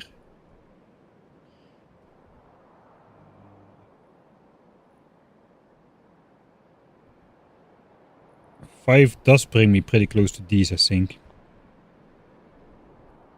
There's 1 wall done. One, like single wall, single east wall done. Let's see if I also want to place this like 5 tiles away. 1, 2, 3, 4, 5. So that's right here on the chunk border. The other option is right here on the chunk border. This basically blocks a lot of space for my solar panel area, so I'm inclined to go 4 chunks here. That also means 1, 2, 3, 4, 5. This is 5 chunks away from here. We can just build this one a bit closer by and then just not fall back so far. So let's find out where this approximately goes. 1, 2, 3, 4, 5. Then turn. Then 3 up. Then turn. Then 2 up. Then turn. 3 up. Okay, I do want to be 5 chunks away, it appears, because that makes it so that I can go over this water. Because with 4 chunks away, it would look like this.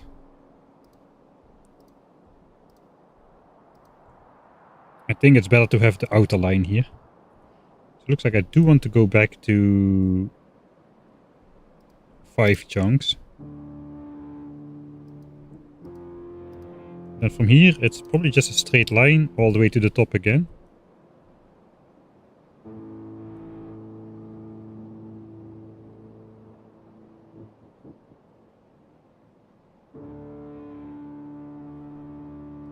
Yeah, I'm off by half a chunk. I think that's, yeah, right here.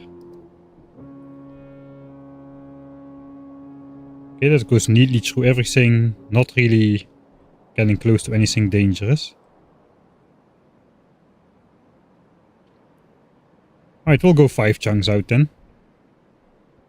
I'll reload that because I don't want to delete so many map markers later. I just wanted to look a little bit. So we'll start out with 4 chunks. 1, 2, 3, 4. That's here. 1, 2, 3, 4.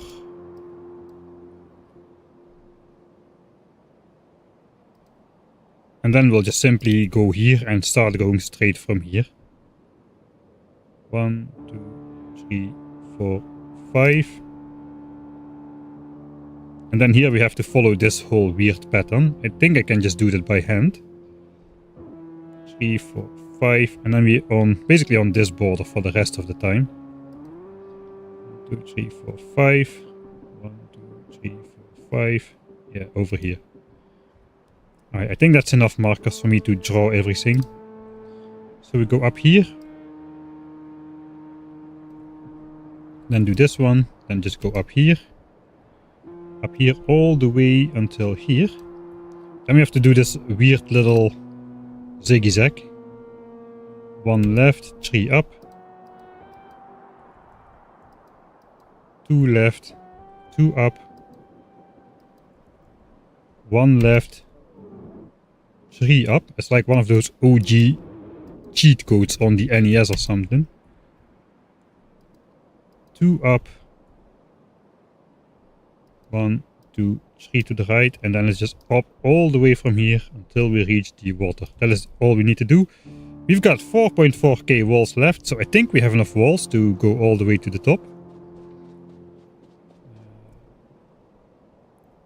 Oh, I thought there was a biter base on the edge of the map. It's just a deconstructed rock. Dang.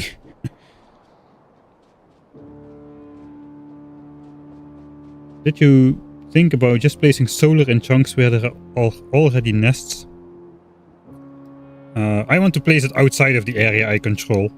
I just want to place it in a big chunk where I can just mass place them instead of like having to tiptoe my way around all the nests. And I need to then connect everything with power lines anyway, which will then diminish local land values again, even if I do it in my base. That's why that is the whole reason why I don't have radar coverage in my base everywhere. Is because this is pristine land. As soon as I draw a power line through there, it's no longer going to be shiny green chunks. Because there's going to be power lines in there. So I'm just going to build it out here and then just draw one power line into my base somewhere. And yeah, just mass place solar panels once. Because it's going to be a big task to place 3000 solar panels by hand.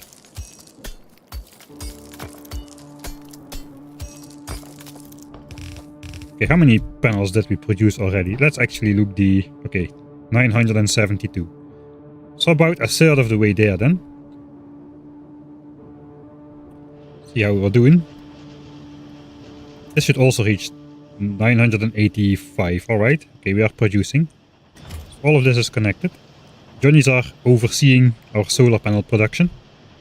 All things as things should be. And indeed, I way overbuilt this area. Looks like I could have gotten away with just 8 of these to consume a single belt of copper. I don't know where I went wrong, but it's better to overbuild slightly than to underbuild slightly, so...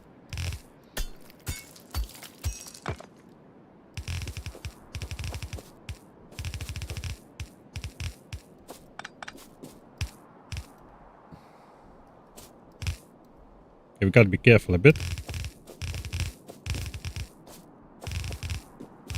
I'm gonna chop that single tree. You shouldn't be here.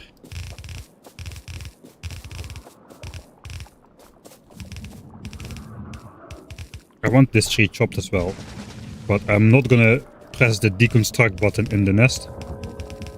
That is not very good for my average life expectancy if I start deconstructing things here.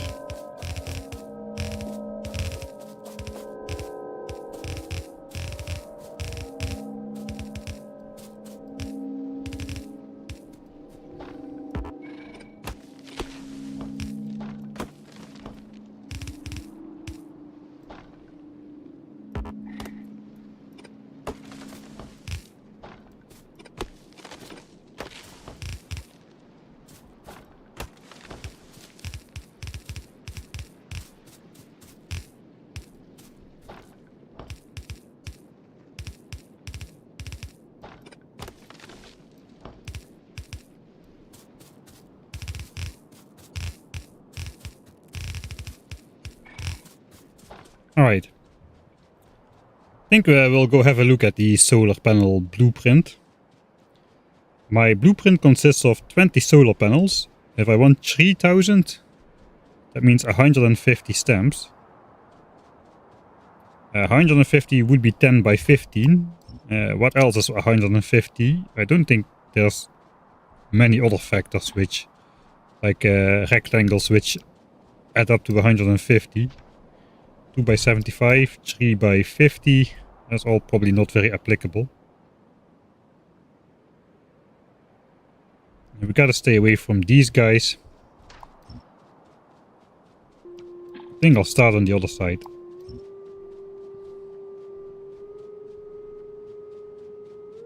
Was there a breach earlier? Yeah, during the test run. I just sped up the game during the dinner break. There was a breach, but we kind of fixed it. We placed a temporary wall to prevent some weird edge case of biter expansion happening.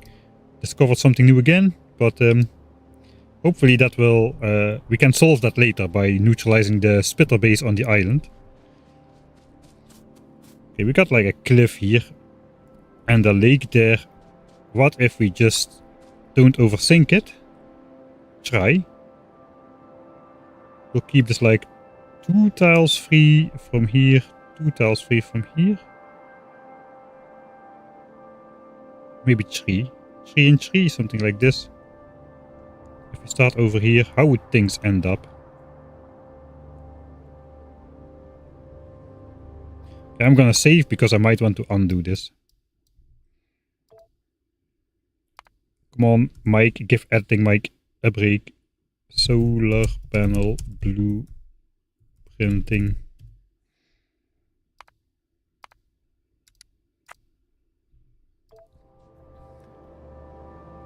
Alright, so this is on top. I want to have this entire area visible. 1, 2, 3, 4, 5, 6, 7, 8, 9, 10. 1, 2, 3, 4, 5, 6, 7, 8, 9, 10. 1, 2. I don't know. We cannot really get much closer than that, I don't think.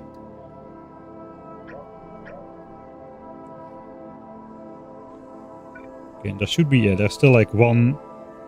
There's a 3 white tile space to walk next to the cliff. There's a 3 tile white space to walk over the top. That's 400, so that's like 20 stamps. 20 stamps is actually not divisible by 150. But 25 won't fit for sure. I gotta walk down a bit now to see the full extent of the blueprint pop onto the screen. Oh, there's gonna be a big solar field to place. Okay, let's just walk down to that nest and see how far we think we can go.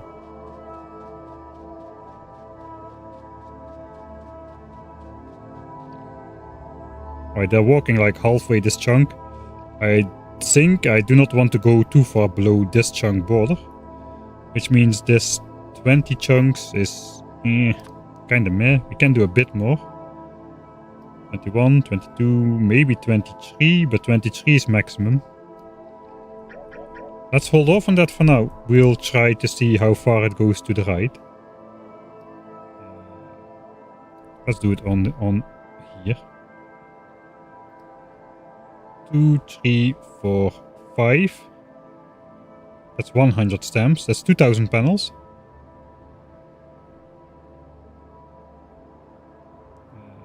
2400 panels. 2800 panels.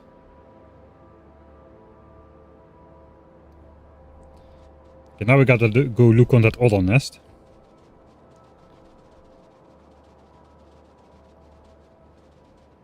Now we're at this horizon. Okay, I do not want to get another stamp. That is way too close. I cannot walk past that nest anymore. Alright, so then this is how many?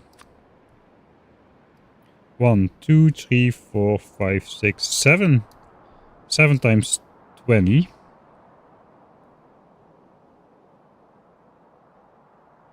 It's 140 stamps. I need 150. 1, 2, 3, 4, 5, 6, 7. 1, 2, 3. That should be exactly 3000 panels if I fill in this entire area.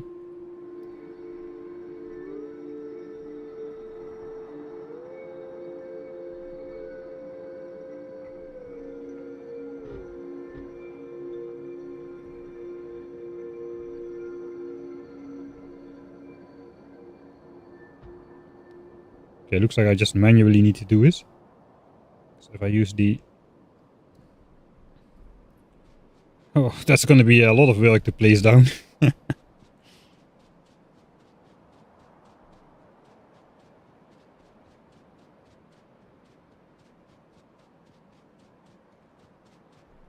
Copper in the bottom left green. I don't understand where I should look for that.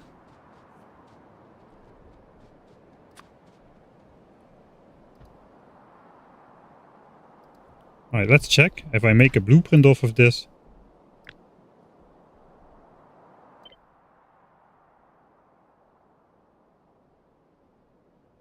I cannot really see that, can I? I can, if I delete a single one. and I would make a blueprint now, will it tell me 2.9k? Yeah, it's 2.9k now. It's 2.999k. So indeed, 3000 solar panels. All right. That's all we need to know for now. We'll leave this mess as an exercise for future, Mike. That sounds like a plan. 3000 is the magic number. Yeah, because I got a... I don't have accumulator, so I will need to rely on steam power during the night. So I just want to match the solar panel capacity to my steam power capacity. I think I'll just change this one out for a wall. It's only one chunk.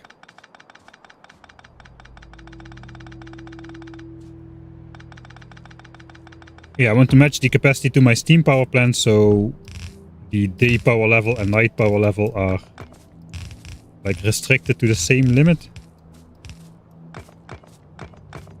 Not sure if that makes sense, but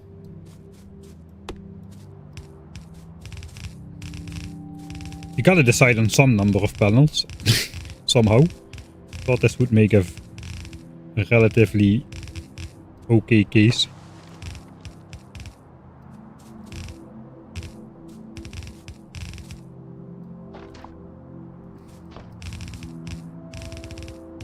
Yeah, I gotta be a bit careful because in some of these walling instances we're gonna be... And don't think about editing Mike at all.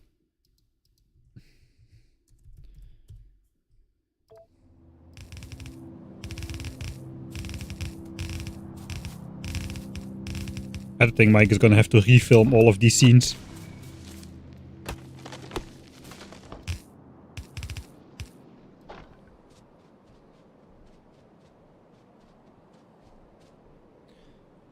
Yeah, we could black out during the night. That is, if it turns out we will be producing too much pollution and we threaten to pollute biter bases, we can do the disconnect steam power completely and just let the base black out during the night.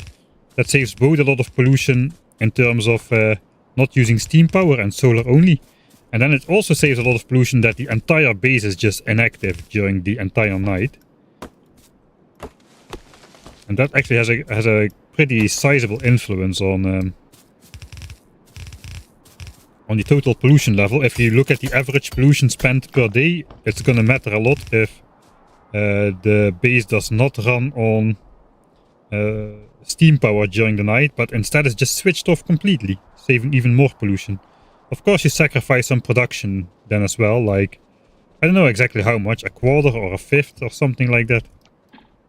Like, during the dusk and dawn, depending on how much overproduction you have, the panels are gonna produce maximum for a while still as well, before they start to drop off, etc, etc.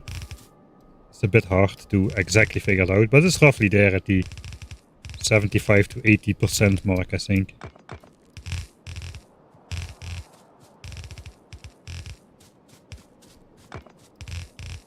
The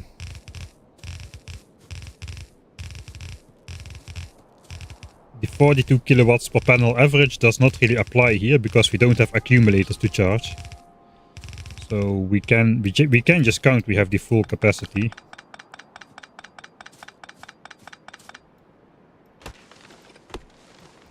%30 less. I guess we can deduce that from the future boiler pollution. We can see how much the boiler pollution does now and how much the boiler pollution does when we have the day-night cycle with the solar panels. That should be the same ratio, right? Yeah, that should be the same ratio because the boilers only are active once the solar panels cannot sustain anymore, and that would turn the base off in that scenario. So production should be diminished by...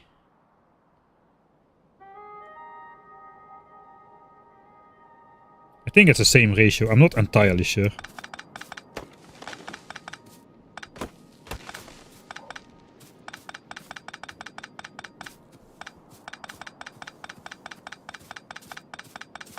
Are you not planning on researching accumulators? Accumulators is a post-oil technology, and we are in the pre-oil era still.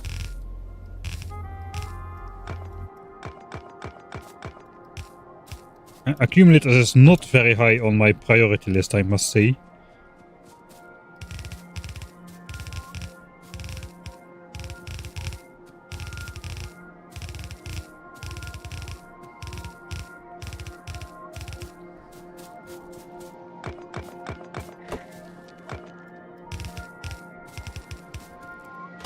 It already was like, I wasn't even sure I was going to go for solar panels first in general, because if you look at it per cost, I think the efficiency module is gonna do about the same amount of pollution reduction per science cost invested. So this is like 250,000 science to get solar panels. I think efficiency modules is like something like 800 to 800, between 800 and 900,000, I think. But the pollution reduction is gonna be also like 3 times bigger or so. This is also part of a wall. Okay, this is just a little bit. I'm gonna deconstruct this as well. I'm just gonna go double speed for a bit.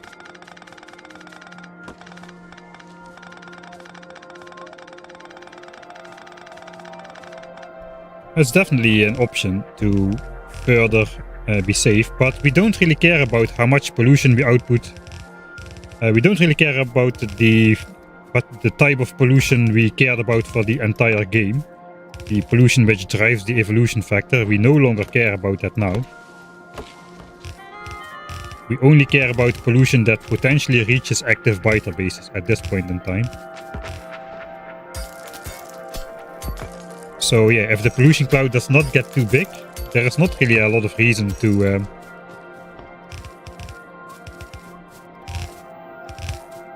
switch off the factory at night. It's not gonna do anything good for us, except maybe slightly slow down the rate at which the trees die. Because the overall pollution levels are gonna be slightly lower.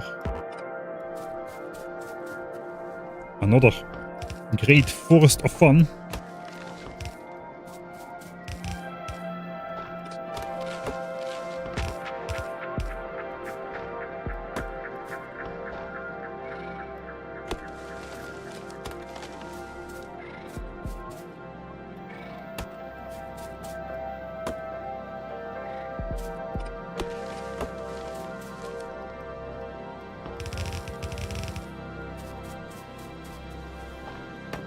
I think by the time we have this done, we can go lay out a power network. 3000 panels should require just about 1000 power lines. About 1/3. Slightly less, but we also need to power back to the base, so probably more than 1000 power lines. So even if we don't have the panels just yet, we can already lay down the power grid, and we have a lot of trees and rocks to destroy. That is also very much true.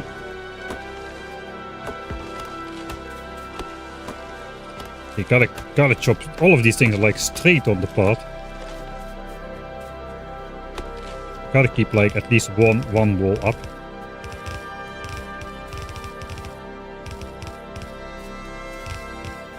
All right, a little bit of free air.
Oh yeah, wait, this was the canyon of death. If you follow this canyon, you will find a nice surprise at the end.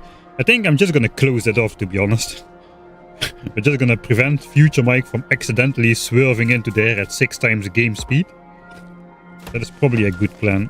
Let's also just chop this tree. Chop, chop, chop. So zip it. That's gonna be closed off. No more no accidentally walking through this canyon. That'll probably save me in the future.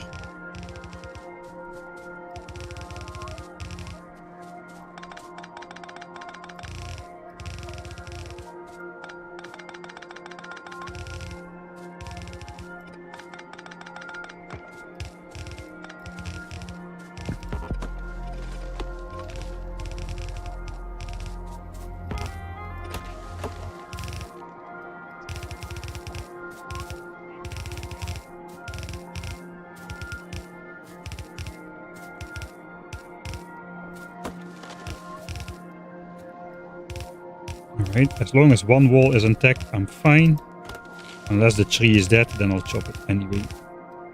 How far is it still? Okay, not far. Just a little bit of straight to go. Then the wall is complete.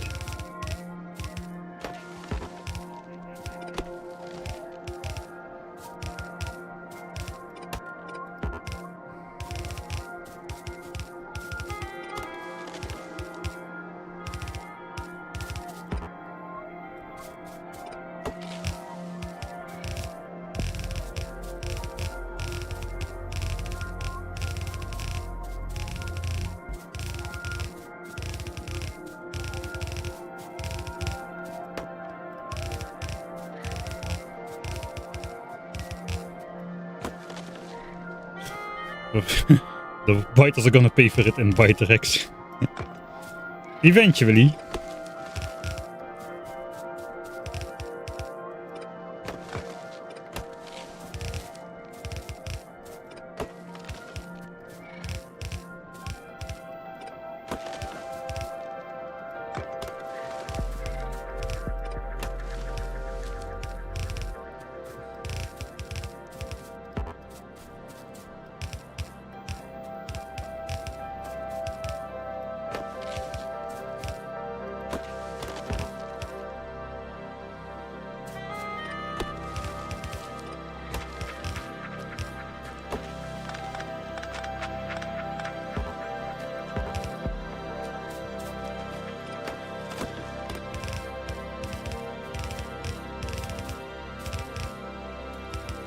Okay, we're there. Let's chop the last couple of trees so we can see where the wall ends. Alright. That is the great wall, the great double wall, fully completed around the entire base. Only took us the entire stream so far. 4 hours, including the break.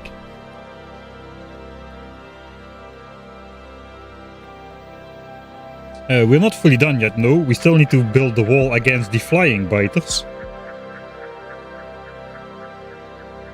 But I think we're gonna build the solar area first. How far are we? 1.7k. We actually haven't produced enough solar panels just yet. I do not have copper on me.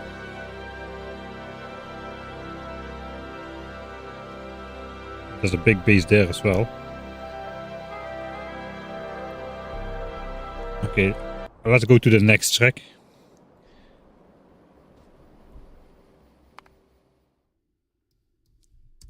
Double wall complete. I think by the time I have chopped this entire area and laid down the power network, we probably will...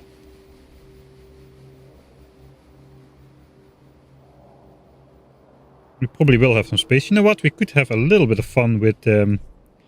let's look... I think we can get some easy expansion chunks in here while we are out here. For instance, I tried to get the biters to expand to here previously. They never did. I think now they simply cannot anymore. Even if these chunks get selected, they won't be able to get there. I wanted to get like biter bases on the water as much as possible for future expansion chunks on the water with the landfill. If now I think if we just deconstruct these pipes and these pipes, we're gonna get a lot of good chunks out of here. So we're gonna do that. Anything which is in between the two great walls can just stay. That is just actively helping us to lower expansion chunks where we want it to. But anything inside of the wall we're gonna get rid of. Not in the chunk directly. This is on the chunk border. One on the left and one on the right. So this is in the same chunk as that. So we gotta deconstruct it from this point on.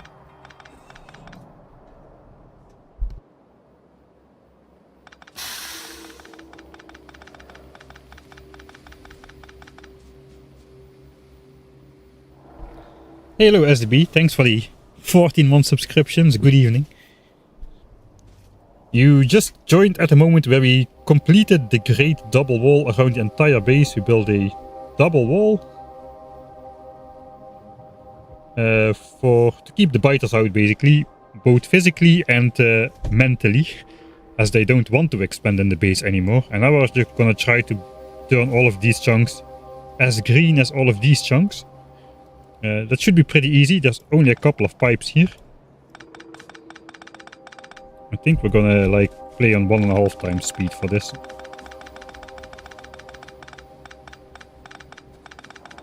Alright, so we also run into the problem that we cannot physically pick up all the pipes, probably. Yeah, so I cannot pick up this pipe.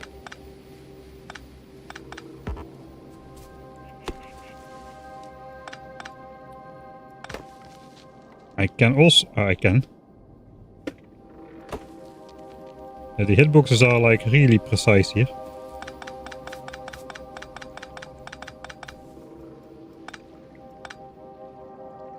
Alright, we can take up all but one pipe. So I could like throw 3 grenades on there over time. But I think we're just, in this case, just gonna chop this one tree. Because I just don't want to come back, especially to this area, to grenade this pipe 3 times. We almost got a new number 1, SDB. We almost got a new number 1. 64k walls, 72k pipes, 47k belts, at least that's something, and then 16k gun turrets. We just did some mental arithmetic, not really yet, but if it takes 1 second to deconstruct a gun turret, and I have deconstructed 14,000 gun turrets, then how much time of this playthrough did I spend deconstructing gun turrets? I'm gonna not think about that.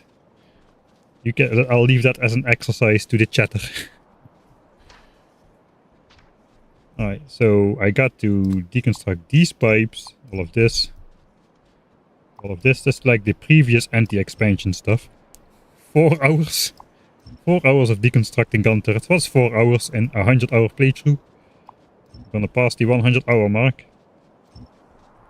Right, so if I start deconstructing all of this, I can do that in high speed, and then we will see on the minimap the chunks turn green quite quickly.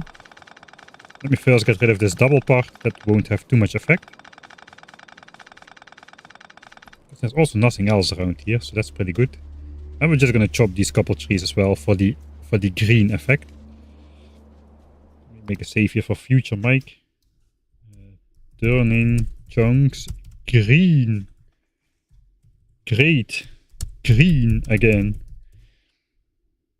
Alright, so let's see. We should get a good amount of chunks off of here. I'm gonna speed up the game by a lot. Keep your eyes on the minimap.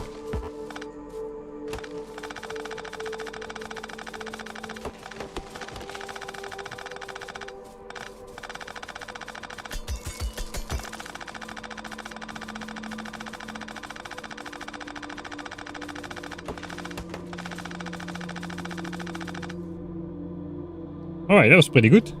1 second.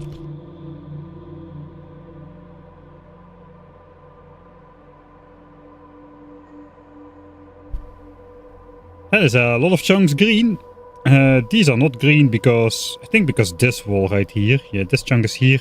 It disables chunks 2 tiles away, so these chunks are not quite green yet, but there's 1, 2, 3, 4, 5, 6, 7, 8, 9, 10, 11. 14 chunks by just deconstructing a couple pipes. That should not be reachable by anything. Question mark. should not be reachable by biters who might have settled on the coast right here. It is really close though, but it should not be possible. Well, here goes the great new experiment. Let's see if these walls gets breached at some point. Okay, I want to know that.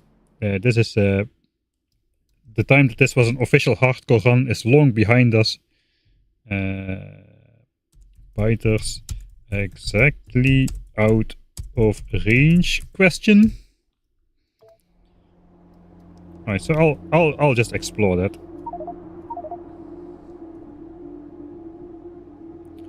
Alright, so biters did settle on the coast. That was to be expected. But this biter base is actually inside the bottom chunk right here. That is out of range exactly. Biters are not in this chunk, but if they were, it should still be out of range exactly to come over here. This should be out of range.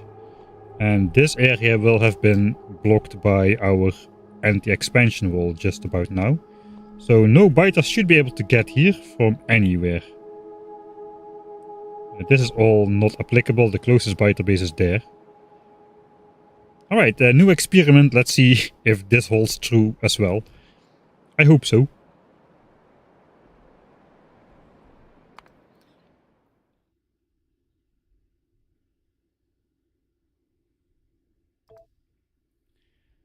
I hope that eventually belts will be the first place most built entity like in any normal playthrough. But it's not gonna happen in under 100 hours, it's not.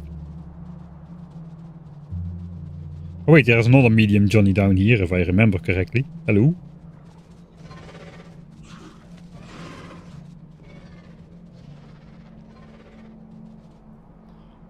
Yeah, I'm not gonna move the rest right now. Alright, let's play around with the great grenading strategy. I want to clear up a couple of chunks in this area still. There's a lot of good chunks here, which could be doing this one after the other. Like this area, there are still like some pipes marked for deconstruction over here, which we could not pick up because of the forest. For that we are carrying our grenades now. We're gonna grenade the forests to save the trees.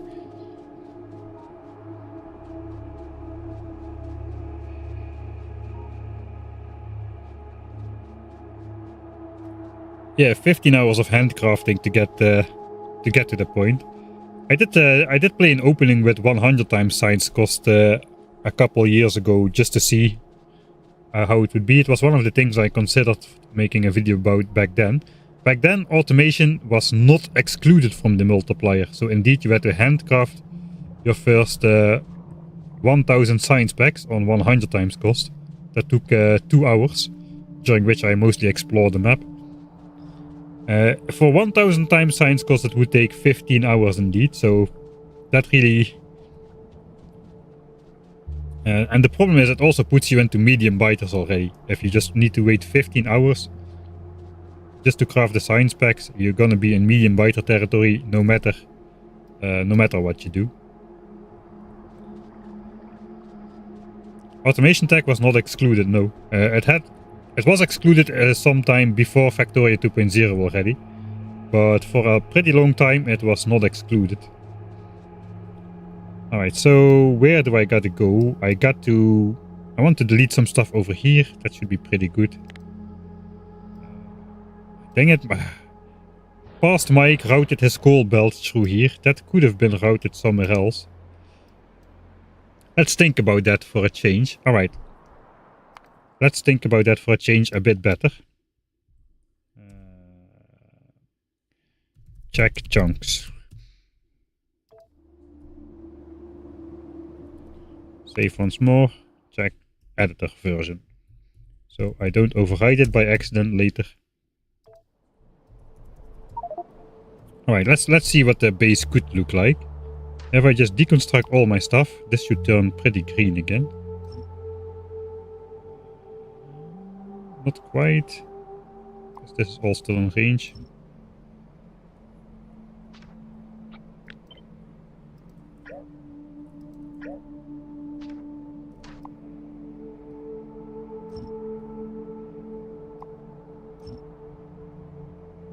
Right, so if this pipe was gone, okay, here we go. If I deconstruct this pipe up until the oil, after the oil it doesn't do that much anymore.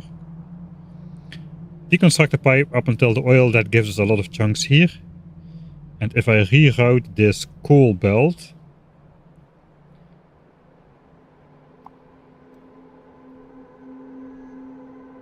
and delete the pipes over here,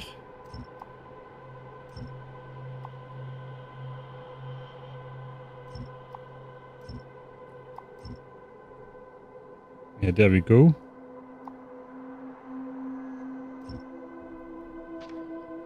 That should give me a lot of green chunks over here. If I grenade these pipes, that should give me...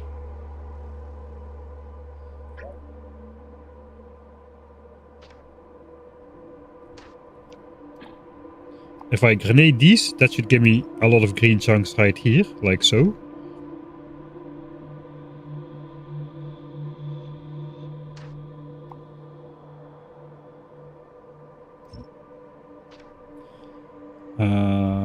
Alright.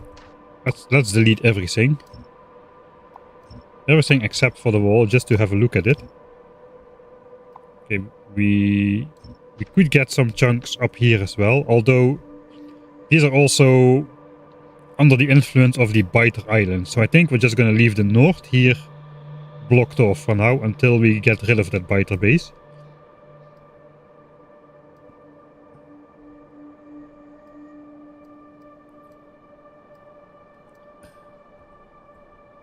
So what we need to do is basically we need another path into the base. We can extend on this part, which comes through here. We already have belts here.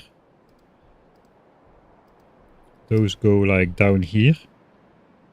You can use this like corridor as well.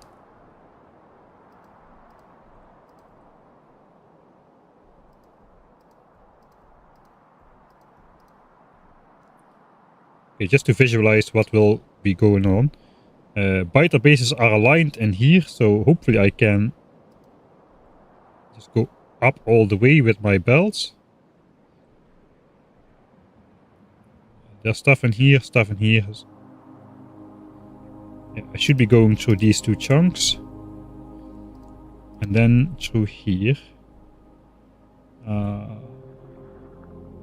Yeah, I should be going through this one. There's going to be walls in this chunk already, so that one is spoiled.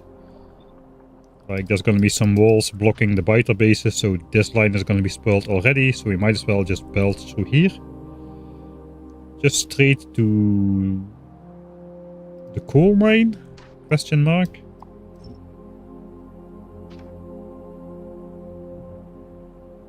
Probably should come in like so. And then the copper mine.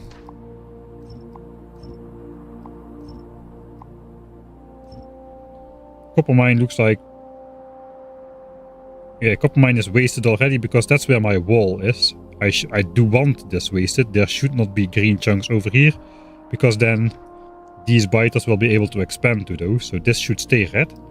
The walls should stay red. Okay, so I basically just want to come in like through here or something. Okay, so under the coal mine, up here, like so, like so. That way I lose the least amount of green chunks, it appears. I do have like a big area of green chunks down here. So I do not really want to bring a power line into the base through here. So I'm probably gonna have to connect the solar panel grid to either down here somewhere to the coal mine. It's probably the simplest solution. On the other side, there is not much beyond here. This could be like green chunks as well, I think. In the end. Yeah, there we go. There could be some green chunks there. Not a lot, but some. Actually a lot. Actually a lot. I still could get a power line through here though.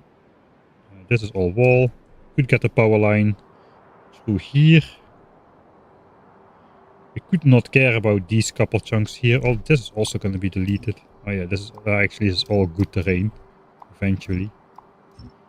Let's delete everything.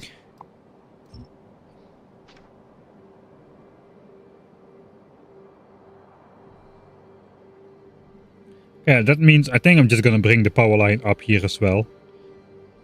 It's going to power the copper mine eventually. We will bring it.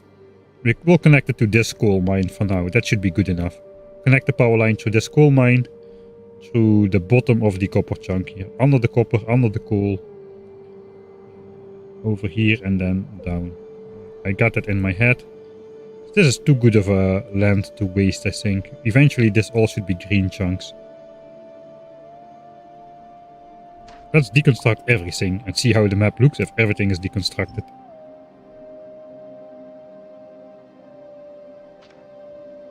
Okay, this is how expansion land looks when everything is deconstructed.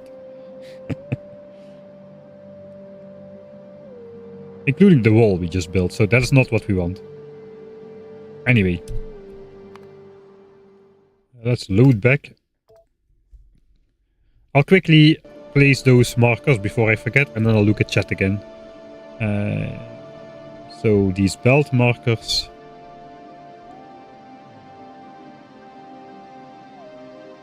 This chunk. Both of these are okay. Preferably through the top here. This is already wasted. We will lose only that one. We can go double chunk here as well. Ah no, it's not true because these chunks are good. Okay, we go up here then. And the one next to the water. I'm not gonna place like the full thing. We're just gonna go up all the way to here, I suppose.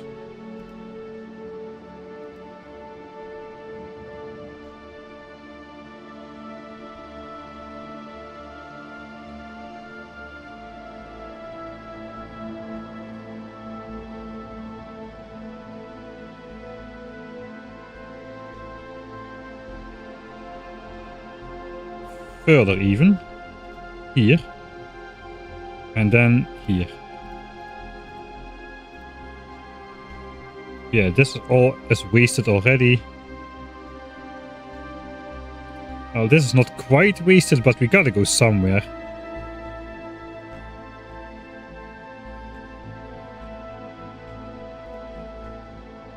Technically we could go like this. That would be more ideal even. But then what do we really win? Like 6 chunks here? Yeah, let's not do that. We'll just go straight. Just go straight. To this base. Go down here. Under the coal mine it was something like this.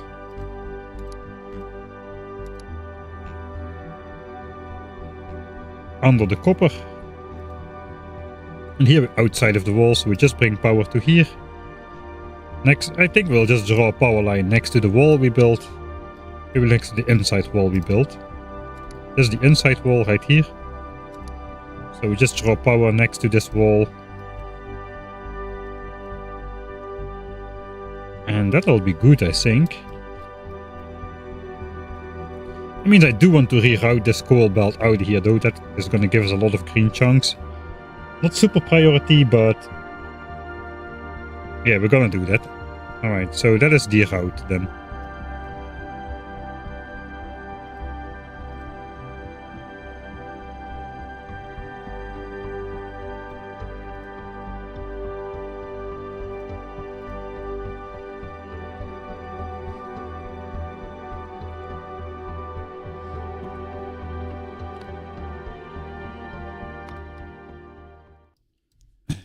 New supply route decided on. Alright. Let me grab some of my coffee. I know. This playthrough almost, the testing and planning of this playthrough must be a new record for you. Yes, I think so too. This playthrough kind of feels like the scope of the Ultimate Dead World challenge. compared to what I have done before. And the Ultimate Death Roll Challenge was way bigger than anything I did before. And now it feels like that again. It feels like that all over again.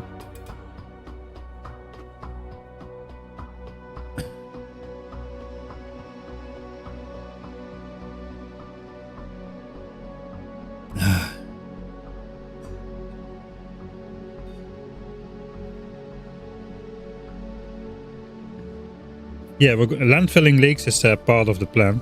Later on, it was the main plan. It was the main plan. Until I figured out we could do this. Landfilling lakes was the main plan. You can create... I'm gonna reload it anyway. So... For those of you who don't know, you can make landfill chunks on the lake. If you have at least 10% of the chunk landfilled. So, and there is a biter base in the applicable range. So if I put landfill here, now we have an expansion chunk on the lake. And another one, and another one, and another one, and another one. And a lot more. And those are all eligible for expansion, and the biters cannot get there. They can be selected, but the biters cannot get there. There's a hidden caveat though, and that is, if there's not there's a hidden modifier or something, which applies to a chunk, whether it's selected for expansion or not. It looks around in adjacent tiles, all 8 of them, all 8 adjacent tiles. It selects the chunk with the highest amount of land.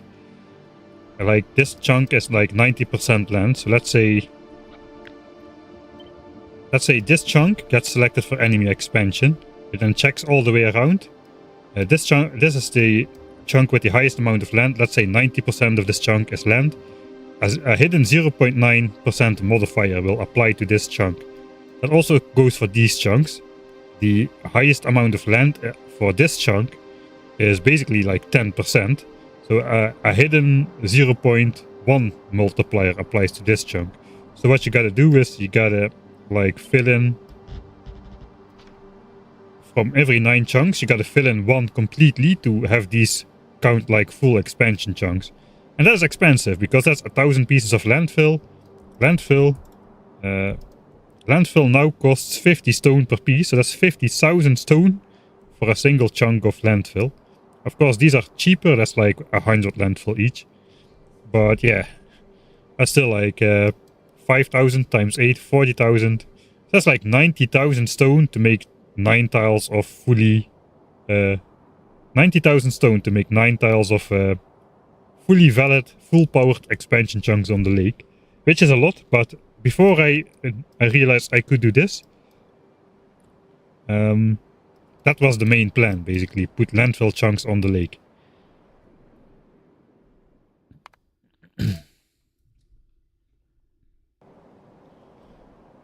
Let's see, our starter stone patch is over here. That is like not even 18 chunks of landfill. This is better, 470k, 500k. There's a couple small ones near the base. We probably will mine those out as soon as we start. As soon as we research landfill, I'll probably just start mining these out so I can get rid of them, because this is our prime building area. All right, so we did figure out the route. So now we just gotta look at how much solar panels we produce already. 2.2k. I think we are good on that then. So I'm not gonna reroute too much now. I think I'm just gonna deconstruct a couple of these pipes and grenade some stuff. We got a chest up here as well somewhere. Where is it? Not too far off. Okay, we can make that visible again. We can take that on the way back. Alright, so let's start all the way over there. This maybe is a mistake. Maybe I should not be wasting time on this right now.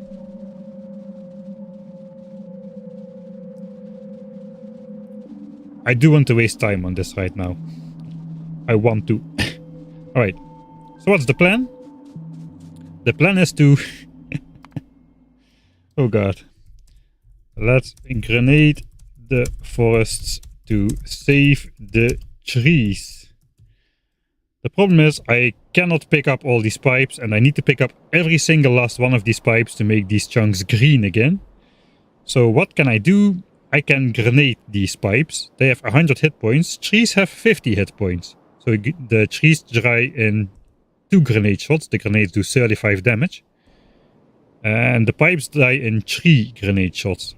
But the trees should heal. I hope that doesn't take too long. So I'm just going to do this. Very carefully try to not blow up 2 trees. Right, so now hopefully I didn't kill too many trees. I killed 1 tree. Alright, that is not bad. And 7 stumps. But the dry trunks, they are one shots. I killed 1 tree. All of these pipes now have 65 hit points. Not all of them probably, but most of them. These trees should heal. Let's mouse over a tree. Let's see how long it takes for the hit points to go up. It is now 19 out of 50. Let's see when it goes to 20. 20. 1, 2, 3, 4, 5, 6, 7, 8, 9, 10, 11. I don't know, like, let's say 12 seconds or so. 12 seconds for 1 hit point. We do, okay, there it goes to 22. And there's like 35 hit points to restore.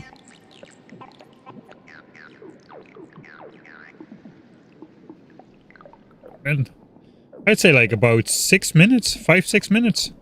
And they should be up to full health again. Okay, so let's mark this.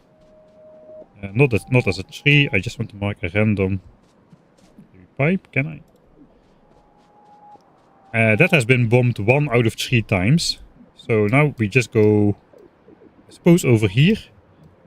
We definitely need to grenade this area, and we need to grenade this area. So yeah, we're just gonna go around grenading that. We can waste 15 minutes on this, I feel. Get up and stretch. Yeah, I'll do that right now. Let's look at my abysmal tech state while I get up and stretch. Yeah, we're gonna place 3,000 solar panels any day now. As soon as I have them, we're up to 2.2k.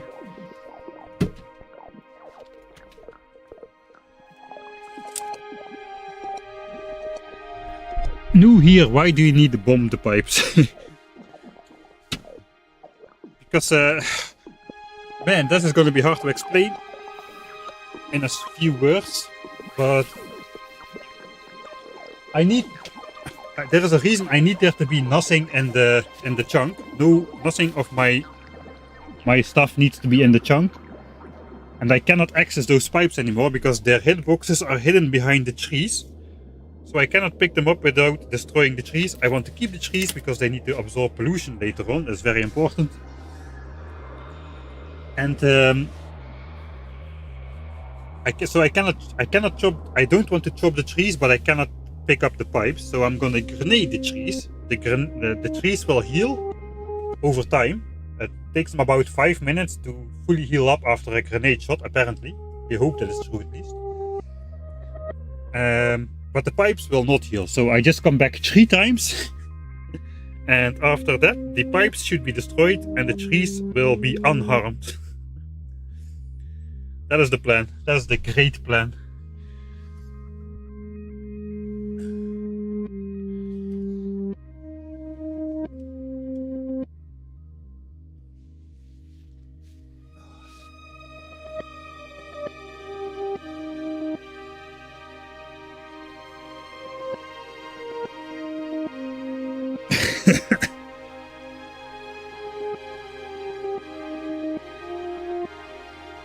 I'm saving trees. What? I'm not killing trees. I accidentally killed that 1 tree. But yeah, you cannot be 100% precise. There's gonna be some collateral damage. Okay, I even got some water prepared.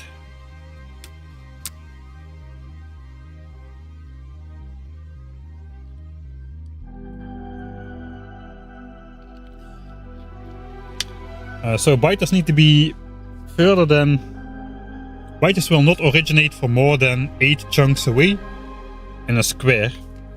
8 chunks horizontal plus 8 chunks vertical, so a big square. It is different from the expansion chunks that generate out from the biter bases.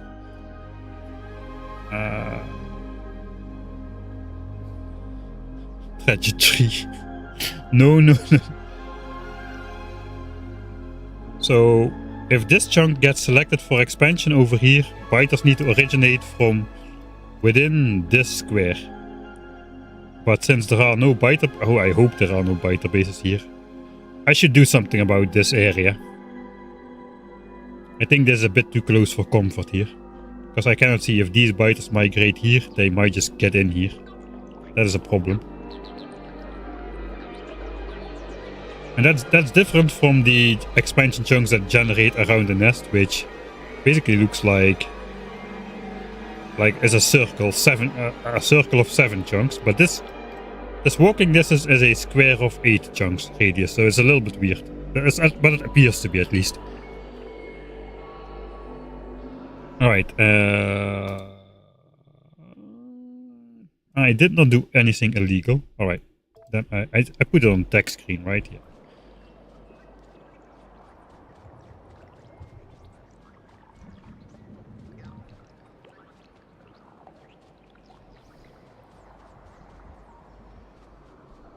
Okay, try to speed up, but the game won't let me. I gotta be a bit careful with my anti-pipe stuff. This is the furthest biter base out.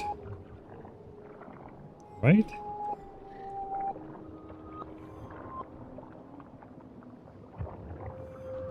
This should be safe. Right, I cannot even see the pipe, so...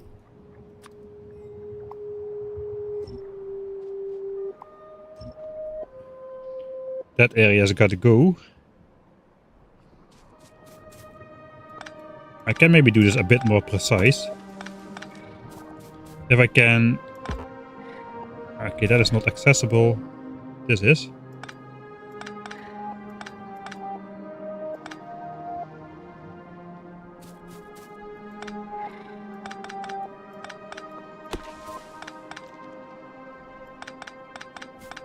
Alright, yeah, this is good. I have 2 distinct areas to throw a grenade at now. So I can first throw a grenade. Let's put it on the bar somewhere here. And then one over here. Alright, then I can reliably take out all pipes in 3 shots and not miss any. Because there's a small gap between those pipes now.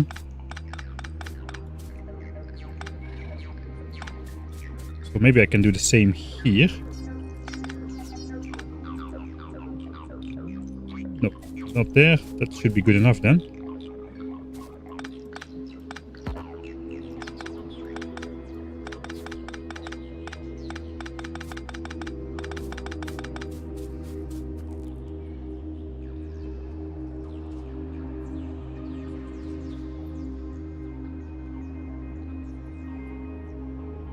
Alright, I picked up the pipe I marked over here. Alright, so let's try it here as well. 2 distinct shots. This might be too big.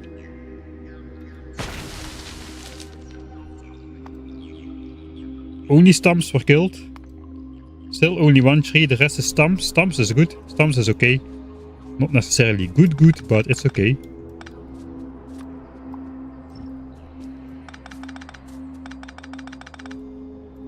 So yeah, had I known all of this in the early game already, then I would not have placed all these pipes in the trees. That tree was not really valuable. It was already without a lot of leaves. Had I known this in the early game, I would not have wildly placed all of this in the forest. I just would have gone around the forests. But I was not planning on picking all of this up at that point in time, so... sucks to be me.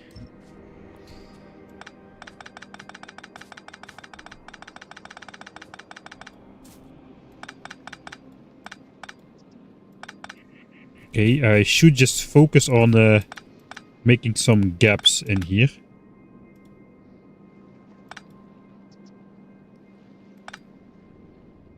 Okay, that's good enough. Next shot can be here. Looks like I can make a gap here.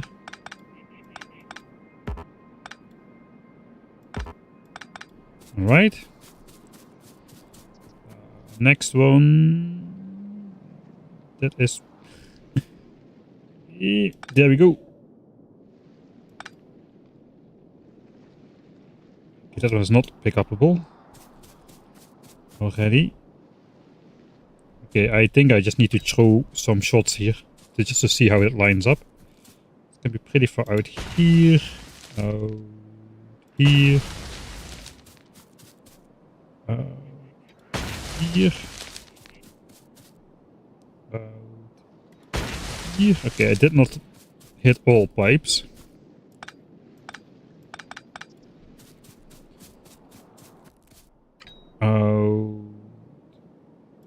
Here. I think I can pick up the rest.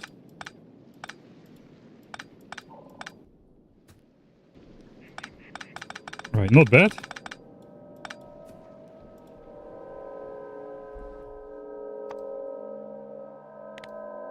Still only one tree killed. What a precision shots.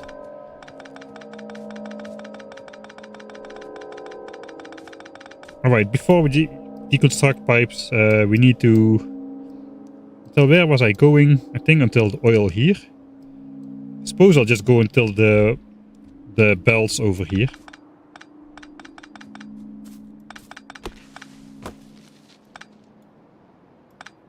Or I can take that tree. That tree was not very valuable. It's one tree. For one pipe, I'm not going to be coming back here.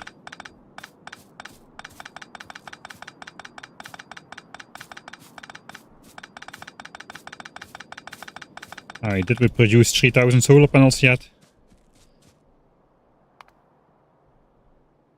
2.5k. What are we producing? Let's look over 1 hour.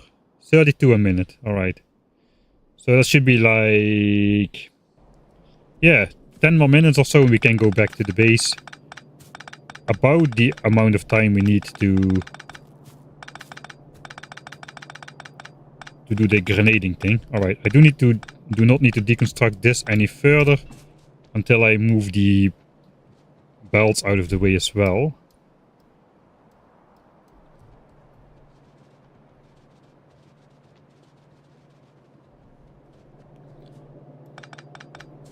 Okay, we can go like some super speed here. Oh, actually, I should probably first look where I need to blow up some trees.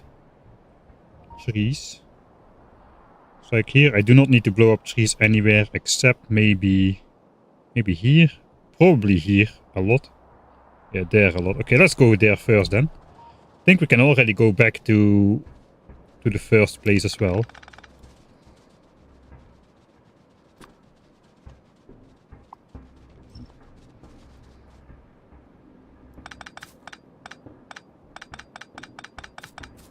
First, let's do this. There's not a lot here in general.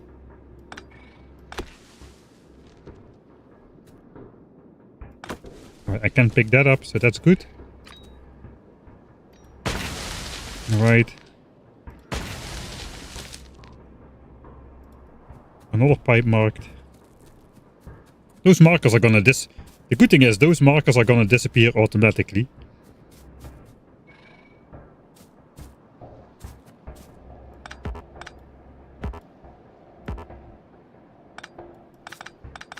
Because the pipes are gonna get destroyed, that means the marker can no longer mark anything. Oh, we can get this, that's good. Then we can get this in a single grenade shot as well. Alright, easy. That's about it, I think, for the grenading, at least. So now we just first cycle back to grenade point 1.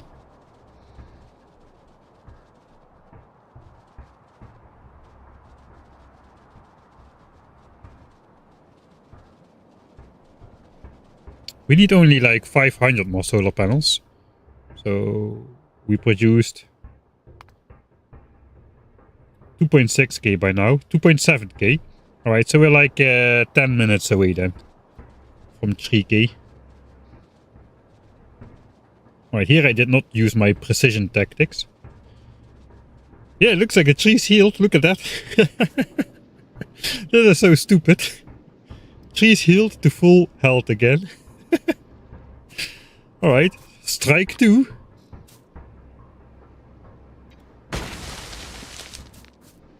Here I just rely on my precision grenade tossing skills, which are not really that precise. Ooh, that was bad, I think. No. Three trees were killed during the grenading, apparently. Not too bad. Okay, that's strike 2. Now we just gotta go to the other check marks in order. So, tuk. Then we just deconstruct some pipes and then throw the final strike. And that should clear up the area. That should make a lot of stuff green again. Who knew yet? You always can have the... I'm like SpongeBob in a way. I can always have the most fun with the weirdest things. Well, let's try. Plop. Alright, strike 2. Strike 2. Strike 2. And strike 2. Right. No more trees killed. Got a bunch over there and then a bunch over there. I think we can, we don't need to wait the full 5 minutes. We can just wait until the trees are back up to, I think I started from this side here, so let's do it again. As soon as the trees have over 35 hit points again, we should be able to just throw the final grenade. 1, 2, 3. That's a big one. 4, that's not everything. Suppose the pipes which do not get hit will just try to mine up. 5. I was not very precise here. No trees got killed though.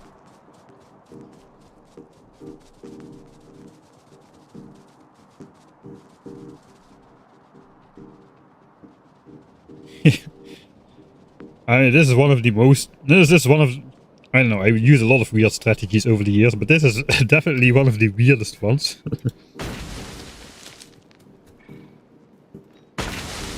Oh, the trees here are not yet back to full health. I didn't bother to wait. Yeah, 46 health. 46 health. 12 health, alright. Yeah, so it works. I probably should then deconstruct some of the pipes before delivering the final blow. Let's switch off map text so we can see something on the map. On the mini-map. Instead of my Excel tables on the lake. So yeah, I want the grenade strikes to do most of the work, to be honest. The power lines are actually a little bit in the way as well. Okay, so now we can just turbo deconstruct this, I think. Maybe not entirely, but if there's trees in the way here, I'll just chop them.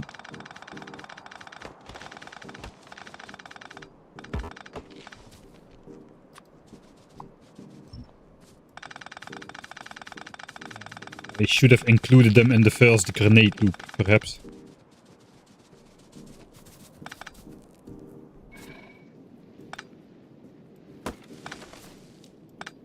Yeah, maybe it was worth it. Oh well.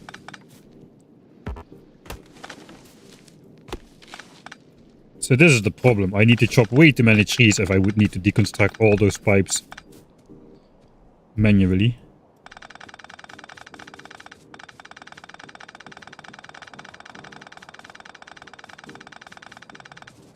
Right, we need to clear up this area first.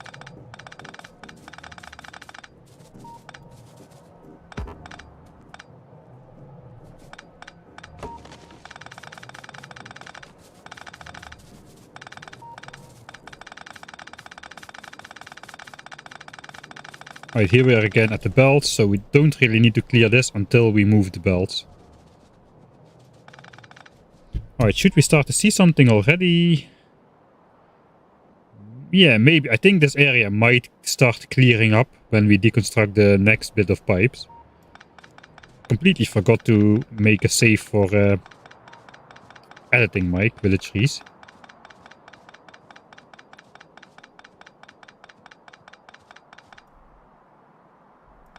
It's gonna be very minimal. I think we're gonna have like 2 green chunks here in the middle for now. So until all of this is moved out of the way as well. Ah, these pipes. Yeah, we gotta blow up these pipes once more. That's gonna do a lot.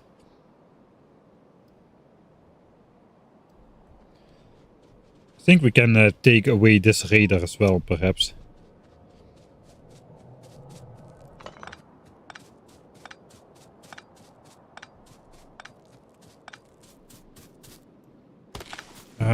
I suppose.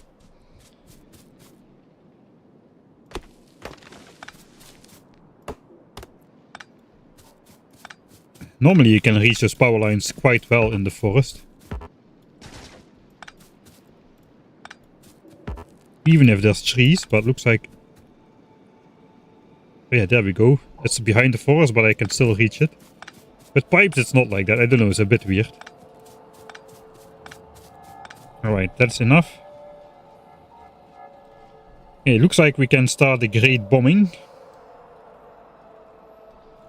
Trees have healed to 48 HP. Yeah, the trees are gonna be good. Let's just watch the health bars go up. 49. All these health bars. There they go. Health bars will disappear right now. Plop. Only the pipes are there. Right, final shots. Let's make a save here for editing mic. Oh, I did make a save for editing mic. Final blows. Alright, so what should happen? Pretty much this area should turn green. This area. There's only these 12 chunks here, but until we move this and this, that's gonna be what it is. Let's see it happen. Okay. Right. Pipes are disappearing.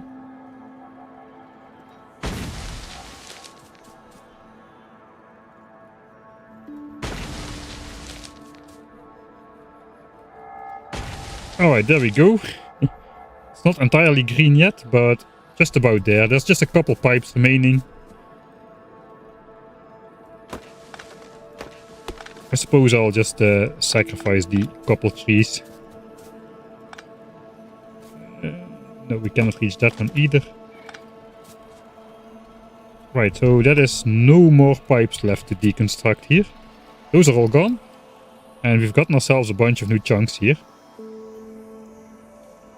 I suppose the effect in the other 2 locations are not going to be that dramatic. Except in the very first location, all the way to the left. But here we still, here we still have the power line and we have the mine nearby. So this is not gonna have any effect really.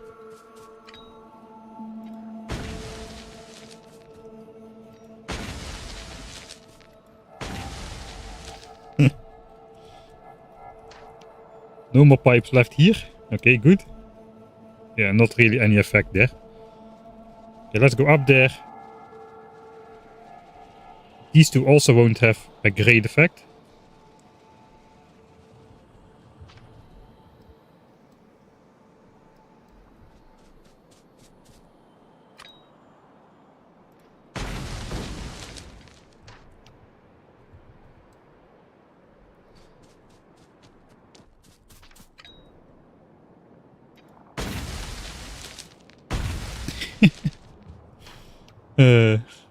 Alright. Nothing left here. The markers are going away as we speak as well. Then there's only these pipes left. I hope I didn't forget to put the second shot in there. That would be bad. Yeah, I don't know. I don't know. I'm still fighting to keep up with technology pace, even though I have set the multiplier to 1000 times science cost. I'm not really sure how that's possible, but somehow it is. Alright, we also gotta pick up that chest of stuff, so that marker can go away as well. Let's pick it up. We should have the 3000 panels produced by now.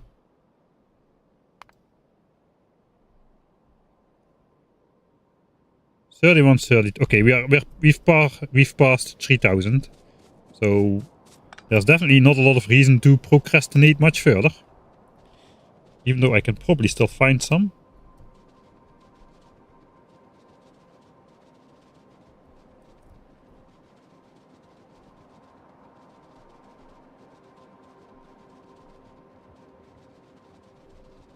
Well, you know, sane person, what else would I do except just waiting for solar panels?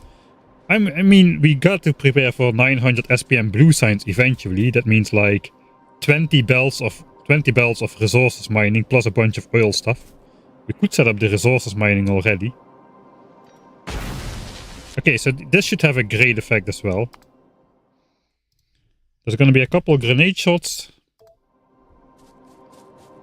I'm gonna reload this. I'm just gonna bomb the trees as well. This entire area will turn green in a matter of 3 shots here. 1, 2, 3. And it's green. I said. It's green. So that's what we want. It's already looking a bit better here. We gotta reroute those belts, then this will connect. This will be fully green as well, but we're first gonna do the solar. I'm going to do this with precision shots though, that was just for the dramatic effect. Let's go.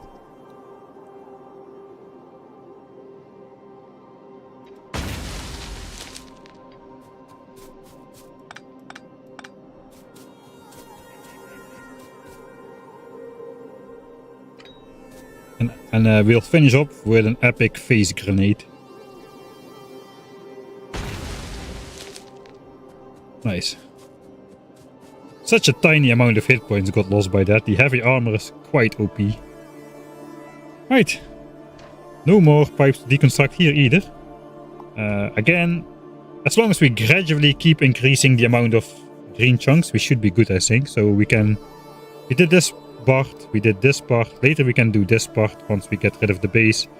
And eventually we'll probably have time to do everything. But for now, time to go do solar. Yeah, it is time for solar. It's actually time to build a new power source. That's going to be awesome.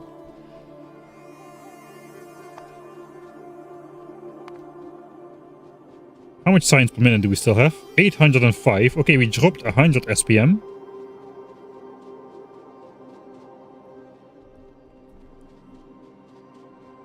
What is next? Next is fluid handling. That's only 50k.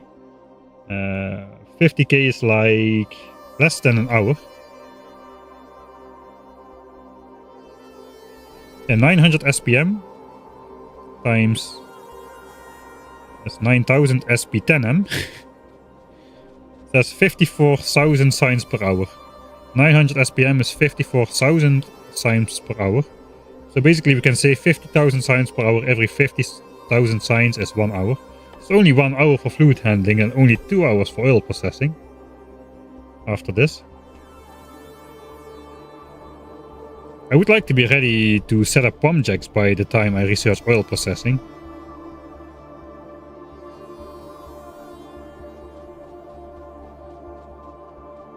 Yeah, I'm removing the pipes previously used to block expansions, but if I had known at the time, I would be removing those pipes again. I would not have placed them in the forest like that, but unfortunately, this is not something I did before, so, well,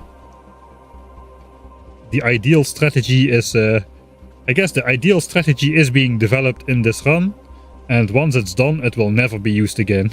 That is basically what's going on. Let's take a final look at, well, we're not going to deconstruct it, it's going to be useful in the night still.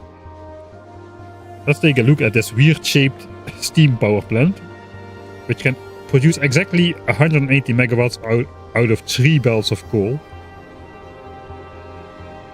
and which exactly follows this chunk part over here to keep the maximum amount of green chunks available.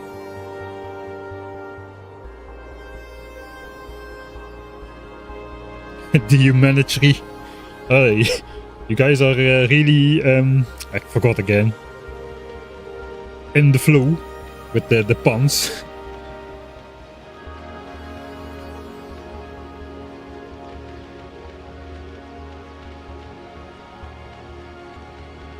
We're currently...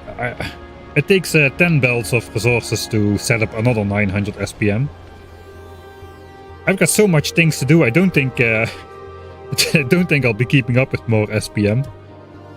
And by the time I mean, we gotta build the solar field now. Then we gotta prepare for oil processing. I think I'm just gonna build like giant storage tanks to already start pumping oil in. So once we actually have plastics and advanced circuits, we're gonna have a large buffer already set up, because we're probably gonna be consuming at a larger rate than we are live producing. So I want to start pumping oil basically as soon as I get the technology. That's gonna take a bunch of time.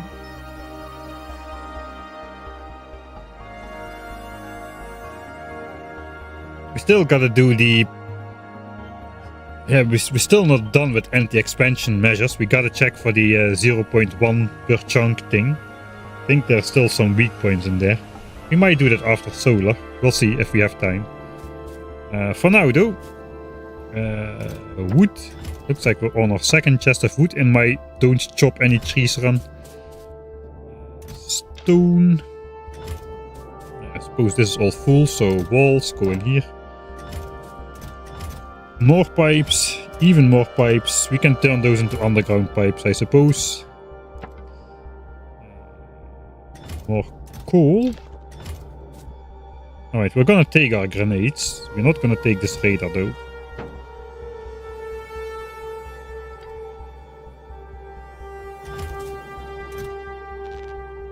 I need even more power lines. I can just make the power lines for this specific project. But I know exactly how many power lines I need, because it's... I placed 150 stamps. I need 900 power lines for the solar field. 900 power lines plus a couple hundred to bring the power up. I got to not connect it to this power grid, which powers the radars. I got to only connect it to this power grid, which powers the rest of the base. So yeah, it's going to be a couple hundred as well. I need to take 3000 solar panels. So I can take maximum 1000 power lines, unless I take... Yeah, unless I take copper wire and wood, then I can take twice as much.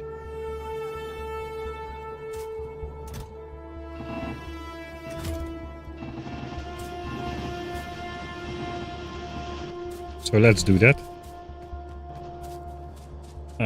Now we're going to sacrifice 3 gun turrets to the Johnnies. So we can claim our solar panels.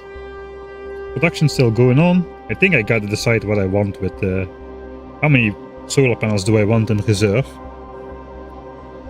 Now I'm doing 180 megawatts. With 3000 panels. I don't really need to keep to that though. Maybe batches of like 300 megawatts would be good. That would be 5000 panels.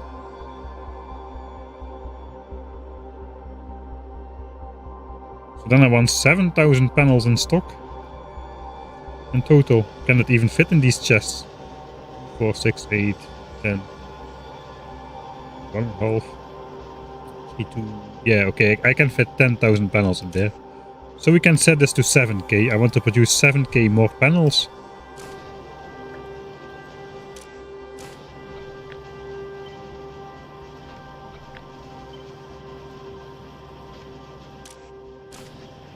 After I take out the 3000. Oh, lights are switching on. Take solars.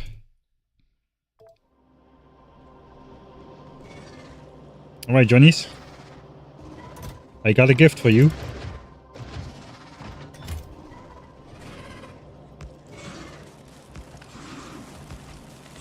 Oh, they're all aiming at the same one. That's not good. Oh, I'm out just in time. I'm out just in time. Alright. We got him. We got him. 3000 solar panels. Can put the rest in here. That is exactly 3000 solar panels.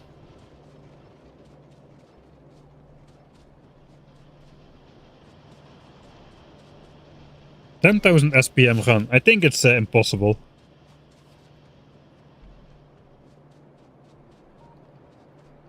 You're not going to be able to get any military technology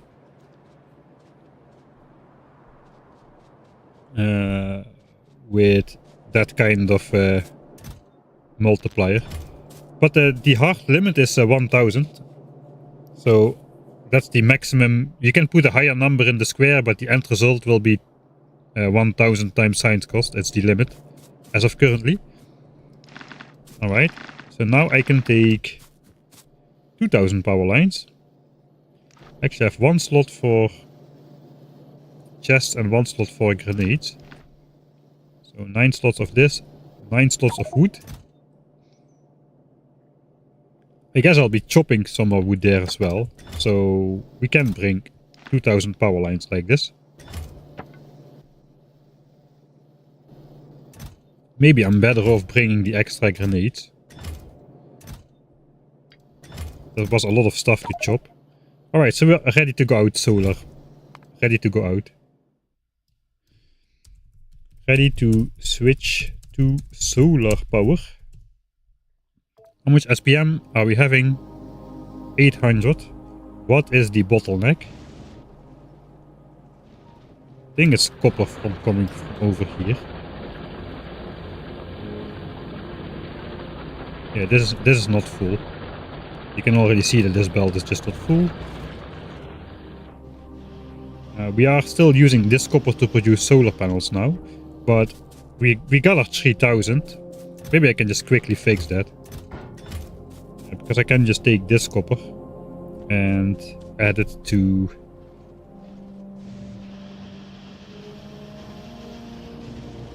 That doesn't need to go. Is there a different bottleneck? Okay, the bottleneck is actually iron gears. Copper is not full, but iron gears is even less not full. Right. My inventory. Maybe we can just throw these gears out as a quick fix.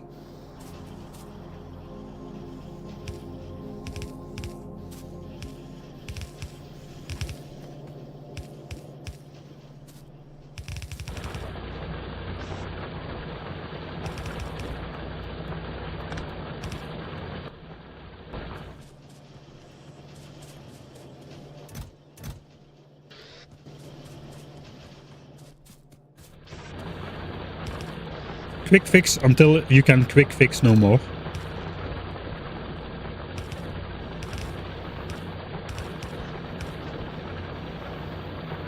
Alright, that should fix red signs. We will be going up to 900 SPM again. But then we also have the secondary problem which we already spotted. There's always a new bottleneck, and the new bottleneck is then gonna be copper coming out here.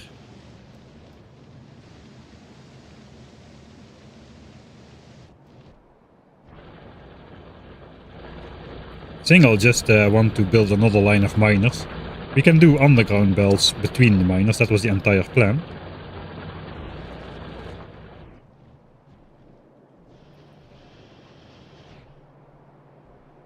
For now though, I am allowed to build in this area. I can switch off the expansion chunks again. I am allowed to build over here, so I can temporarily...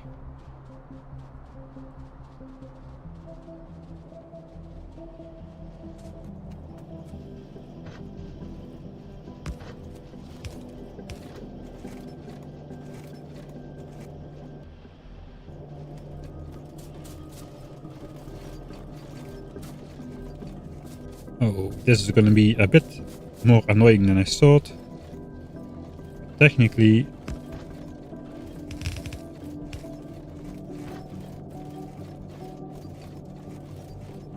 Okay, I gotta do that over here perhaps.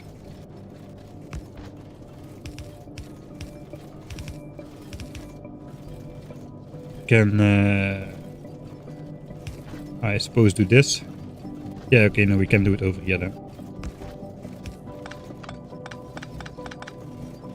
Because this can just go into a splitter with input priority on the belt it should be.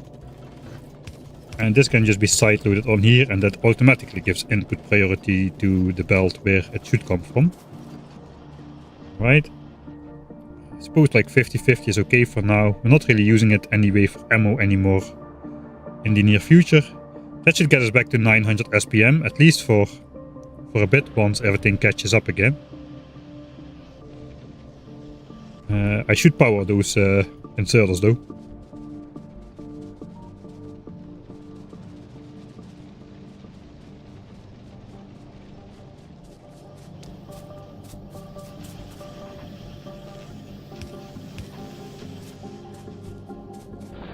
It looks like we were putting all of them on the belt still.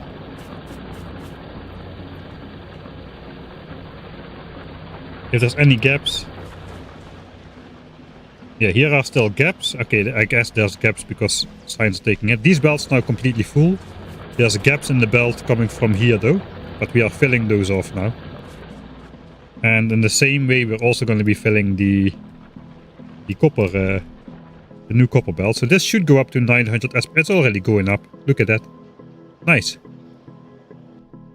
Okay, quickly fix signs. Let's throw away our inventory again and go back to the grind. The grind where we just place 3000 solar panels by hand. Let's have some predictions in the chat. How long is it gonna take me to place 3000 solar panels by hand? Including like deconstructing everything that's over here and chopping all the trees and whatnot. Maybe grenading some of them. It's gonna take a while.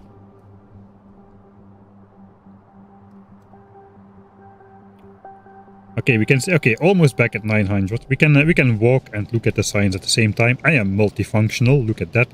It's gonna go up to 900. 900 SPM, yes, yes, yes, come on, give it. 0.9 SPM achieved again. 40 minutes, 2 hours, 30 minutes, 3000 seconds, 2400 seconds, 20 minutes. Likely more than 15 minutes, yeah, I would agree with that. Accounting for getting sidetracked. Ooh, I think no, we can exclude the time I get sidetracked. I'll try to not get sidetracked. 75 minutes. That's a lot of minutes. Let's think about this. It's 3000 solar panels. I should be able to place more than 1 per second, I should hope. But I also need to clear the entire field. The time is going to start when I place the first solar panel. It's going to stop when I place the last one.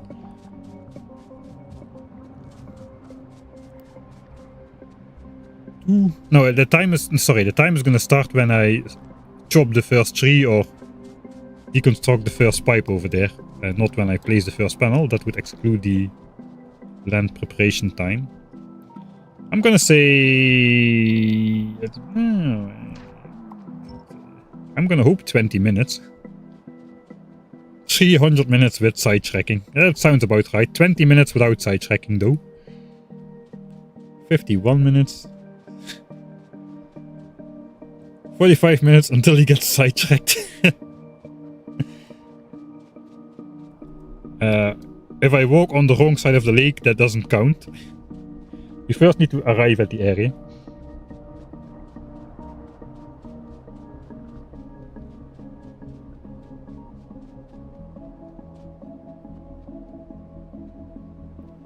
Let's walk faster. It is the end game time. I'm not gonna speed up time during the solar panel placement because I suck. I will misplace everything twice as fast.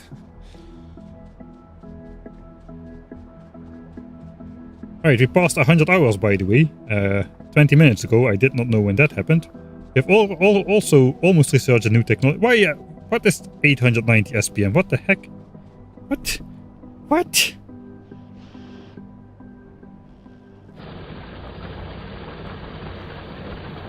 Don't tell me this is keeping up for sure. There's not going to be gaps in there. I think it's just like restabilizing a bit, because this is a weird lab setup. It needs a bit of time to stabilize. think we're gonna see 900 SPM eventually. This is full as well now. Okay, there's no gaps, and if there's no gaps in all of these belts, that just means 900 SPM.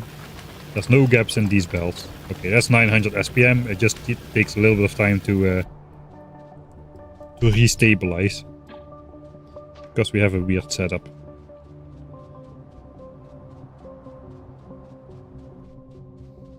I think I first need to set aside my solar panels.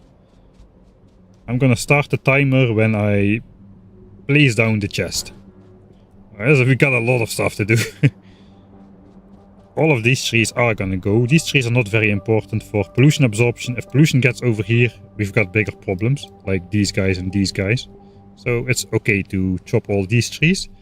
We're gonna start on the 22-minute mark, and then we'll see how fast I can place all of these solar panels. 3000 solar panels and 1000 power lines. Here we go. Solar panel challenge. Solar panel challenge. And not get sidetracked. We need to keep a counter minutes since last sidetrack. No. 3, 2, 1, go. Look at that efficiency. Oh, Silver Scully, thanks for the Prime subscription. I already see what you guys are doing. You're trying to sidetrack me. I'm just first gonna clear the entire area. I'm gonna throw grenades where applicable, but if it's not like a big shot, I'm just gonna chop. Like we're gonna throw some grenades in the middle. I think we're gonna do this systematically. Systematically is the best way to do these kind of things. We're looking at the endgame timer. The endgame timer says 22 minutes. Start crafting power lines. That is too efficient. I would have forgotten that, so I'm not going to pretend I saw that. Good news is I have the copper cable and the wood. And engine, apparently. I have copper cable and I have the wood, which means I can probably craft power lines faster, like at 4 per second, then I can place them. Okay, I gotta be actually a little bit careful about deconstructing all those pipes, because that will... Yeah, I cannot do that. I cannot do... We cannot do that. That's a problem. If I do that, there's a small chance. Well, all these chunks will turn bright green again for expansion, and enemies can actually reach these chunks. So I gotta make sure I keep something down here, or we just might risk getting a nice little beam biter expansion or two right in the middle of our solar field here. I said I was gonna use grenades. Look at that. Killing trees. Oh. I didn't kill a lot. Okay, I killed a lot of trees. Oh, never mind. Okay, we killed a lot of trees already.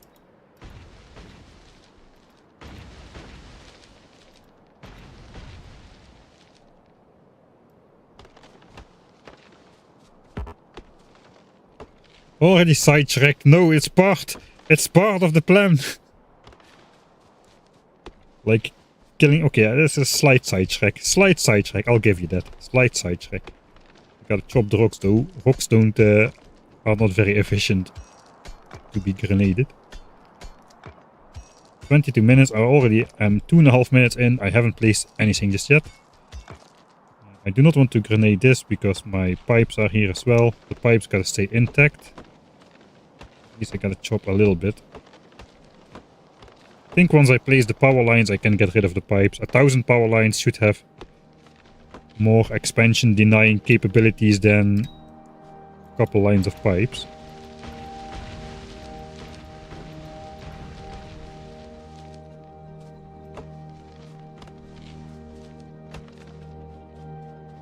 Okay, here's the biters.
Alright, I almost got sidetracked again.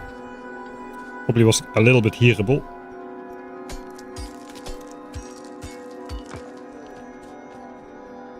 Ah, 3K panels. I'm doing 120 megawatts at the moment. And before I start doing blue signs, I will likely have efficiency modules in everything. So I don't really think I need much more. For now, at least. We'll see. But there is always space for more, but I at least want to replace my daytime power plant with solar panels as quickly as possible.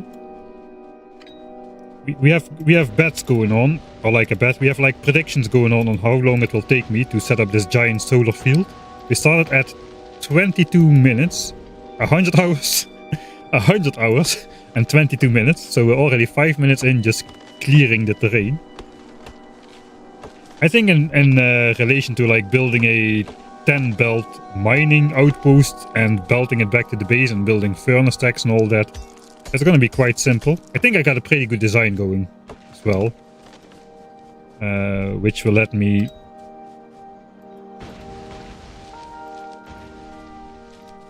build this pretty efficiently. I hope so, at least. Kind of a weird design with the double power lines, but that allows me to span like 2 lines. I can throw some grenades here as well.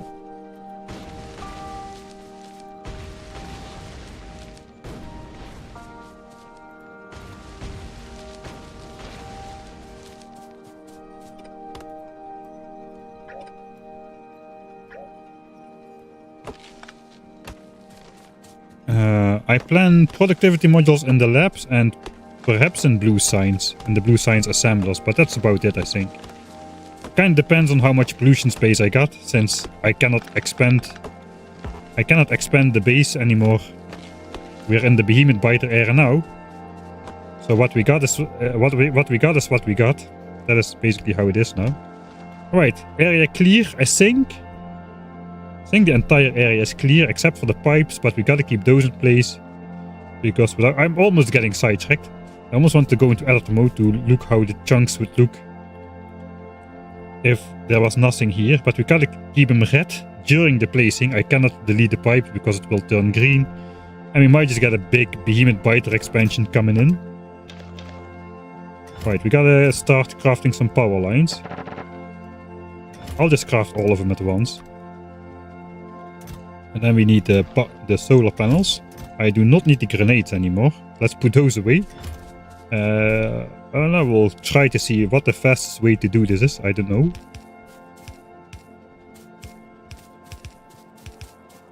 I don't think it's walking up and down. Maybe I can do like 2 rows at once. Power lines are pretty forgiving. I can just zigzag a bit like this. Yeah, that works. Okay. I think that is the way we're gonna do it.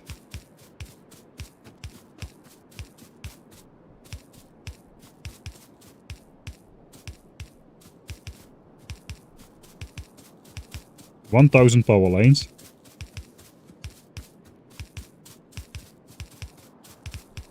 Okay, we have a slight risk of misplacements,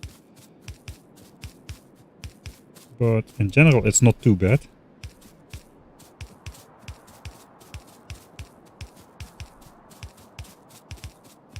The annoying thing is I cannot read chat while I'm doing this because now we're on a timed challenge.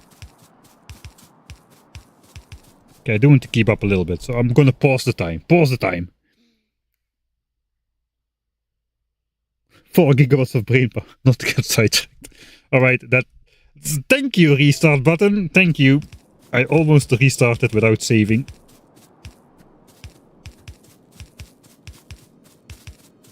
Best button in the game, the restart button.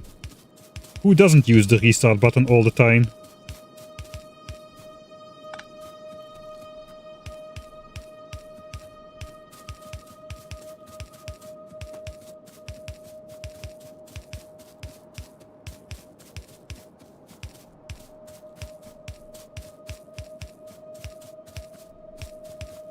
It's actually pretty efficient.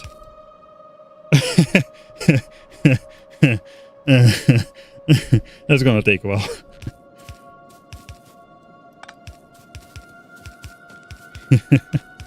It's gonna take a while.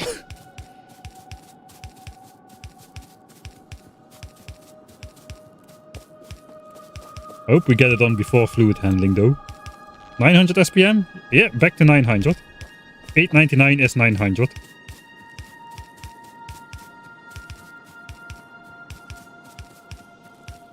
If you paid attention during math classes, you will know that 9.9999999 equals 10. So 899 SPM equals 900. Don't question it.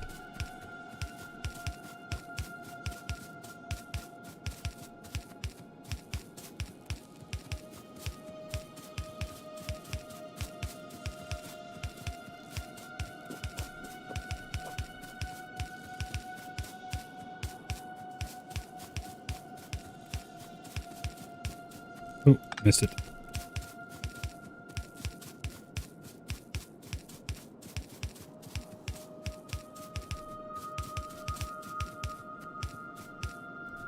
Missed the tree. Got sidetracked by the tree. I think after all the power lines are down, I'm just going to deconstruct the pipes and then just place the solar panels. I think that's the way to go. None of the pipes are in the way for the power lines, which is nice.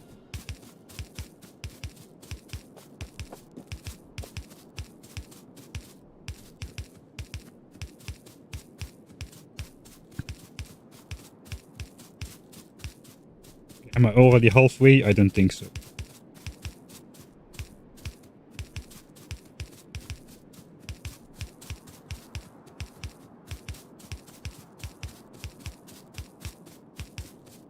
This is working surprisingly well. Should have used power lines to do the early game biter takeouts as well instead of pipes. I think power lines would be even better. They're way more... They're way simpler to place accurately because they have their unique mechanics where you can basically drag them and they'll fill in every ghost without filling in extras.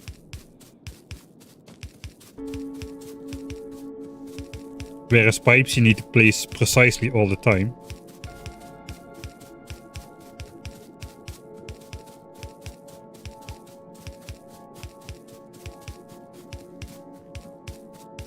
I think that would have probably been better. It may even have been better for the big assaults as well. Like later on, where we use the walls instead of the pipes. The walls have a lot more hit points, but the power lines are way faster to place, I think. Unfortunately, they stack only to 50, but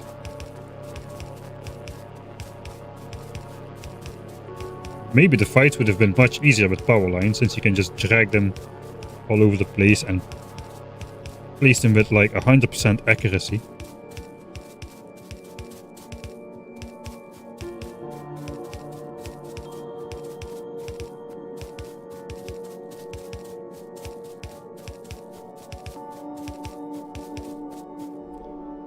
Hey, we're almost there. Actually, it's not too bad, not too bad. Because now we still gotta do 3 times the amount of walking to do the solar panels, actually.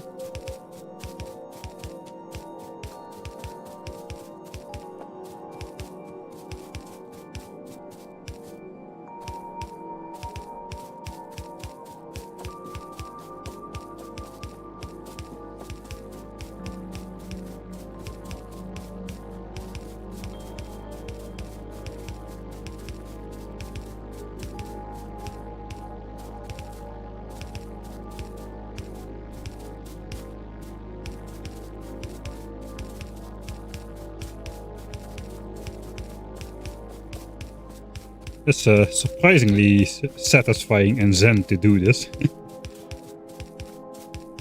Okay, we're at the bottom line. Okay, I have to be a bit careful here because I think we're far and yeah, we're way far enough away from those biters. There goes the zen focus. Let's see if I can do this with like 4 lines at the same time. I think I cannot. Yeah, no, I'm gonna mess it up. Way more. Yeah, no. Single line it is.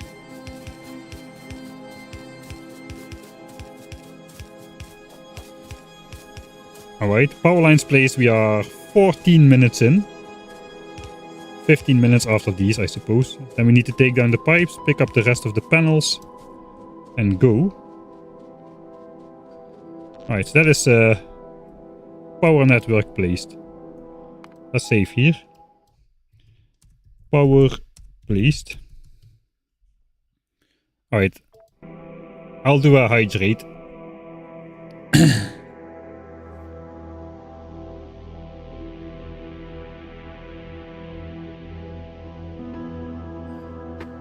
If we use base 12, the 0.999 paradox would not exist. We would probably have the 0.111111 paradox instead, wouldn't we? I don't know, actually, I didn't think about it.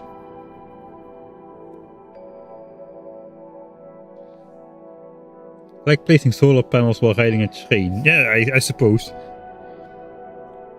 Your playstyle is very much suited for placing solar panels while riding a train as well. Since you don't suffer so much from the pixel perfect placement OCD like many of us do, which is a blessing. I very much enjoy how you have built your rail network in your run.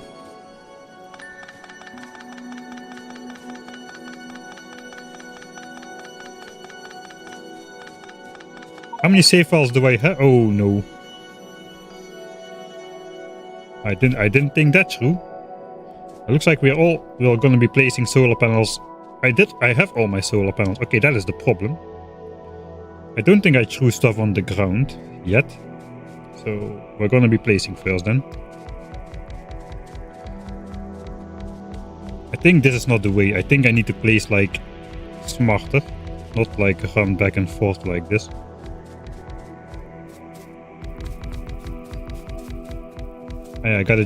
I gotta do shorter sections and drag more, I think.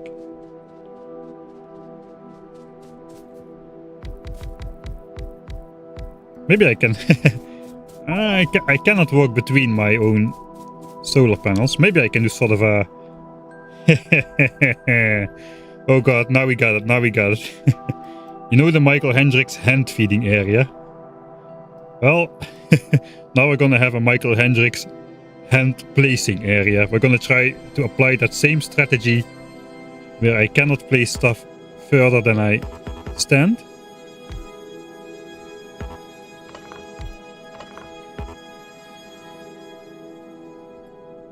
Try to apply it to solar panels. So I basically have to do this. 4, stand here. Now I cannot place this one. I cannot place this one, but I can place this and I can place this. So now I'm just gonna drag then. Oh yeah, oh yes. A little bit zoom out.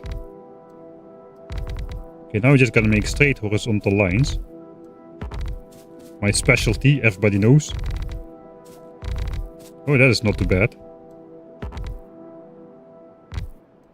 Maybe it works better without ghosts.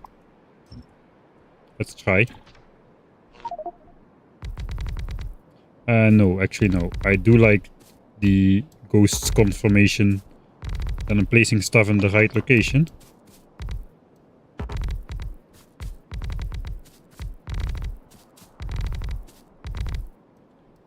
Well, it's actually not too bad. Okay. I should be a little bit more careful.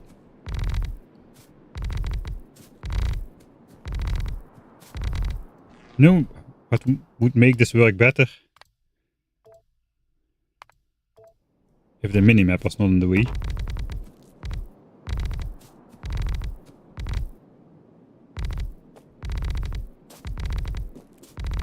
Oh yeah. Now we're getting the hang of it. Look at that placing speed. Holy moly. I've never placed solar panels so efficiently.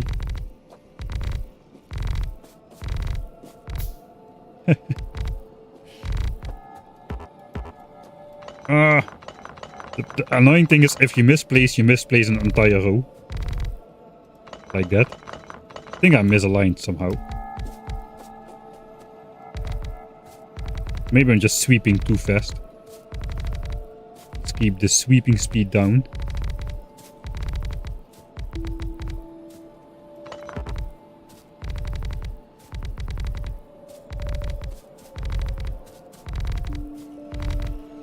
It's gonna take more than 20 minutes, that's for sure.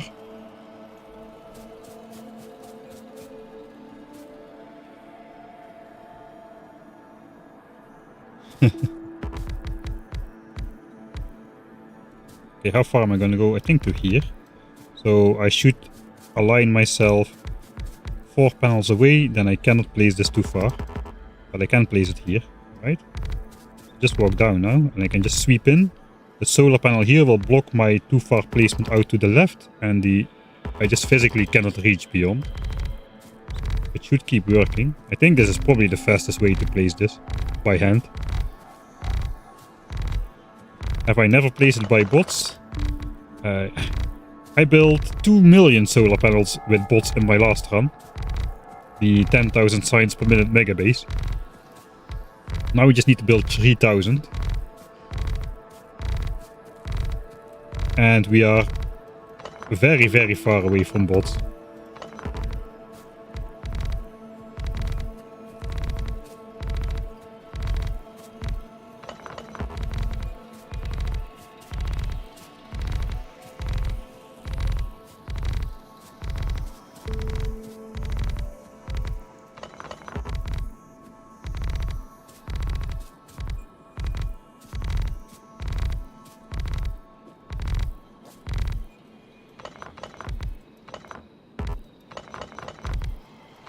Alright.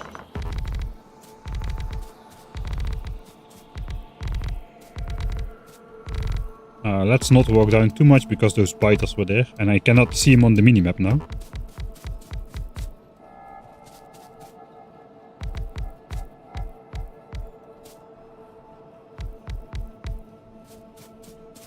Alignment again.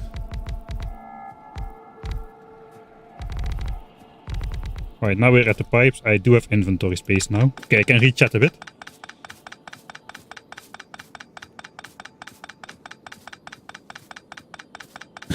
Pianodons. Hey, Obsolete, what do you think? Somebody asked earlier, which run is more painful? Like standard Pianodons or the one which I'm doing right now? What is your take on that? I guess for me Pianodon would be more pain compared to this run. But I think it's like painful on a different level. Like it's like horizontal and vertical expansion and stuff. I think it's just a different kind of pain, Pianodons, than this one. Yeah, different ways, right? I think so too. 60 gigawatt solar field. No. 60 megawatts. So well, let's go for 60 megawatt solar field instead.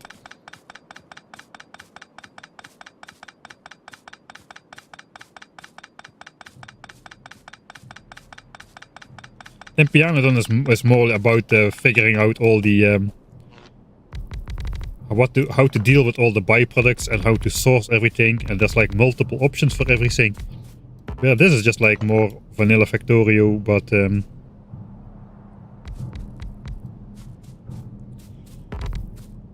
yeah, the micro doesn't matter as much. The macro strategy is very important on this run, whereas the micro is of lesser importance because time is not really that much of an issue in this run in terms of progression for a byte revolution.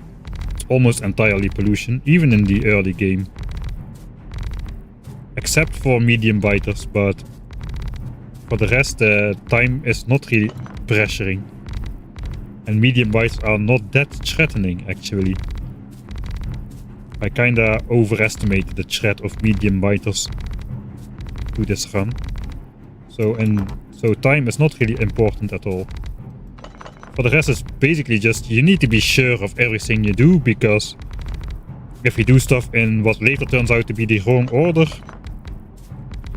well, it's 1,000 times more expensive to do it in the wrong order, I would say.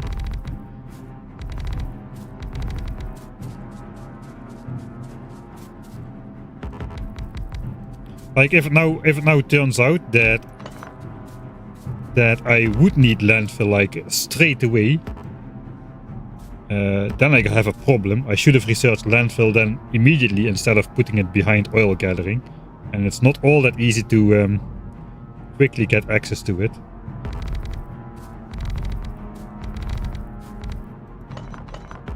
Okay, how much time are we in? 23 minutes. It's going to be a bit of a weird line, I suppose. The width of my blueprint does not really match the width of this sweeping action. I should put like the solar panel count from here. Okay, 1.4k left. That means we placed over half of them. Doesn't really look like over half. There's nothing on the power network. I don't even have an inserter to put on the power network.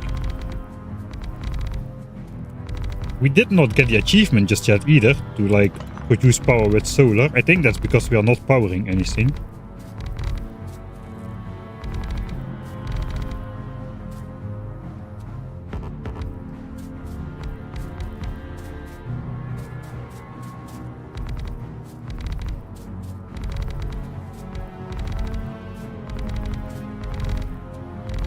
We're more than halfway though.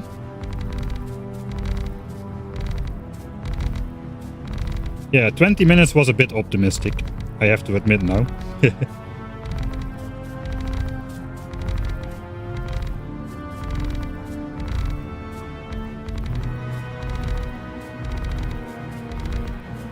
Super dramatic Vulcanist music over the placing of solar panels.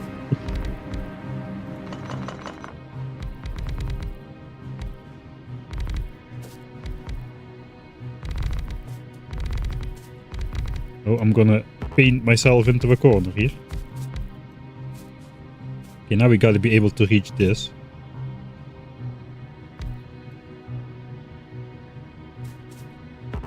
Slightly out of reach, so I suppose this is the one. Ah, no, wait, that... No, I cannot do that because...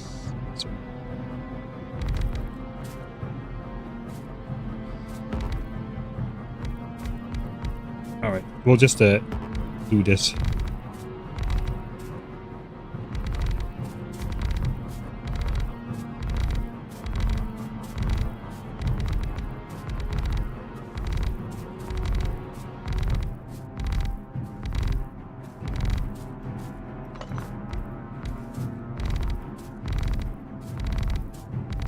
I hope I didn't misplace one in the center after this, because you cannot squeak through between solar panels.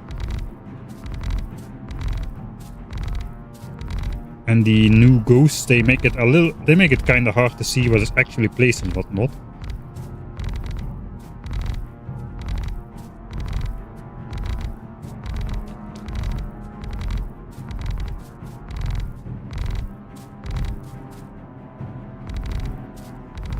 $800 solar panels left to go. Oh hey Zasper, thanks for the raid. You're just joining in the most intense part of the run, where we hand place 3000 solar panels because bots are a pipe dream.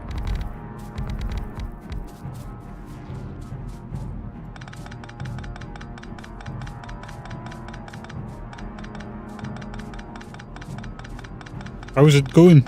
What kind of run are you playing at the moment?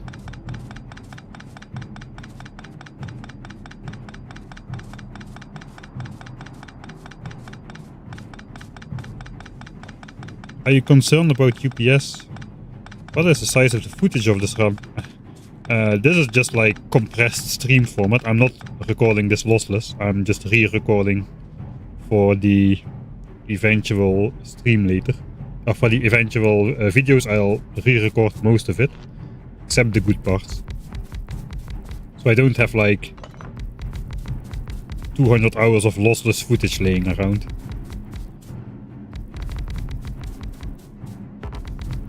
As long as you don't edit too much in the stream format is pretty good. But once you start doing like frame perfect cuts and transitions and zooms and whatnot, the stream quality falls apart pretty quickly. Looks like we're finishing up the last in the traditional way, just walking back and forth a bit.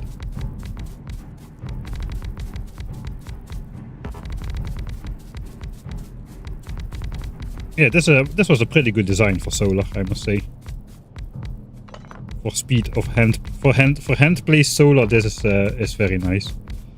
Without for hand placed solar without accumulators, normally it is pretty trivial to also get accumulators at around the time you have solar, but for us it is not.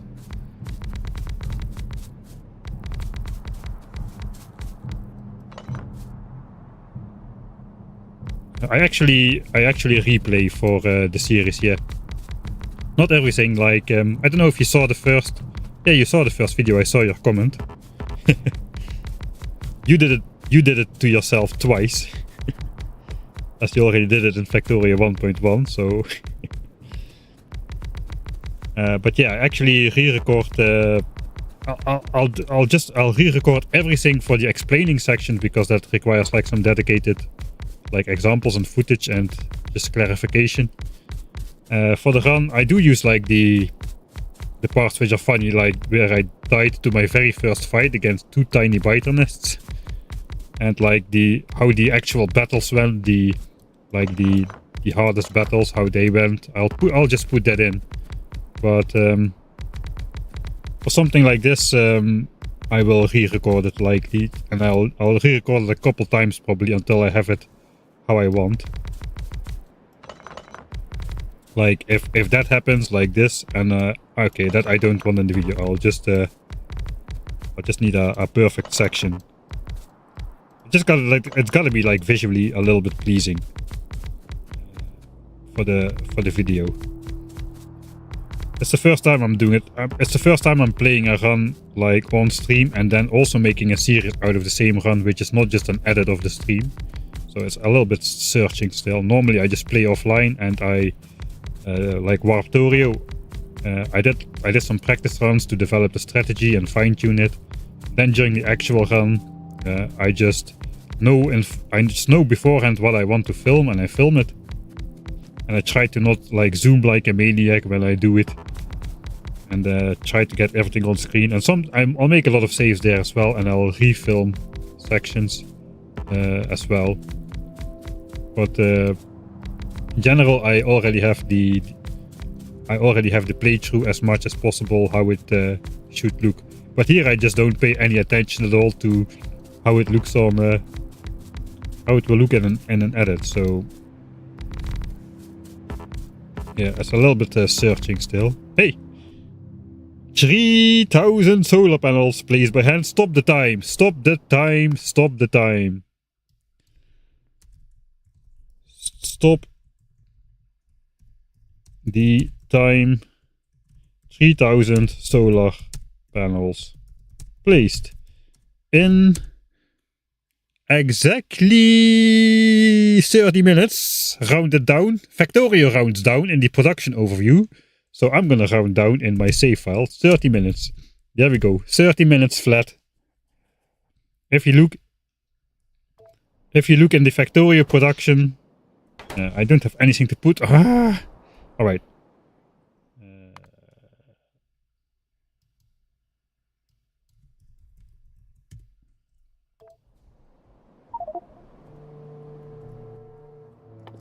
Here we go. Something to power. There we go. A power network. If you look on our power network, you can see we have 3,000 solar panels. It's displayed like 3.0k. If we lose one, it's displayed as 2.9k. So I'm allowed to round down to 30 minutes. That is just what... That's my point. I did it in 30 minutes, because that's how Factorio counts stuff. Right? Anyway.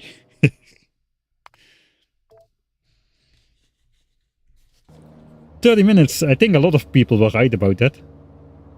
Let me know in chat if you were right. Yeah, 30 minutes, not almost spot on. 30 minutes was exactly spot on. In Factorio calculations, 30 minutes, exactly right.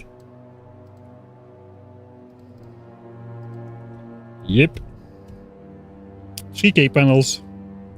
180 megawatts. Now we just gotta bring it back to the base. 33 minutes real time. Real time is not real. Real time is made up by birds, and everybody knows birds are just government drones.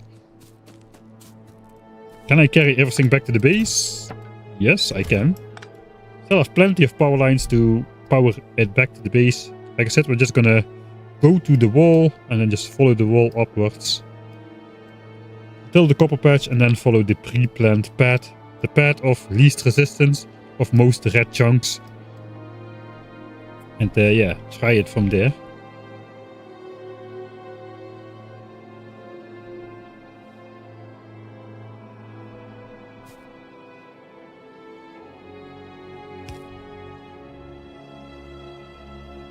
Okay, now I just gotta think 5 minutes about how I want to draw this power line. Yeah, this can go through the base. Okay, we can go in a straight line, so let's go in a straight line. Okay, now we can relax again. Time is no longer an issue.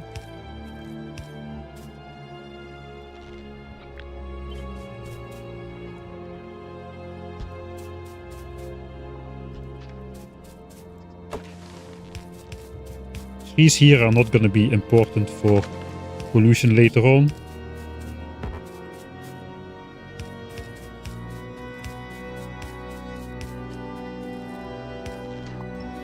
Gates opened.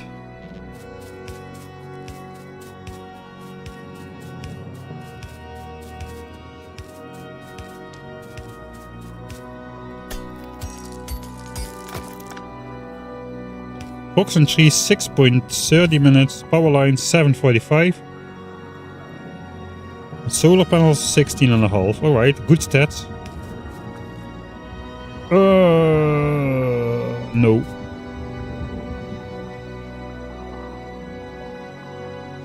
How is that possible? Ah no, yeah, I can place one here. Alright, I thought I did not need to remove anything.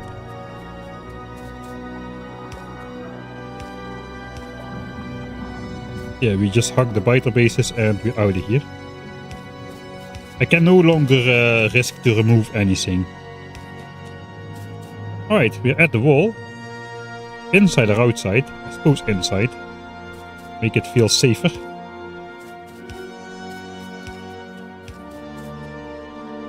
Looks like outside. Inside is not a thing.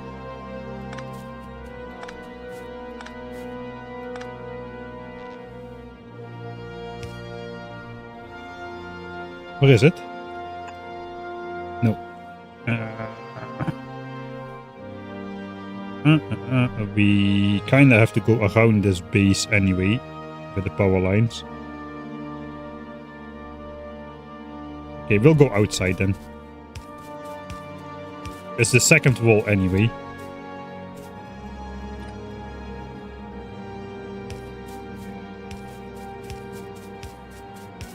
And now hydrate. Yeah, you're right. Halfway through fluid handling. Where's my water?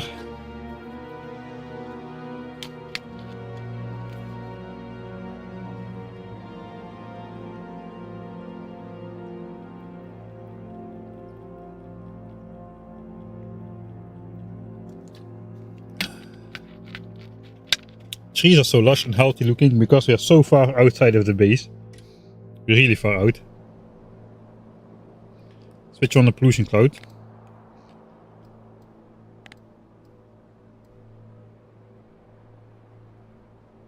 I have a feeling I should have taken out this base. Not for the resources, but just for the pollution threat. It's too late now. This one's actually also pretty close by, the impossible one. Which turned out to be not as impossible. Not super close by, but it's getting there.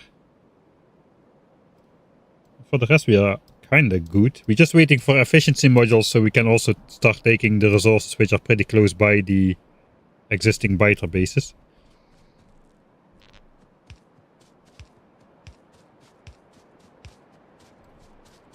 What will be the milestone where you say no issues anymore? I have no idea.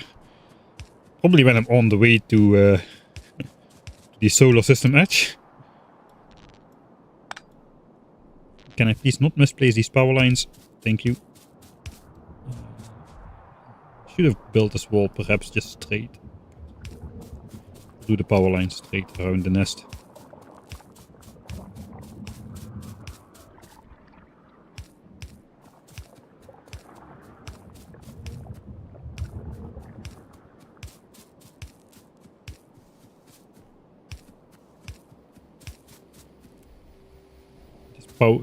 iron patch eventually will be ours. Or it already is ours, but eventually we will claim it.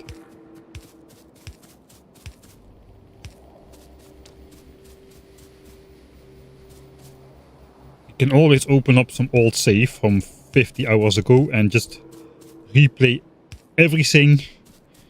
Just take out that one base and then have to replay everything up until this point. Which is, yeah, that's kind of the challenge of this run. A decision is kind of permanent. You cannot really roll back like you would in a normal game if you make a lot of save games. Just what you do is what you do, and it better be the definitive decision, because there is no way to change stuff later. Unless you really want to replay 50 hours of grindy stuff which you already did. And like I mentioned before, this playthrough is probably only going to be fun once, and fun already is in quotation marks here. I don't think I want to be doing this. I do not want to replay stuff. Oh, no, no, no. No, no, no. Okay, this is the radar network. Okay, we've got to switch on power lines again. Well, at least we got the achievement now. We did connect it to something for some time. I think I want to connect it to the main grid though. I was originally contemplating just putting the raiders on the same grid now, but that means the raiders will... My 100 raiders will actually draw full power during the night, whereas now they are drawing 3.6 megawatts all the time. I think it's still beneficial to... it says 62, but there's gonna be 100. I disconnected some earlier by accident. I think it's gonna be more beneficial to keep this running on 3.6 megawatts of steam continuously than to run it on solar during the day and 30 megawatts of power during the night, because that's what Steam is gonna do. Steam is not gonna limit itself during the night. So I suppose we'll do more of these crossings.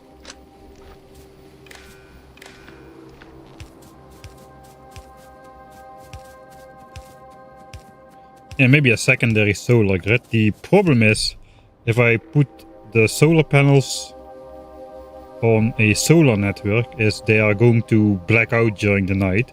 Which is okay, I don't need constant information, but in general it's nice to be able to control stuff and to design stuff from the map view. I'm gonna lose that ability if it goes on a solar network. And I cannot put it on the main Steam network. If I put it on the main Steam network, it's gonna consume maximum power, because I got 180 megawatts available. So the raiders are not gonna be artificially throttled like they are now.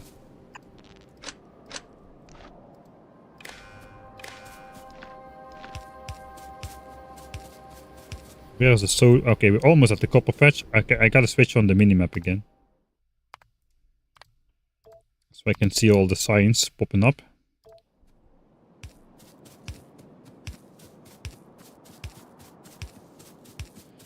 Solar and the small power together, but then I cannot connect solar to the main power grid.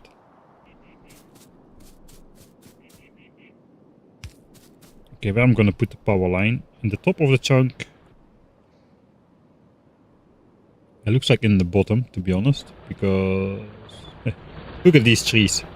This chunk had more than 60 pollution inside for the longest time. But not the adjacent chunks, because this chunk kept absorbing all the damage and doing the damage to trees, which absorbs 10 pollution per time a tree gets damaged for a little bit.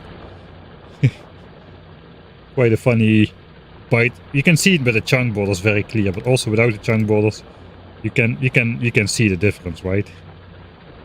Which trees are in which chunk. It's a very distinct square bite out of the trees here, which got them harmed.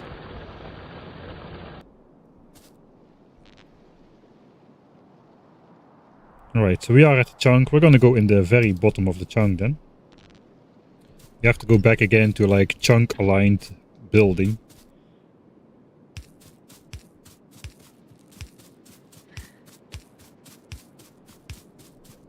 Oh god.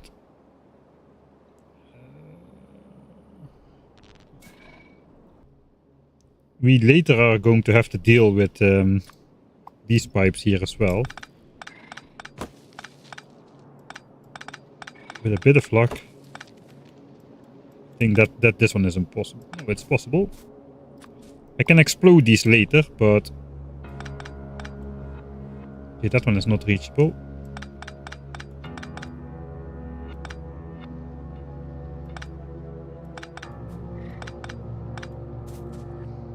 Yeah, that's probably good enough. I can explode this without destroying the power network later, I think.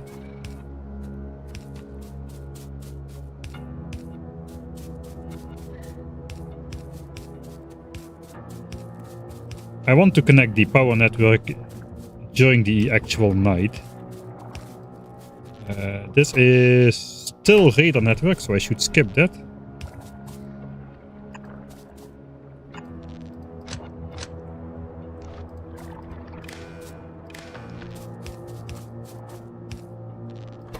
Okay, so this is not powering anything. This is my radar network. We're gonna connect it to the core. We're gonna connect it during the night. We still have 900 SPM. 747 now, alright. What's going on now? Where is stuff not keeping up?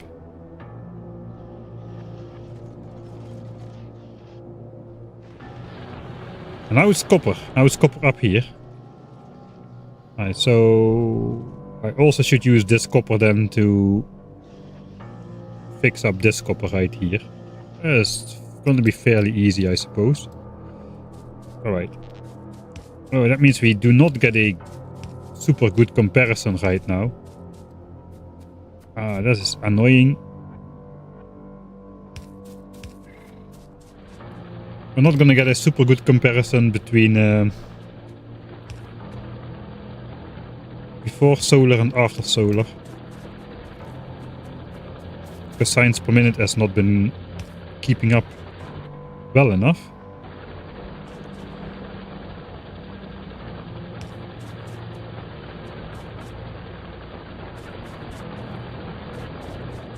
Okay, this is a weird power grid anyway, so it does not really matter where it goes up. Go up here. Oh, this is yeah, that tree is actually good. I do not want to construct that one.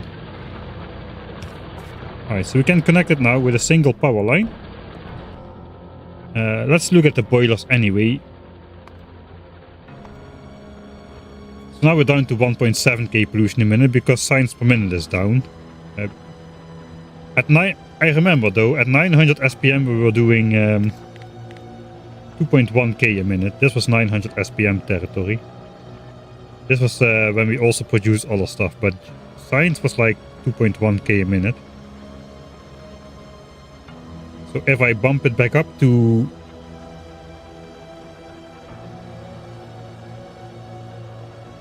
If I bump science back up to... to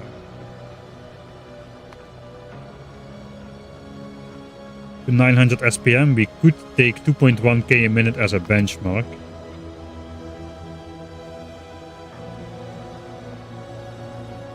Dang, that's annoying. I was hoping I could get the 900 SPM comparison in there. Alright, we'll wait. We'll wait for nightfall. Until the solar powers don't power anything anymore. Until the power field is totally black. Then we'll connect solar.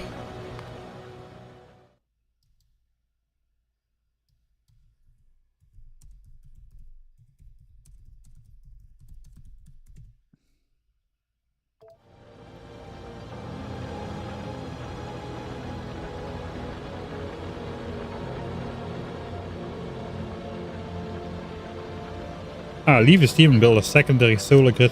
Yeah, but that won't help if I build a solar grid for the radars, like a 3.6 megawatt solar grid, which now is equivalent to the steam power for the radar grid. You know what's gonna happen? At night it's gonna have 3.6 megawatts from steam power. And in the day, it's going to have 3.6 megawatts from solar, plus 3.6 megawatts from steam power. It's going to have 7.2 megawatts, because it's asking like 20 to 30 megawatts. So the steam engines are going to be running constantly anyway. So even though I have solar in addition to that, it's not going to give me any benefit because I already have all the vision I need. So it doesn't really make sense. I either have to go solar without steam for the solar power network, or just like overbuild solar panels so that during the day the radars are fully powered. But that is a lot of solar panels for that specific purpose. Oh dang it, I missed the moment. I'm such a getting sidetracked person. Okay, is it deep night? How are the lights? Are all lights on already? The lights should all be on. Let's look at the TV desk. All lights are on.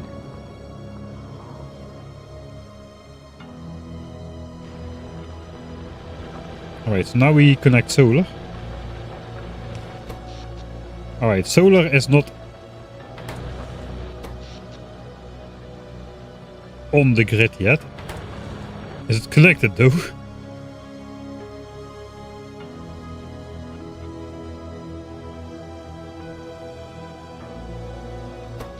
Oh yeah, there it comes, 3000 solar panels.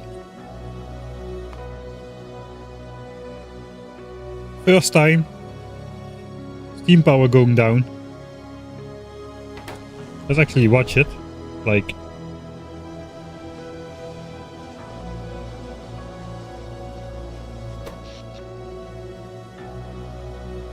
It's the wrong power network mic.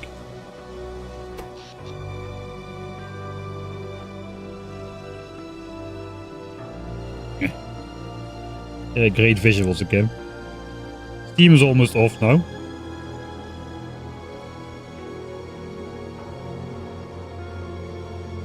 And there it goes, 0 megawatts from steam. It's off. Nothing, no steam, no boilers. No coal is moving over here. We have solar power. And this should go up to 360 megawatts during the day, because we have the capacity for the steam, but we are not actually using it. Alright. Pollution from the boilers for the first time in a very, very long time. Down to 60 a minute. That is for the radars. Okay, that is a huge drop. I think we can afford the 60 pollution a minute for the radars. The 2 boilers for the radars are but a drop in the giant pollution bucket of the base. So I think we'll just leave that on steam power for the time being.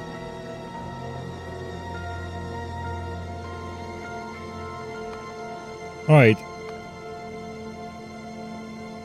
That's a huge drop.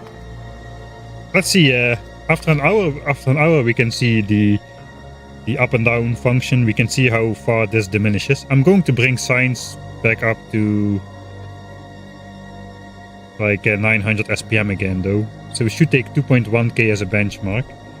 If I just start bringing science back up now, I should be able to do that.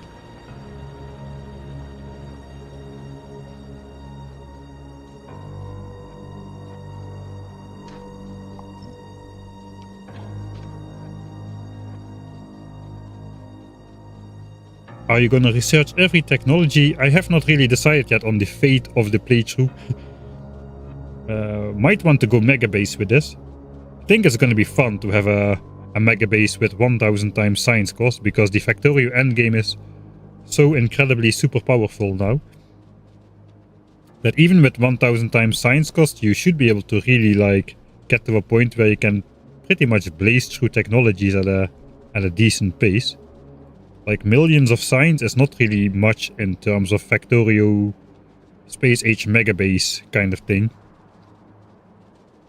But legendary quality, super fast, turbo stacking, multiplicative interest on every single step of the way. And not just a little bit either. It's like big multiplicative factors now. Especially with the infinite researches holding up.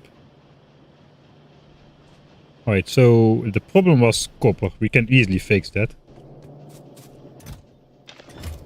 I'm a bit annoyed with myself that I did not make sure I had the signs, the proper signs.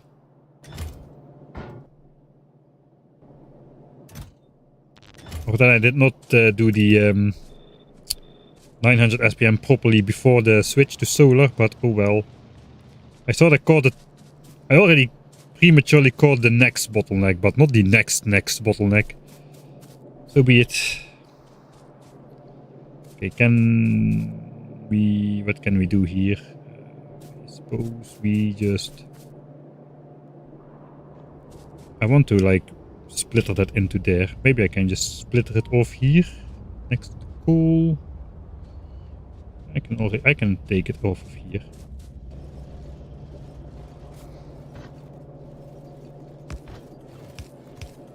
Let's splitter it off like a normal person. Everybody would build a splitter up north like this, right?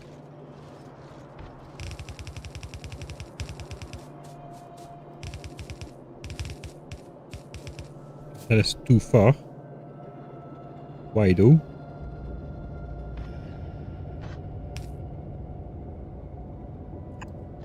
Ah, the stump over there. Alright, of course. Always a stupid stump in the way.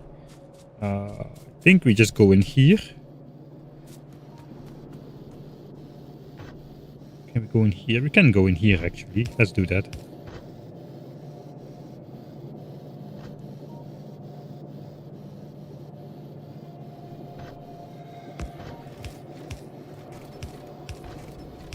We'll keep input priority on the side where it should come from, and then we just connect this to here. That should be 900 SPM again for a while.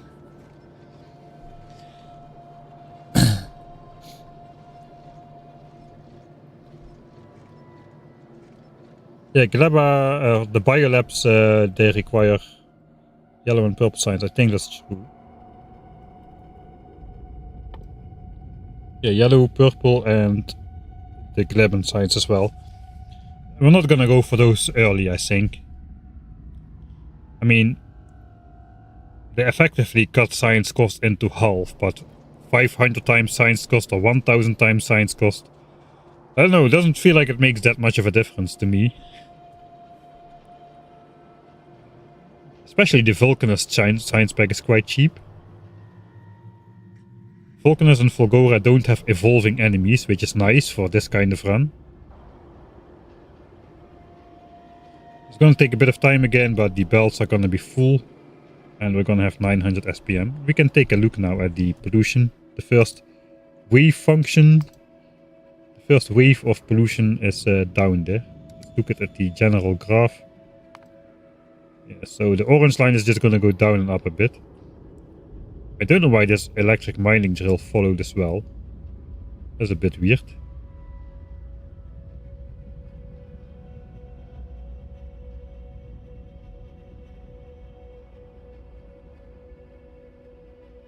Huh.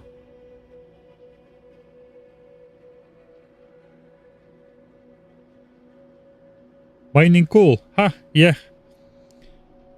Right.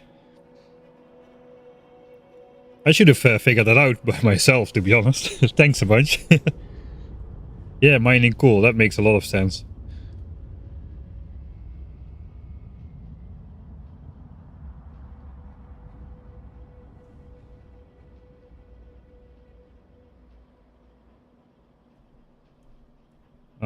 I'm probably just gonna have to fill in the mining patches. I just placed everything. Okay, I don't have. Let's go fix that. I need a radar vision on the left side as well. I get it for free because of the 3.6 megawatt maximum anyway. So let's go over there. Say hi to the Johnnies. How's it going with solar panel production now? Set to 7k, right? 7k more panels. That means if I want to, I can expand to like 600 megawatts. Now it says 360, but 180 is solar. With 7,000 more, I get to 10,000 solar panels, which gives me 600 megawatts, which I think should be enough to get me off the planet for sure. I'm not really sure I need much more than I currently have already. I think I'm going to switch on the chunks again. Because I will be building outside of my chunk borders if I don't. What is this even? I think this is like some old. I moved it, but I didn't delete the old ones.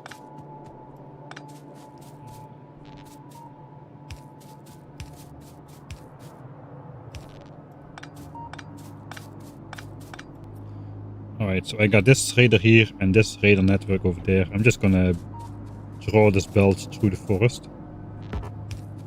That should connect my disconnected raiders again.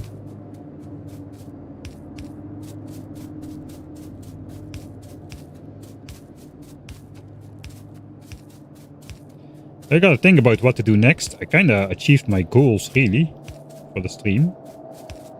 Ah no, wait, no, we still have to deal with the flying biters. The flying biter problem. The mysterious flying biter problem, the clickbaity part of the stream title. Flying biters? On default settings. Right, here we go. Reconnect these raiders. So yeah, we have 85 raiders and then in total on this power network, but it doesn't matter how many raiders we connect. It will always consume 3.6 megawatts. Of course, at some point, if you put too many raiders, then this is just gonna flicker off too much. So that's why it's 3.6 and not 1.8. Let's actually check if it was 1.8. How would it be looking like? Now we have 1.8. Now we have 1.8. Yeah, the map would be looking like this. Stuff would be flickering on and off all the time. Too much. Not sure we actually lose vision. Yeah, we do. We do lose vision, like, periodically. So that's annoying. Alright. So 3.6 megawatts it is. 3.6 megawatts gives us uninterrupted vision of the terrain, which is what we want.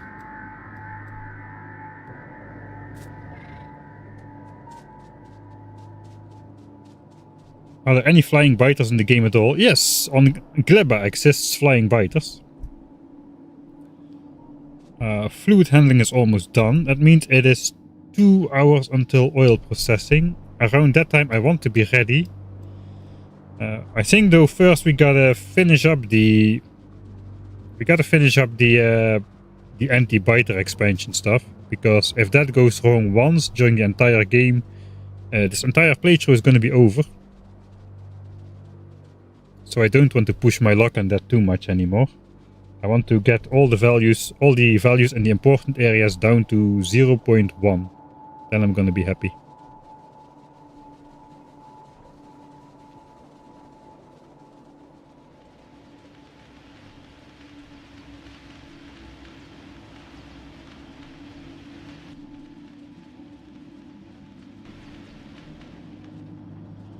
Right, are we back to 900? Yeah, we're gonna go back to 900, it seems. And again, we can loop the gaps. If the belts are full, that means it's 900. Okay, the belts are full again. Ignore that. That does not exist. The belts are full. Are the belts full again? It's just an anomaly. Oh, no, it's not an anomaly. I think we can fix that quite easily. It's just not keeping up. So if I do this, all the inserters should get some swings in.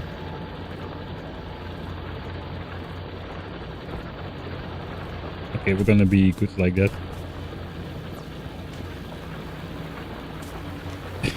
Keep it compressed. We gotta get the 900 number. Alright.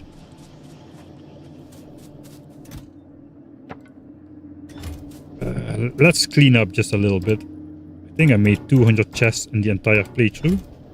I have no idea. The rest is over here. And those can stay like that.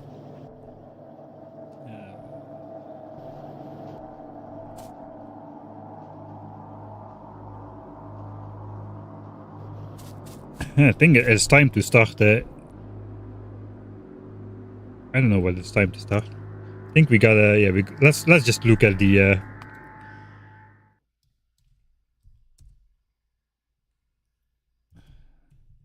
Yeah, finish up biter expansion prevention. I think that's the next thing to do. So now what we're gonna do is we are gonna take a quick look at the chunks, at the values of the chunks. So in order to protect these decoy chunks on the inside, we need to be sure, we need to be absolutely sure that the biters cannot expand into this area over here, the area between the two walls we did. This chunk is actually currently selected for expansion, but no expansion will happen there. But if a biter nest settles somewhere in this area, which could happen, like there is a non-zero chance for that, but as long as this value is below 0.01, it's not going to happen over the course of 10 of these games, I think. So that's good enough for me. But if it does happen, then the next biter expansion, if an expansion settles here and this chunk gets selected, which it will, that definitely will get selected like a couple times during the rest of the playthrough, those biters will easily settle over there. So we gotta make sure no biter settlements are gonna be in here anywhere. So I'm actually gonna switch off the circles and keep the values. I'm just gonna go past the wall. Our expansion denial zone is... Can I see it somewhere? I don't think I have that somewhere right now. Yeah, maybe I have that here. Our expansion denial zone is like 2 chunks be the chunk, like the chunk border, and then 3 chunks on each side. That is the anti-expansion exclusion zone. So 5 in the middle and 3 on either side. That is what we're aiming at. So we're gonna look at all the values. Just gonna look at the north side. The 2 chunks nearby should be below 0.01, and the third chunk should be not too crazy high. That is the threshold. So here at 0.087, that is fine. I'm just gonna look at the north side now. Okay, here we got some higher ones, so that is not great. An expansion could settle there. It is okay. It's a third chunk though. It's okay, because those are already on the same. Those are already on the same horizontal line as these biters anyway. So anything here will not change stuff. Biters are already in this chunk anyway. Alright, so I gotta look at only the 2 chunks north of this. So the third chunk is okay.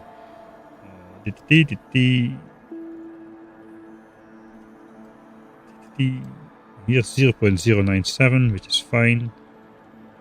Especially next to the water, it can be a lot higher because there's less space for me to have placed entities. It looks like on here we are completely fine. I already checked the north. I remember now. I already checked the north part. The north part was completely fine. We already placed extra stuff here, and when I placed the double wall here. That is why these pipes are like here in this chunk. So I brought this down to under 0.01.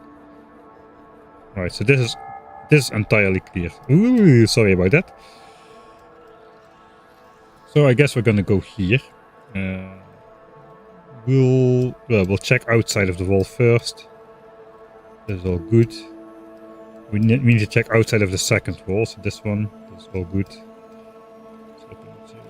0, 0, 0, 0, 0, 0, 0. That's all good as well. Here in this area it's important too. We gotta take this area into account because of this over here.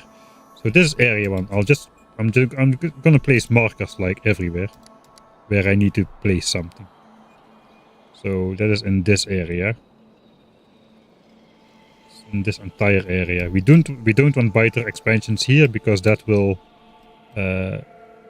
compromise the pollution production capability of these mines. We are counting on these biters to stay as far away as they are now. We don't want settlements more close by, so we gotta do something about all of this area here. And this 0.15. Let's try to keep off the numbers. 0.15 is definitely too much.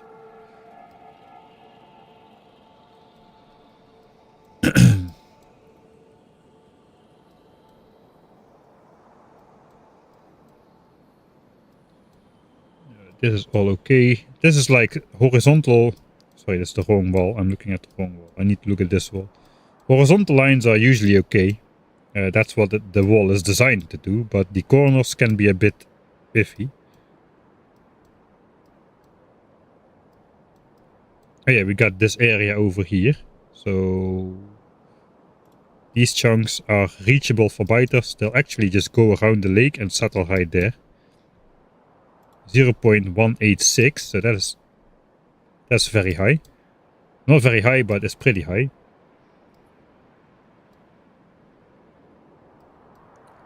Okay, the entire outside here is okay, I would imagine. We got this one over here. Is that... this is okay. Yeah, that's okay. We don't really care about that. Okay, then we look inside. I already see this 0.148, so I'll mark it. No, I want to... yeah, no, let's keep it marked. Now we look in between. Is there anything higher than 0.01? Looks like no. About on this side. Close by, no. Here's probably some. Yeah, here is 0.13. That we gotta fix. 0.165 actually. Let's put it there. So because this wall doesn't go further on the water, these chunks have less entities affecting them, so the value for expansion is higher there. Which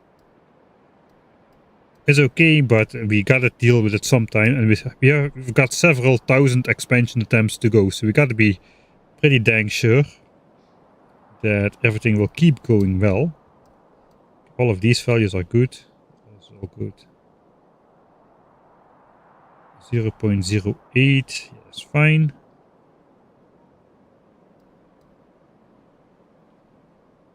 That's because this pipeline is here. If this pipeline would be gone, these values might be too high.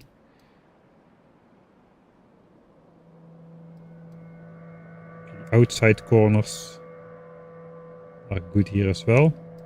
They're good here because this pipeline is here, which eventually will get removed. I gotta keep that in mind when I remove the pipeline, that I don't weaken the corners of this structure thing. We've got some higher value here, 0.16, 0.12. We gotta do something about that. I hope the compression rate is good enough to read all these small numbers. And here 0.12 as well.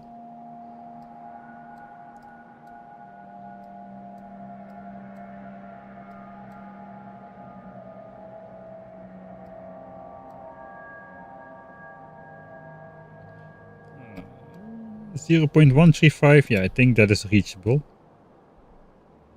Yeah, it might be reachable by this biter base. So we gotta neutralize that as well. Here's like the edge cases, literally the edge cases.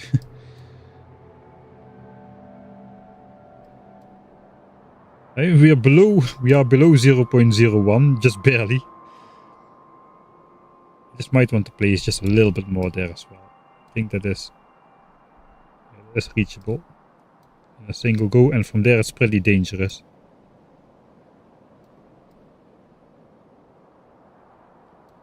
Alright. Then just the right wall is remaining. This one. We got some over here.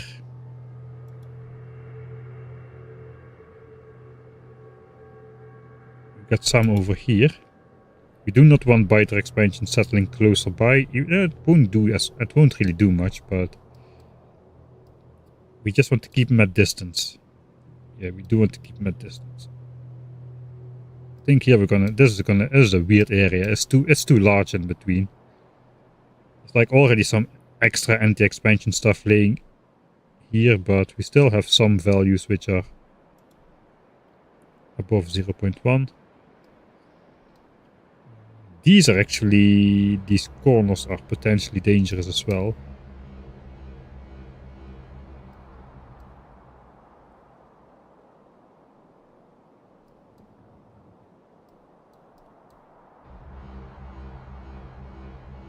Looks like we're good. How about here?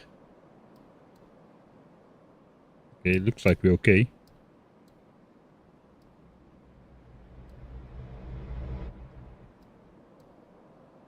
This should all be good. It's straight. Only at the water here we can face some problems again. Like this, 0.144 chunk. It's technically not reachable, but you know, it's just one chunk of being reachable, so I'm not entirely sure how it works with that, so let's neutralize that as well. For the rest, it looks pretty okay. We will neutralize this chunk by just placing more stuff in this chunk over here. That way it won't affect the chunks which lay behind it. Because we want to keep these values at a nice 1.00. Okay, and then there's one more area which worries me. And that is this area. I think this is too close for comfort with that nest up here. These 1.00 values are a bit too too optimistic in my opinion. And that's where the also a lot of these values next to the lake are 0.1. Biters could be expanding over here. These can actually expand directly into my base over here. So that's dangerous actually. A 0.14 chance here directly into my territory. Not even 2 steps, but directly. If an expansion settles here, it will happen here. So I'm going to I'm going to build a great wall next to the lake here. That is the plan. That is the anti-flying biter expansion plan. Just instead of doing this with a pipe, we're just going to build like a double layer wall following the shoreline. And that is going to keep my side of the water safe against those flying biter expansions, which just fly from this side of the map to this side. And we do not want these green chunks on the border right here. Too dangerous. I don't know. Right, so before we build that great wall, we have now a list of markers in sort of order. So we're just gonna start over.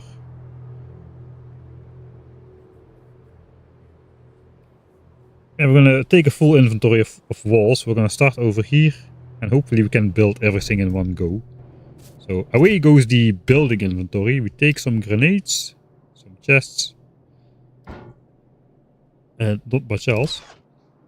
The rest is gonna be walls. These walls. Probably the last walls I'm gonna use, so I'm temporarily going to disable these chests from filling again. I'm gonna keep a couple of inventory spaces free again. Alright. Save.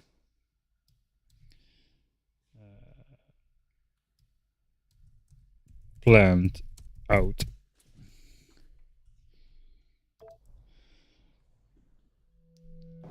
Alright, good night, Ops. What time is it now? Okay, it's already almost 12 o'clock. I started late today. Yeah, the A marker is because I was pretty scared. It didn't happen though. The expansion did not happen in this chunk, but I don't trust it, man. It's just, it's a bit too much.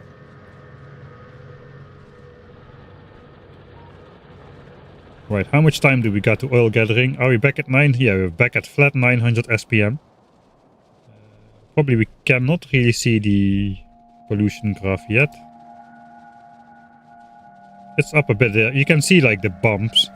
These bumps, the first bump of the boiler, when we had like 700 something SPM. And now we're back to 900 SPM, so that peaks a bit higher. We're peaking at like, yeah, 2k a minute again. Eventually all the other miners are gonna switch on again as well.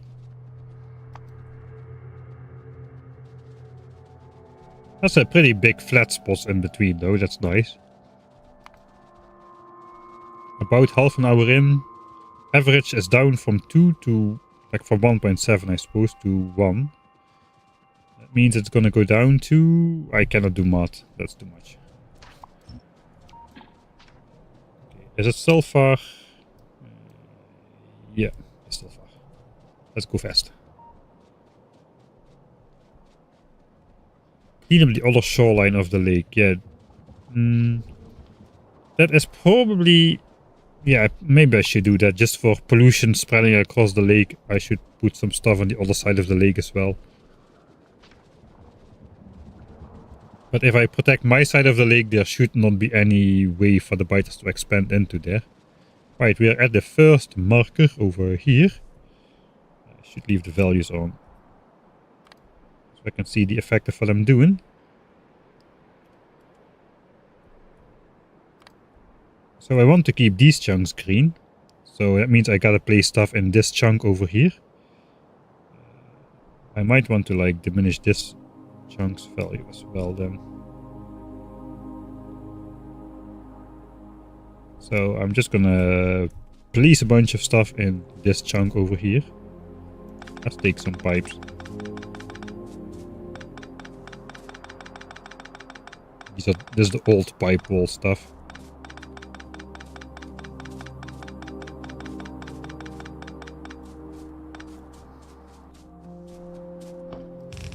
Maybe I should have taken pipes for this instead of walls, actually. Okay, that was approximately the amount of stuff which was there. 0.2.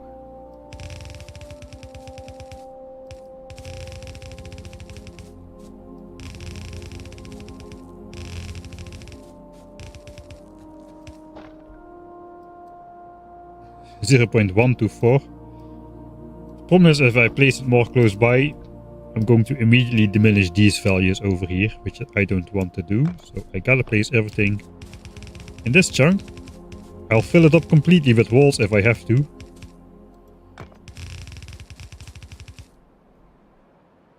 .98. All right, good. I was planning to do this chunk, not this one. All right.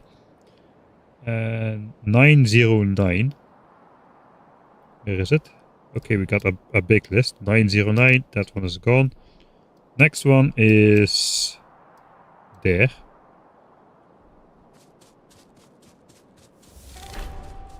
Alright. Again, which patch got mined up this time?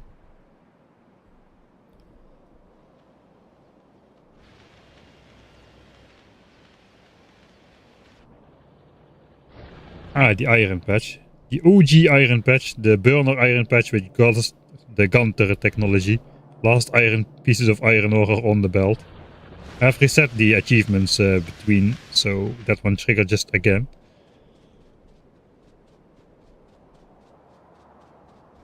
For Gleba landfill everything, I don't know, probably. I am very inexperienced yet with Gleba, so I don't know too much about it. Probably I should know something about it, considering the extent of the challenge I'm doing, but I don't.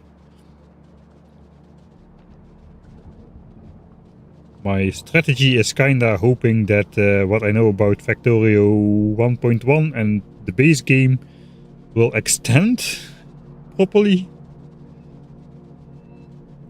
to the other planets, but I haven't actually like thought about solutions just yet. I don't even know how to do Gleba in general just yet.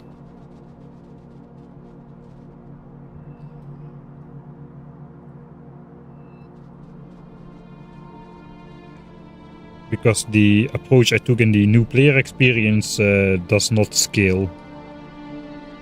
So I have to relearn Gleba doing a different method. I should have taken pipes instead of walls to do this. Oh well. Here we are, slightly over this one. We'll just place like a single line of walls.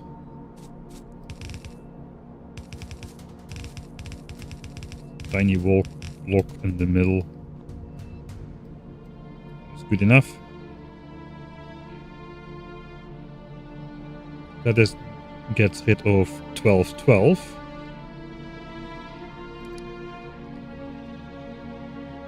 Okay, now we gotta go to the solar panel area.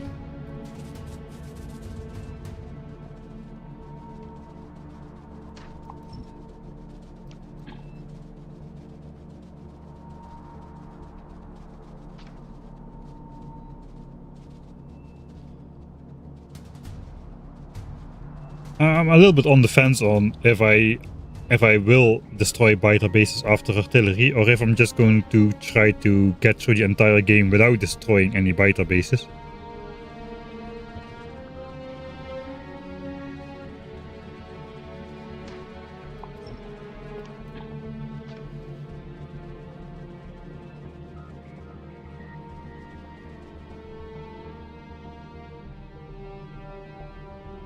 Okay, we just got the 0.1 value here, 0.144 value there. I'm gonna do a practice run. Before I wall up the entire shoreline, I'm just gonna try to find out how it looks if I do it here.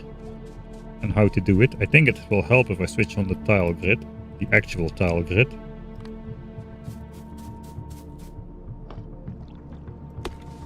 So first then just draw a single thick line of walls next to the lake, I suppose.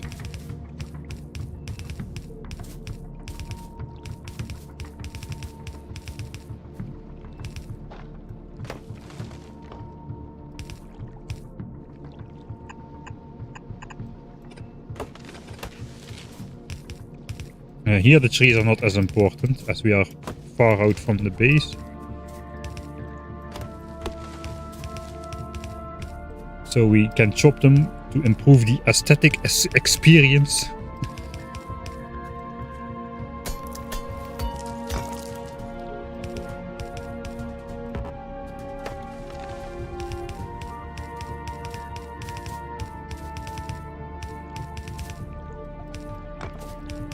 We can also gather up some pipes then,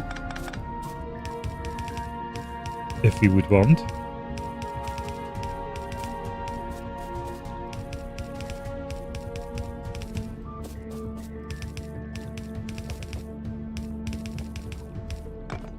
That will stop flying biters, right? Like, I mean, they're like ducks, you know, they cannot really... They like fly low. They cannot fly over this wall. They can fly over the water a bit.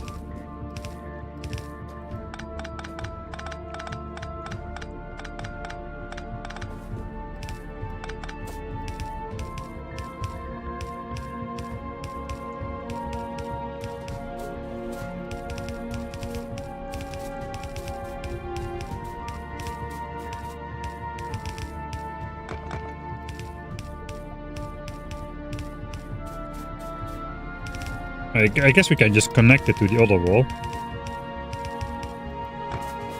Should be, it's not too far off. But will that fix the issue?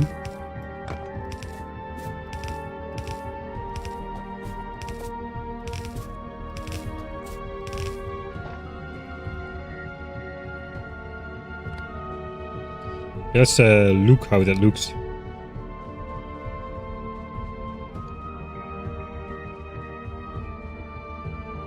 I think it will look better if it's a double wall as well. It looks a bit flimsy. It looks a bit weird. Yeah, we did get this value down to 0.108. I guess a double one will fix that. If I cannot pick up those pipes, so I have some pipes to place later on. So how do I do the double one? This is part of the single one. So just keep going around.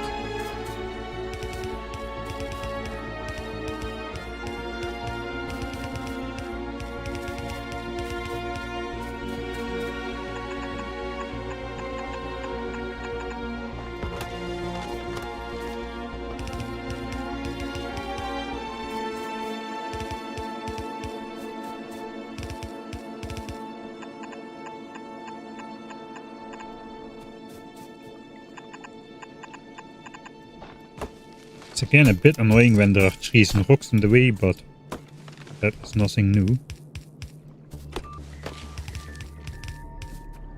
Yeah, I think this looks way sturdier. Or just from a close-up perspective.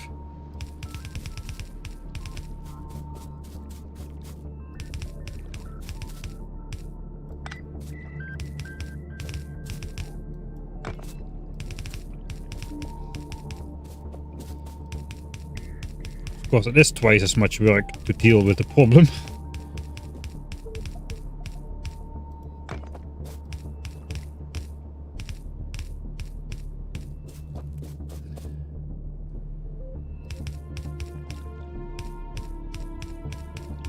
Yeah, the tile grid was definitely helping me a lot.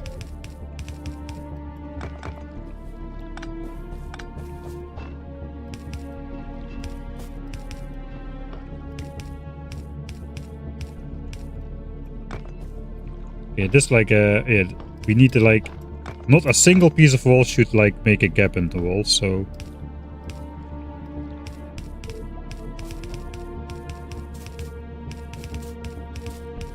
Not that the flying biters will actually fly over the lake and try to break the wall, but if Whoop adds them, we'll be ready.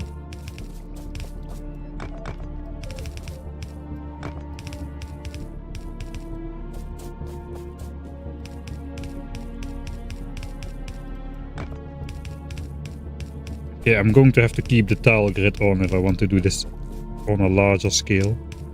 It really helps a lot for the placement accuracy. Alright, let's see how this looks.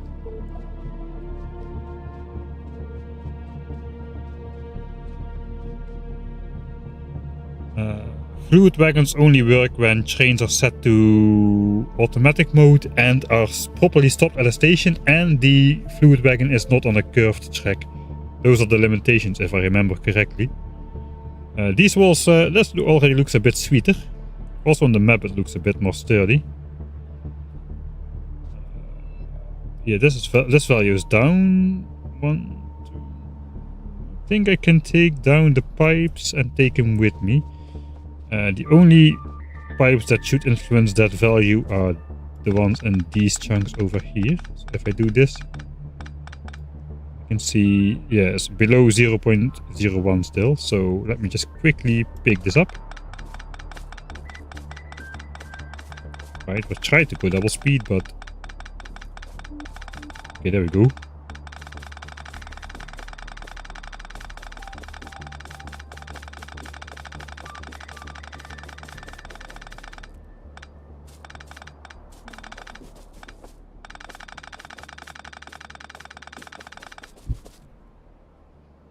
Ah yeah, still the same, and these values are all pretty low because of the wall going around. So these markers 1297 and 1437 can go as well. Next one down here, we have to walk all the way around because I don't have landfill yet. If I have landfill, I will make a bridge here to go towards this iron and just not have to walk next to these scary biters here. But for now we have to do it. We have to walk all the way around this lake and this lake to get there. So let's keep game speed on something fast. Tsunami defense 2. I wouldn't be surprised if flying biters would be added to the game, I was gonna say, but yeah, they're already added to Gleba. So they already are added to the game.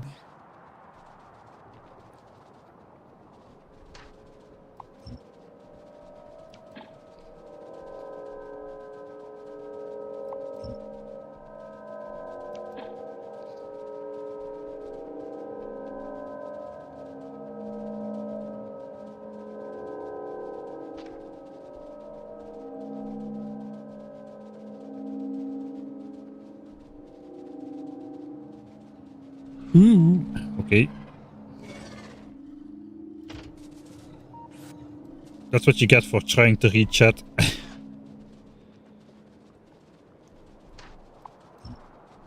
My lands are supposed to be safe, but because I have the annoying tendency to keep all those Johnnies alive everywhere,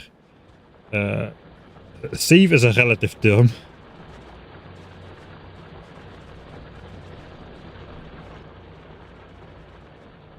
I still gotta walk around, yeah, I still gotta walk around this lake as well.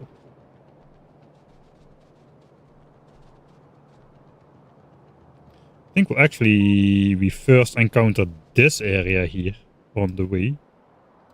No? Ah, this area. No, okay, we'll first go to the corner over there. It's still far. How much time till oil gathering? 1 hour and 20 minutes. Actually, I can deconstruct some of these pipes. They are now deep in my territory. They are no longer the border wall. Maybe I should just start picking up those wherever I walk.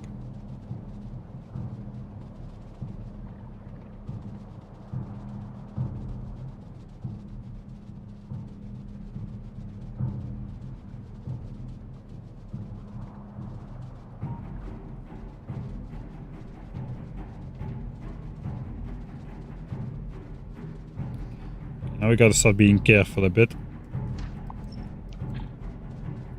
Let's go to 1.5 times speed. Okay, we got a chunk over here which we need to fix. We first go all the way out though. I think we can stay pretty safe. Before it was a tight fit. A tight squeeze, but now we can just simply walk next to this biter base, so we don't need to come even close to the dangerous one on the south. Which you cannot see because there's numbers on the minimap. Right, then we can just go fast again.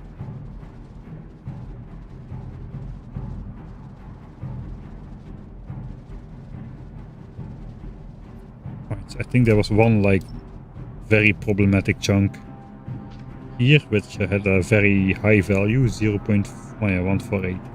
So we just place some more stuff.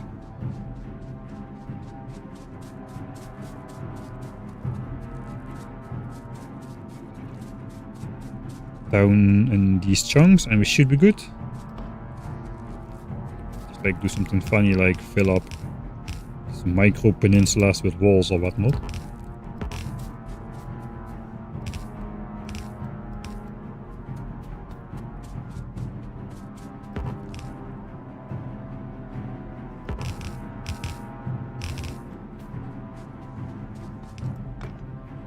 Okay, 0.89.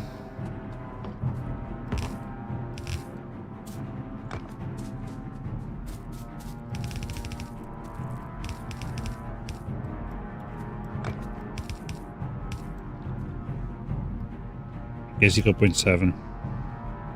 That gets rid of 1215.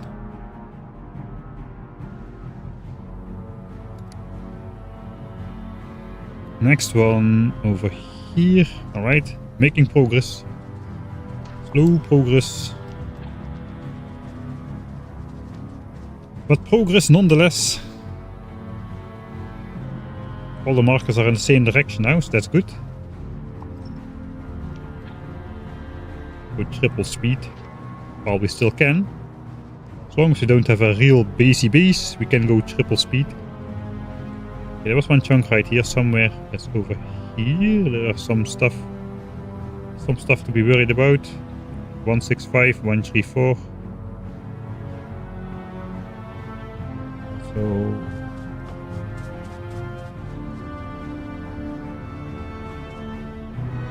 I think if we're like a bit funny about this base, we're not likely to bring anything back from this point.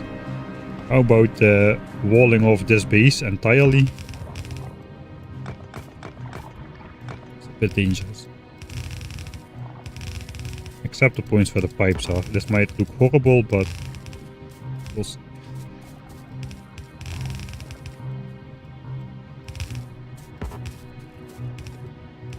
A bit wasteful as well. The walls don't do anything, it's the pipes that hold the biters back. Can behemoth biters or behemoth enemies actually spawn in a 1x1 tile space? I think they can.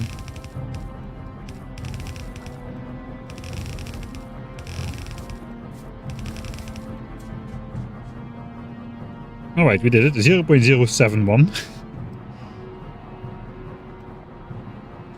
Alright, so that's gonna stay like that. We don't need to look at that much, so that's good. We can get rid of 603, that one. Click. Yeah, okay, that was the right one. Are you going to fight biters at some point? No! Of the last 100 hours, I think I spent like 70 or so fighting biters. Or like denying biter expansions or whatever. So, no. I'm not going to fight any biters anytime soon. If you want me to fight biters, look at the VODs. We've got probably like 70 hours of footage of me fighting biters in various low technology ways.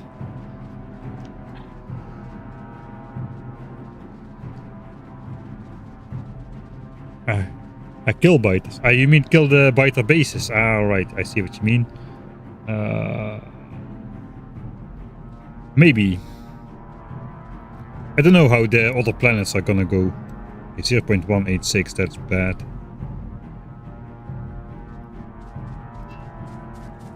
I think I'll just try to place some more pipes on the shoreline here. as we've been doing.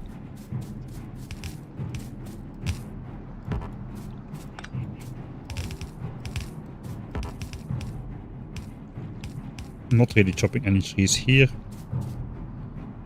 Then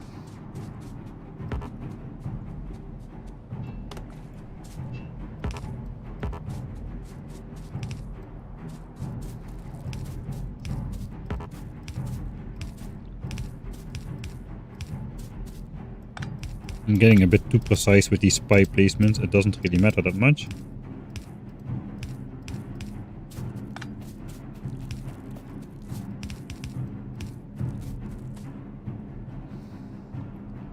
$99 technically is blue, but yeah, not really too happy with that. Just make a big wall square.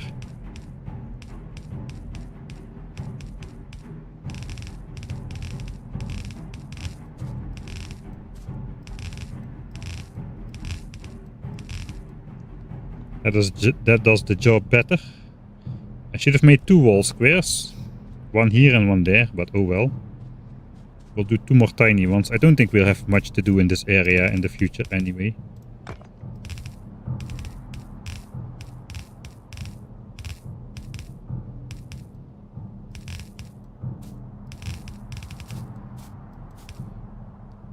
Yeah, that does it. Now this area over here. That's another 2 markers gone. Oh, we got this island actually, alright. Not gonna place stuff on the island, we're just gonna make a big square here.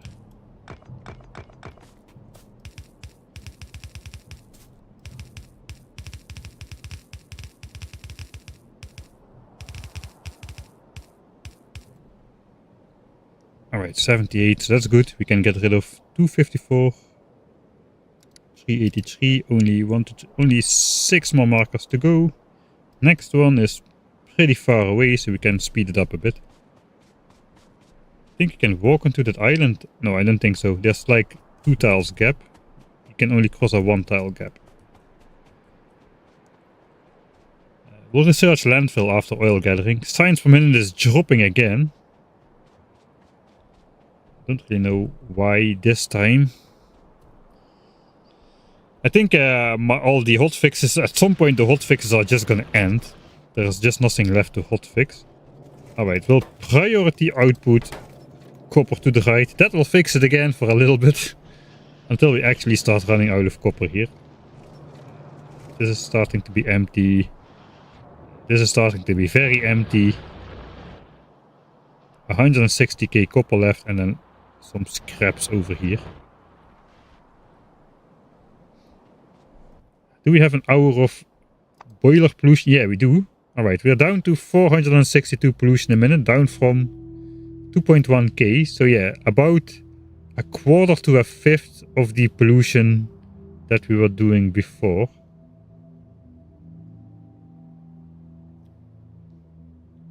For 50 it's 900, that's 1800. Yeah, not quite a fifth. Let's just call it a quarter. A quarter of the pollution that we were doing before. It kinda depends on where the top of the spikes are. They're now again a little bit lower than they were. Because science per minute has dropped again.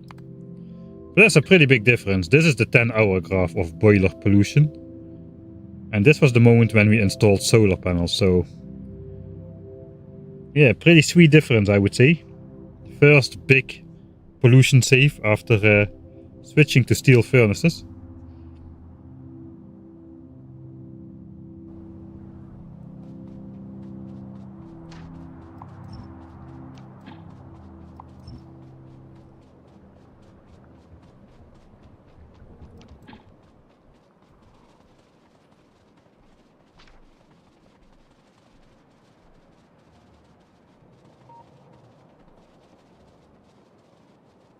Why are we worried about flying biters? They're scary. Oh no. This is the vertical cliff of death.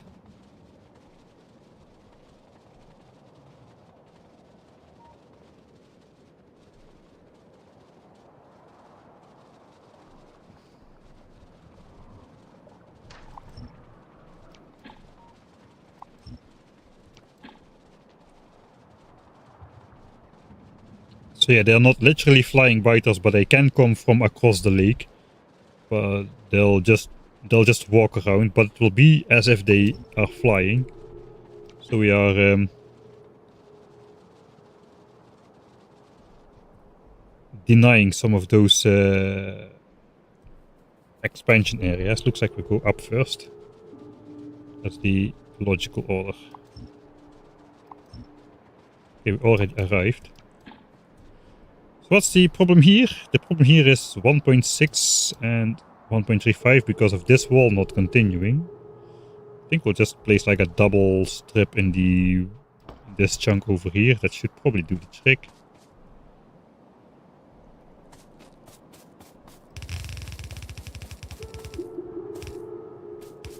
Ah, this is one of the songs used in the video from earlier today. quite a weird one, this one. Let's do a little bit more.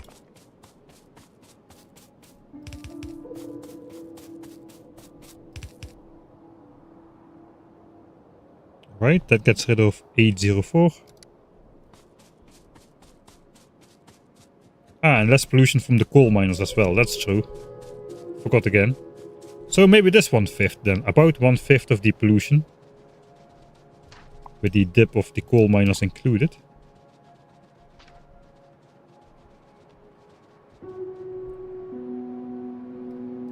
112, 114.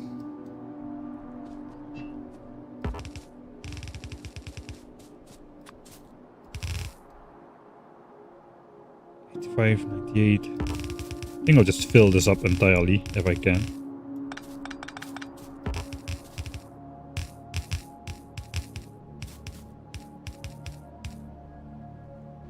Alright, that is good. 819 gone. Then we got these areas over here. Let's go there. This looks like it's just some wall squares which we'll place there.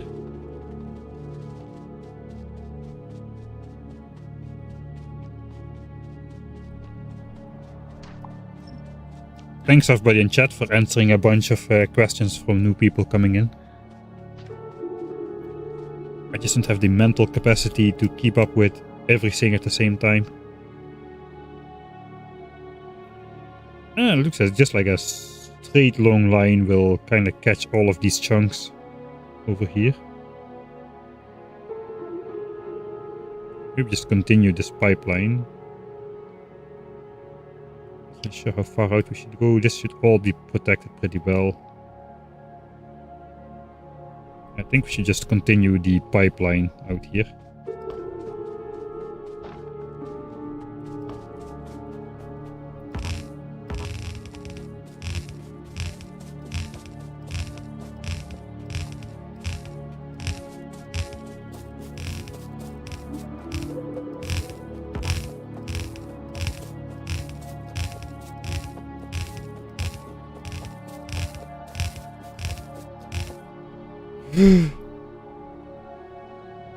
Right. There are very dangerous biter bases around here. Walking zoomed in is...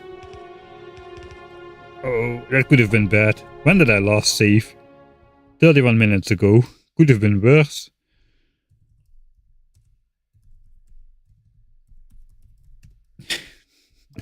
Could have been bad. Yeah, we're researching oil processing. I guess that's going to be the focus of Sunday's stream. Okay, all these values are pretty low now. Except this one.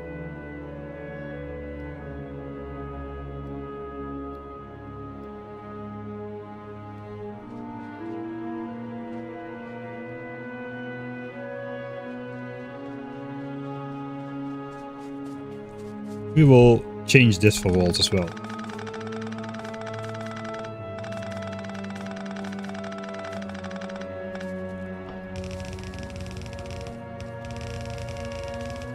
And we'll place a little bit more like here on the cliff edge.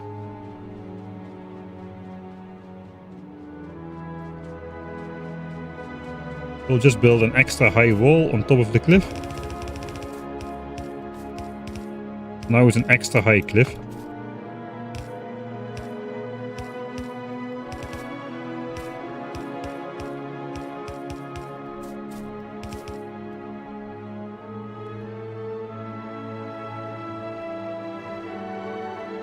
All of that is good now.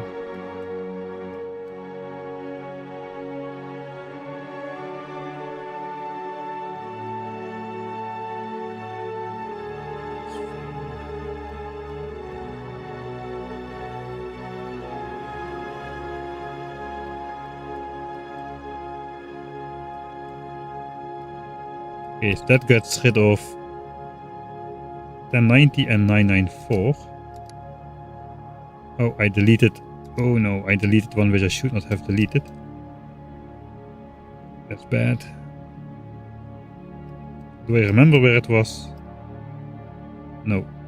Alright, that means I'll save and I'll reload the last one so I can see where the missing pin is. Because I do not want to go over all numbers again to find it. 2 here, 1 here, okay, 1 all the way up there. Alright.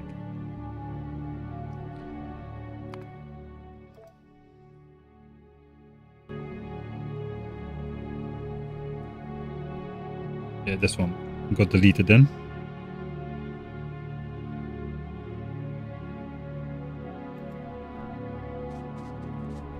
And I want to go... I just saw a couple chunks up here. These ones, yeah. Let's go there first. Oh, thanks for the coordinates. That would have done as well, I suppose. It's actually quite a handy mechanic to know how far you're out from spawn, I suppose. This cliff is annoying.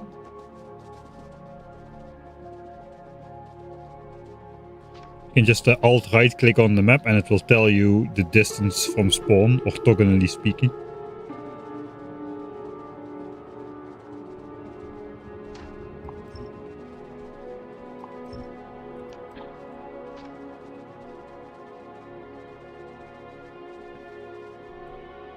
Okay, that's not a biter expansion, okay. Somewhere... Ooh, it is the first actual spotted behemoth biter. There we go.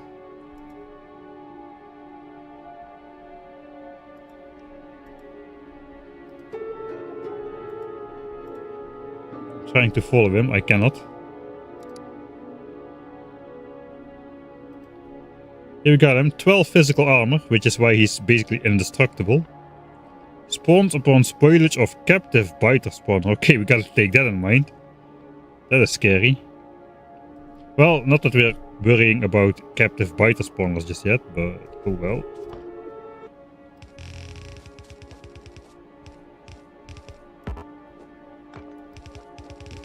Okay, that should deal with those values here. Yeah, okay, that does. 2 more places left, one upon that lake. Go and say hi. No, that guy bites me. He will bite me up. Bite me up? Chew me up. Bite me up. I know these things. I don't know why I get confused all of the time. This guy will bite me up in a matter of seconds.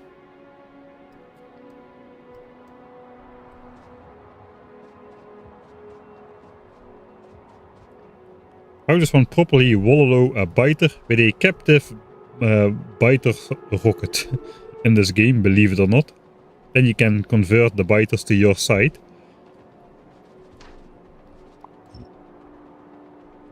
Not really sure if it's with the same degree of freedom as is intended in Age of Empires. But convert they shall. Here it's literally only like... I know it's also... No, this chunk is way far enough behind my line that I don't need to worry about it. But this, yeah, it's just this chunk which is scary. This chunk should eventually be like bright green again, after we get rid of these pipes over here. These are probably Few pretty easy chunks to turn green. There's not a lot of pipes and not a lot of forest. But we do want to... Yeah, this entire area. I think I'm just going to draw this out like so. We did it here as well.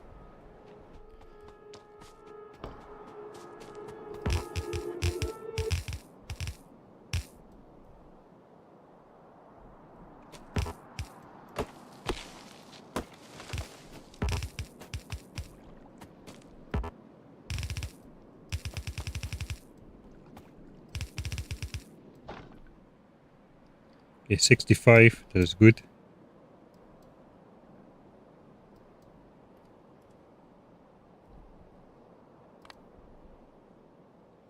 So these chunks should be green as well.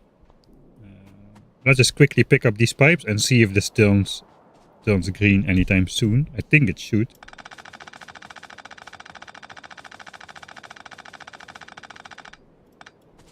Okay, there is some force here. Not gonna do the whole grenading thing, I think. But if that goes away, we got the radar. We got the radar going on here. We can delete that radar. This is firmly in our area. This is very easy to delete, it appears. Also delete the radar then.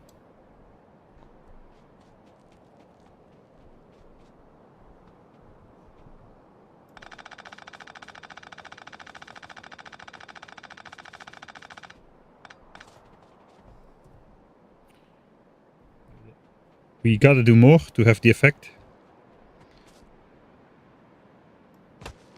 I'm not patient enough to triple grenade all of this.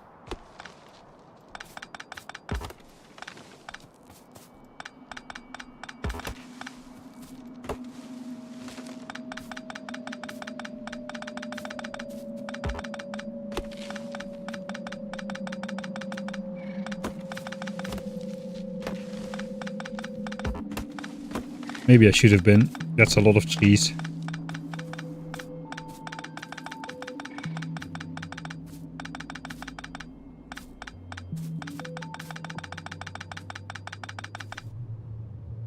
Alright, 3 green chunks.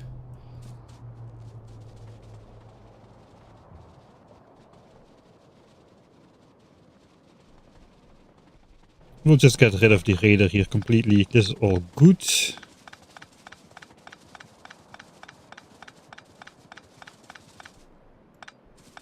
Well, apparently that line goes to there. Yeah, we gotta get rid of these lines as well.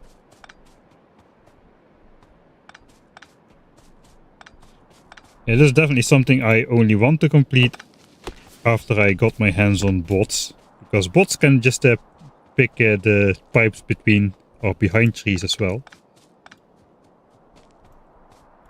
Okay, here is the split point.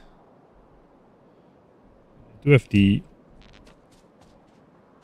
power line in the southern chunk.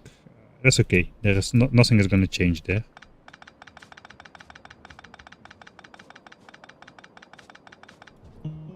Alright, let's turbo deconstruct this then.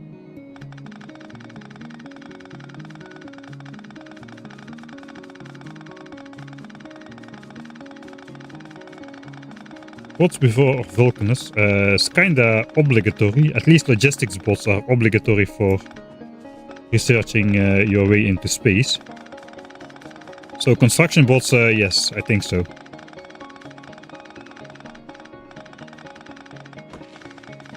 Alright, let's see the chunks turn green, hopefully. Oh wait, there's still we still got this big blob over there. But maybe these northern chunks will start turning green now. Look on the minimap. Yeah, there they go. We're gonna get some more green ones. Oh, that's good. Alright. More green. And then there's a big blob here, which is easy to pick up. That's all that surrounds this area, I think.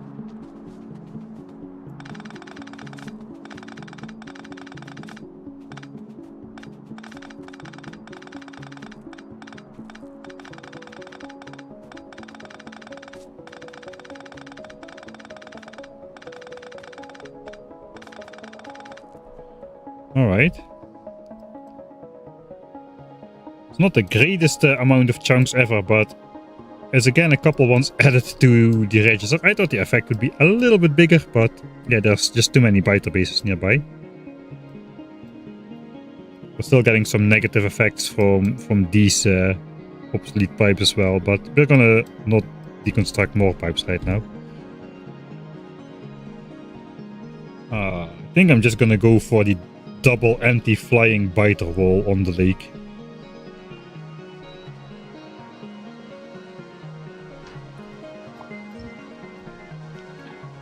As well as the last marker, which starts over there as well.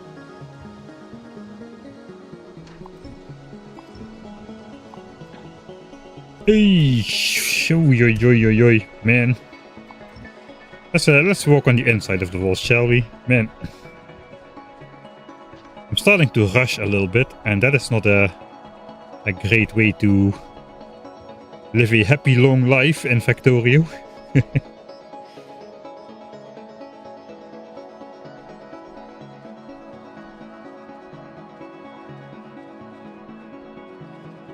Okay, so already a bunch of stuff is laying here, but just not enough, because we're still at 0.137 here. I think I'm just going to completely fill in this chunk.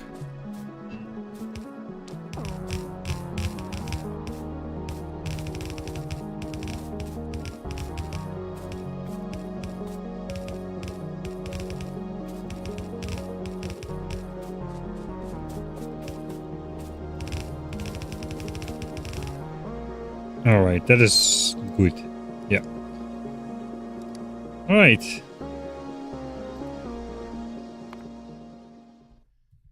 All expansion land secured below 0.1. Except for the Great Lake. This one over here, we've got high values everywhere.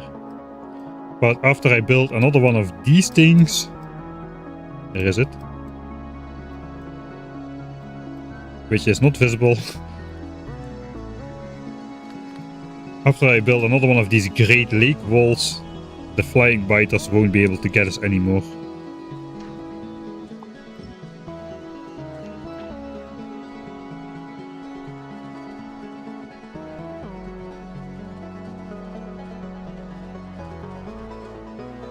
And actually the wall has to move inwards.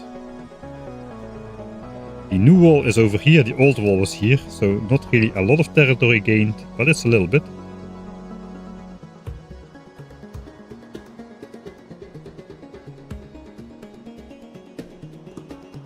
Yeah, we're good on that. So the new wall is gonna be here. We have these, okay, I'm going to risk it. It's probably not going to go very well.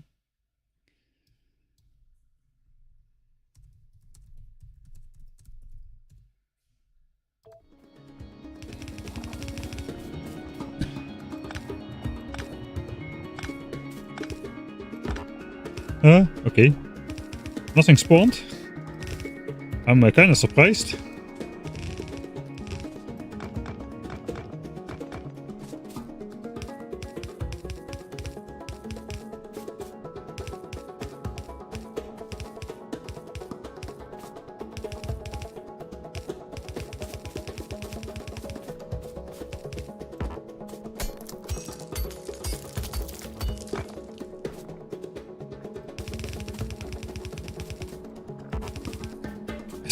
I wouldn't call it exactly safe because it was a spitter nest. I guess I could shoot a big spitter. I probably could defeat a big spitter in 1v1 at this point. But I'm not sure I could defeat a behemoth spitter in 1v1 because that guy will start targeting me while not moving from the place, allowing more of those guys to spawn. Those might start attacking the pipes, etc, etc. And before you know it, the entire place is flooded in biters and whatnot. Alright, this is gonna be fun. Let's switch on the grid, because then we can speed this up a little bit. It's easier to see. We're gonna go wall this up. All the way up until this wall, I suppose.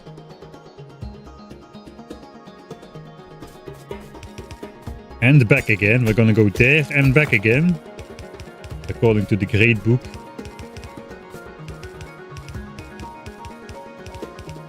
But at least we can see what is a tile and what not. Hopefully there will not be too many forests on the way, both because they're annoying and also because that would... We're gonna chop them. We're gonna chop them in favor of the wall. Everything has to move aside for the great wall.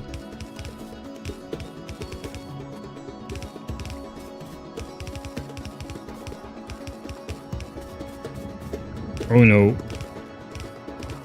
Oh no. Oh no. Oh, this is a biter base as well.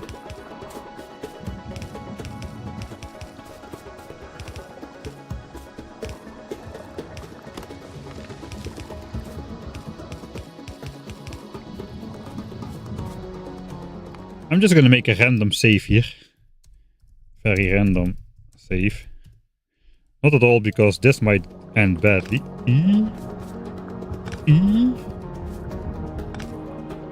Alright, that went well. We're gonna have to place a double wall here though, so...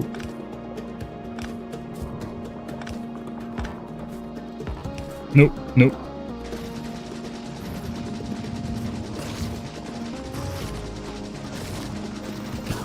I don't have gun turrets on me.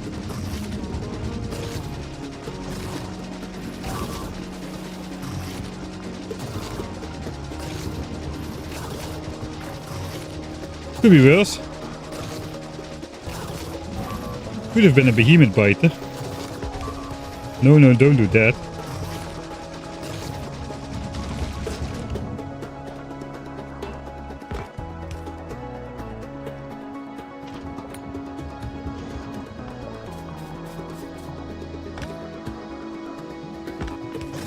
Yeah, like that. Okay, come at me, bro. Come at me.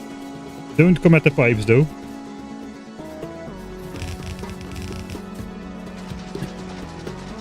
Suppose I have grenades.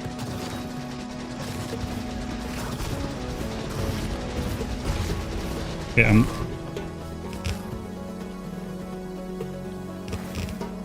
I'm eating up myself.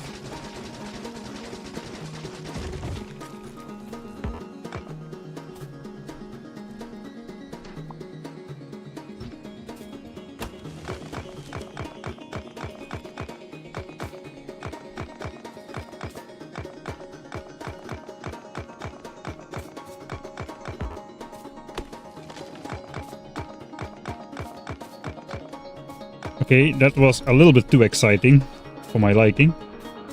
We'll do like the double wall completion here. I think we've got every single biter.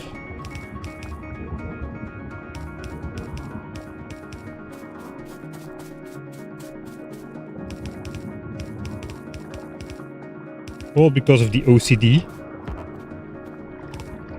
It was entirely unnecessary to replace it from a gameplay perspective. Somehow we survived. Somehow no behemoth biter spawned. That is good.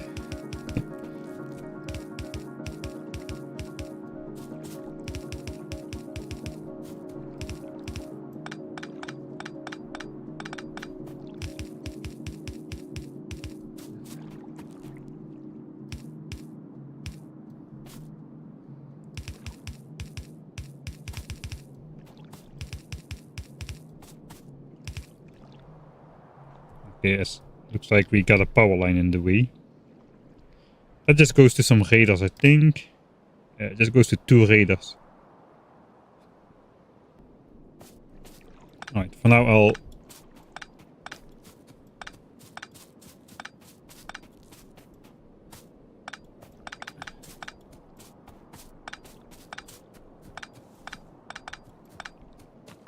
grab that. Gotta place the wall there. How far does this go? Okay, not very far.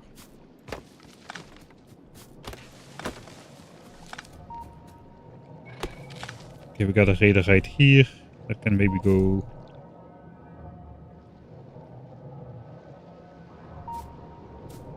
there. I will then draw the power line back, I suppose, after the wall is back up.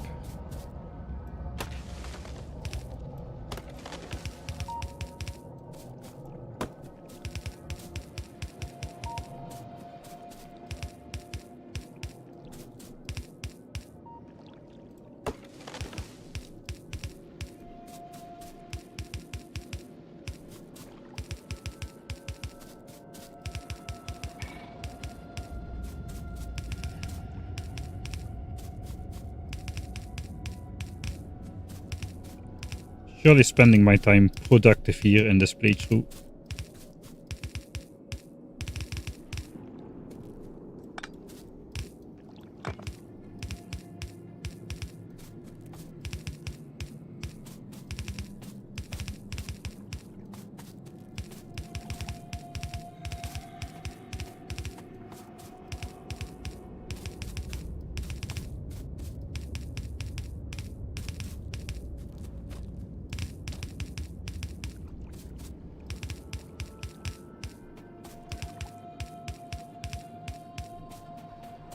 Right,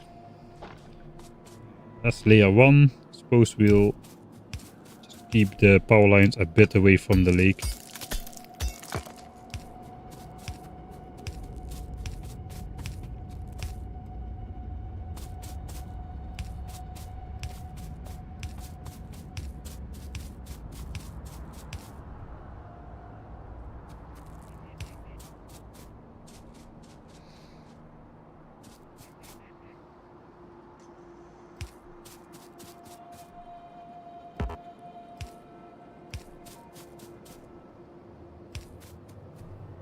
Technically, I do not need to deconstruct these power lines because they're in a chunk, which is already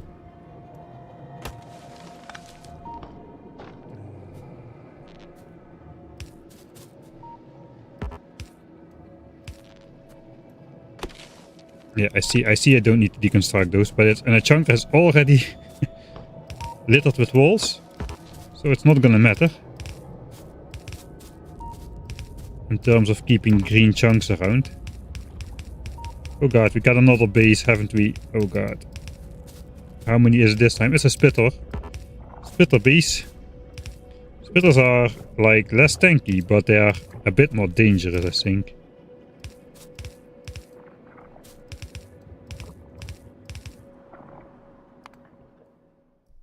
A random save too. Here we go. Sometimes they just spawn on the very first take though, so... Yeah, there we go. Don't... Okay, they die pretty quickly. Block.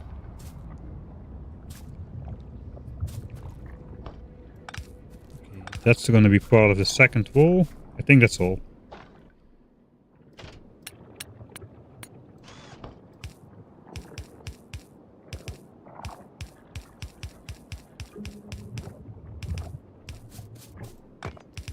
Okay, that's the second wall.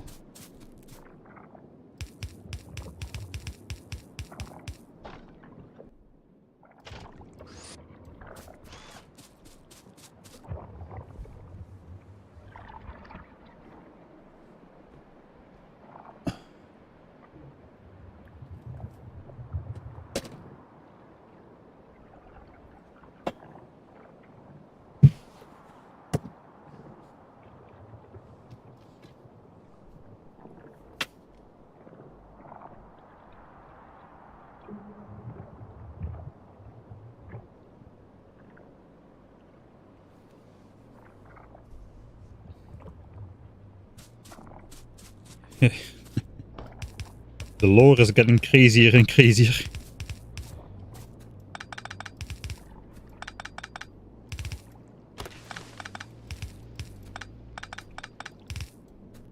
When the fish is turning against us this playthrough.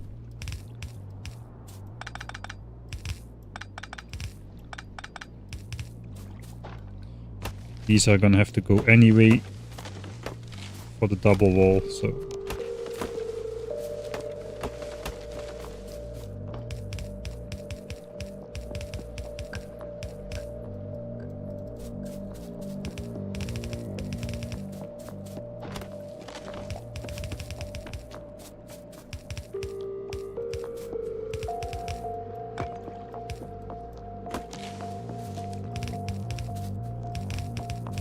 Is it still far?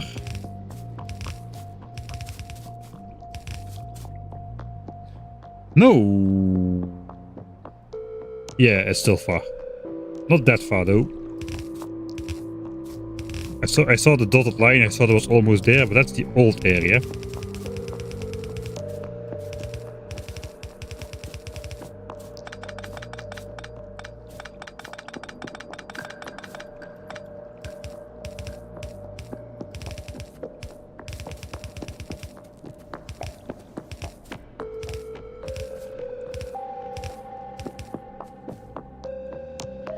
Half an hour.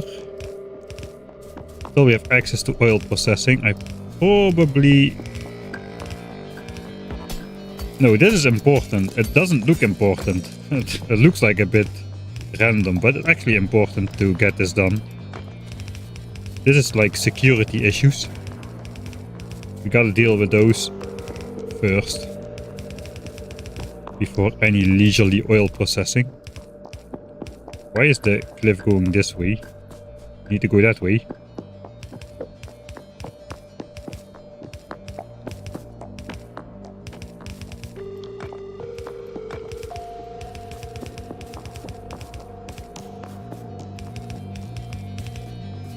Okay, one could ask if it needs to be done in this specific manner and not just something like randomly and fast.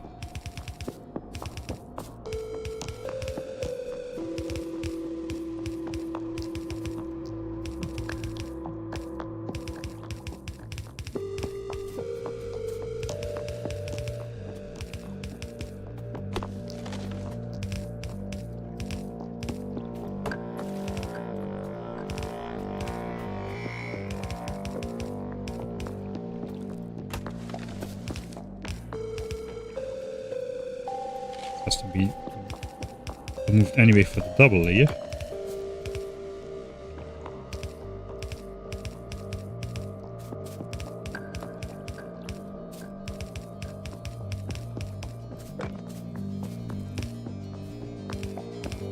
Okay, there's not too many forests in the way. It goes much faster when there are no forests.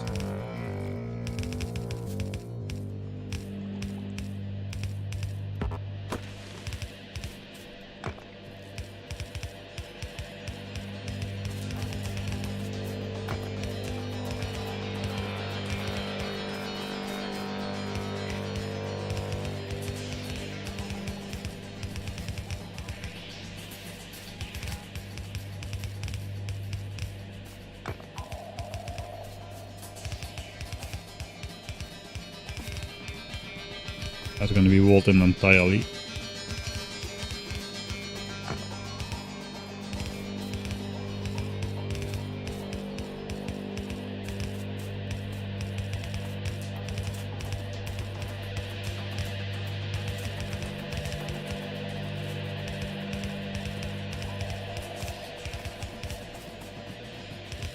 Zippity zip. I wonder if at the end of this walling session if walls will have overtaken pipes as the most placed entity. It might very well be.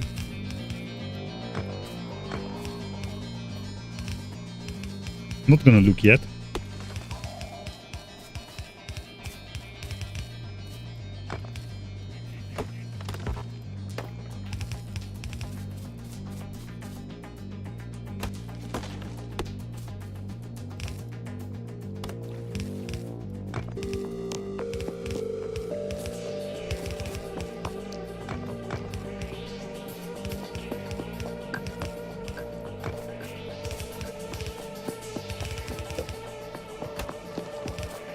Right, another base, but this time, okay, it's actually this base. Okay, that means... Is that the end? I think I have enough walls even to go back as well.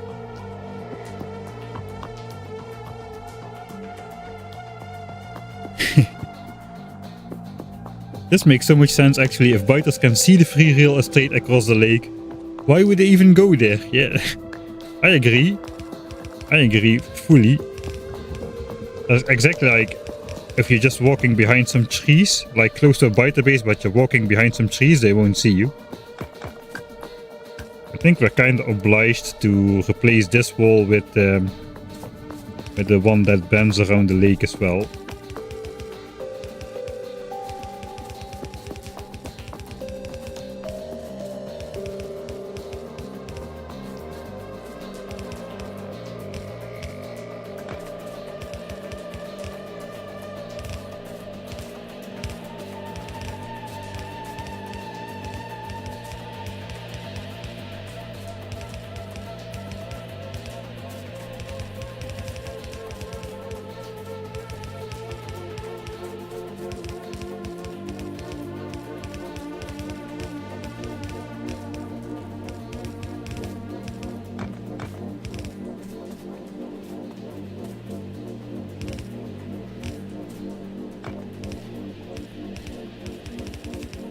Probably something like this.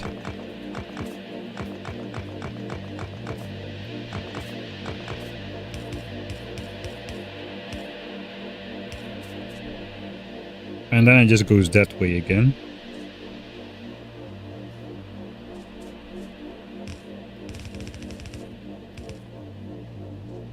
I think like it was.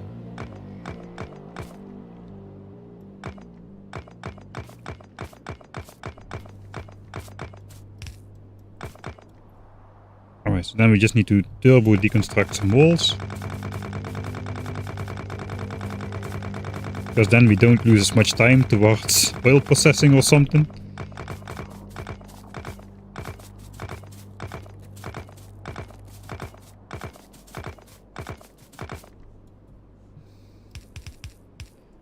Alright, that's half of the wall done. Now we just need to do it once more. Half take wall done. Alright, let's see. Hopefully we can do that before this finishes and we still have a little bit of time. We don't have time. Yeah, we don't have time to properly prepare for oil processing. It's okay, we can start pumping oil a little bit later. I think no matter how large we make the reservoir, it's gonna fill up anyway before we can do anything with the oil. It's okay if we start pumping oil a little bit later. I plan like at least 100 fluid tanks worth of oil.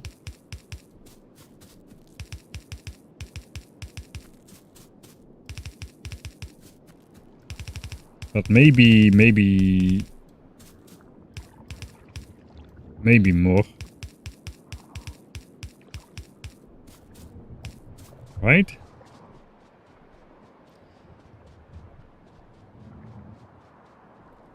Oil processing is free. Oil gathering needs to be researched now. I probably get those mixed up quite a bit.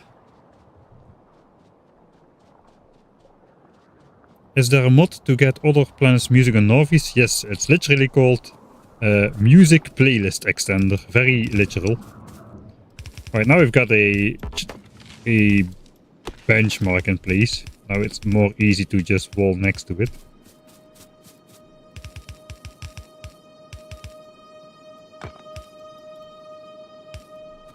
So we can get rid of the grids a bit for the beautification factor.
Why is he doing this?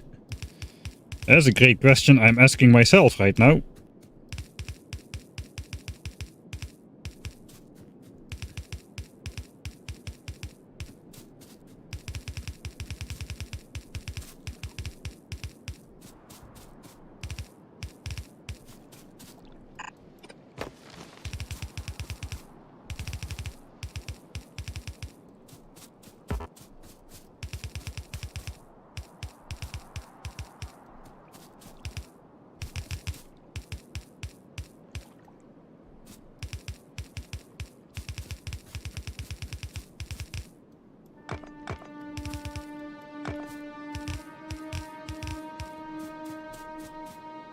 We are defending against flying biters. Yeah, that is probably the most accurate answer.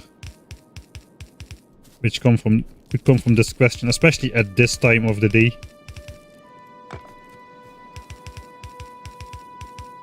No more flying biters shall enter our base. I am not paranoid, you are.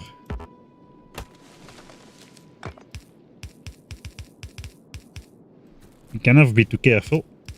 And everybody knows flying biters cannot fly higher than like 2 meters or so.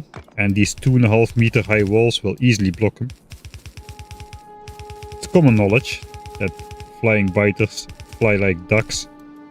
And ducks don't fly above 2.5 meters, except when they do, but they don't. Everything is very logical.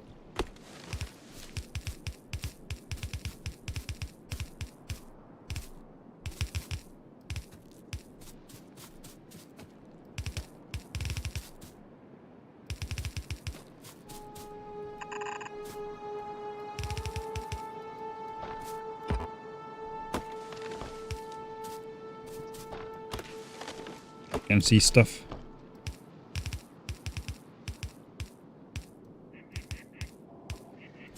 Right, that sounded like everything got placed there. Not that it's important that every last piece of wall is placed, but you know it is.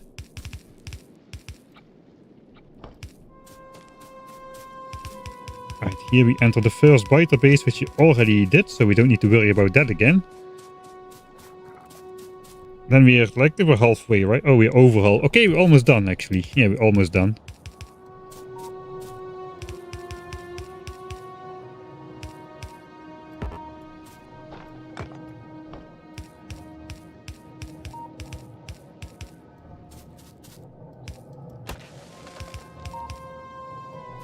Don't tell me there's a raider in the way.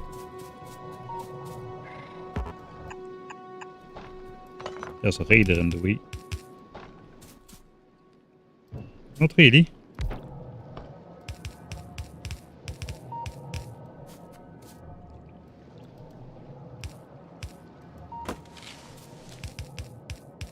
Forgot we had the great forest still to go through.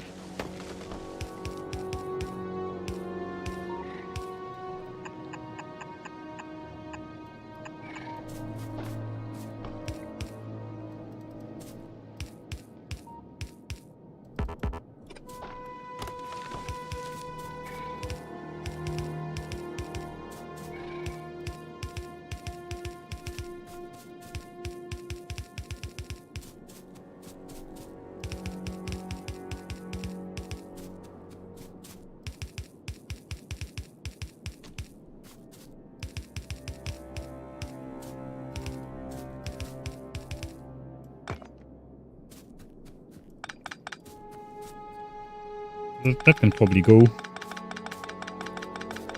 The wall will function like the new expansion denier. Right, after this is done, there better not be any more 0.1 values next to the lake here.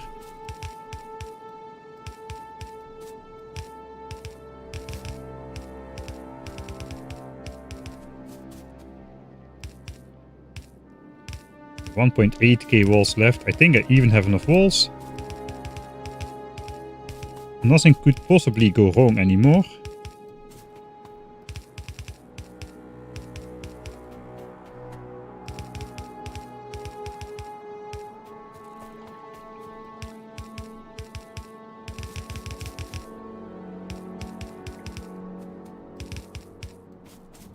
Right, second biter base also already pre-neutralized for your convenience, but mostly for my convenience.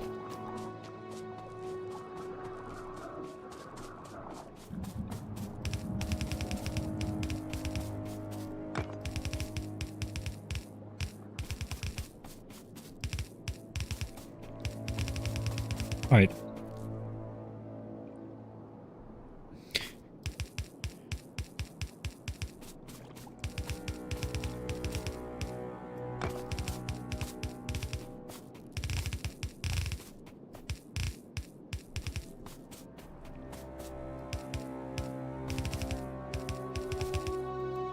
We must be almost there.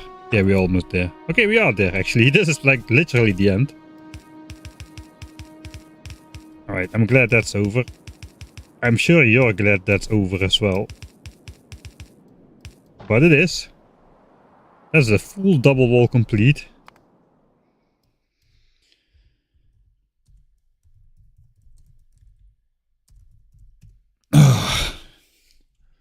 When did we start building this wall? How long did that take? It took as long as building the solar field. Yeah, like 28 minutes. It took about as long building this wall as we took to place the entire solar field. Over here, the 3000 solar panel thing. So yeah, not really much to worry about there.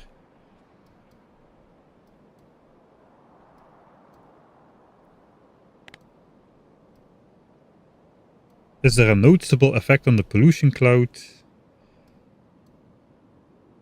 Yeah, I think so. I think it was a bit further on the lake before. That doesn't make sense because the pollution from the base is not actually like reaching in there. Still at 900 SPM though, so that's good. Are you turning off the steam plants? No, I'm not actually. But yeah, pollution from the boilers is way down. 464 a minute at 900 SPM now for the last bit. And then the miners, they also, I guess, go from 3.8 to 3.4. So an average like 300 or so saved. 300 pollution on the miners plus like 1500 on the boilers or so per hour. Per minute. No, wait.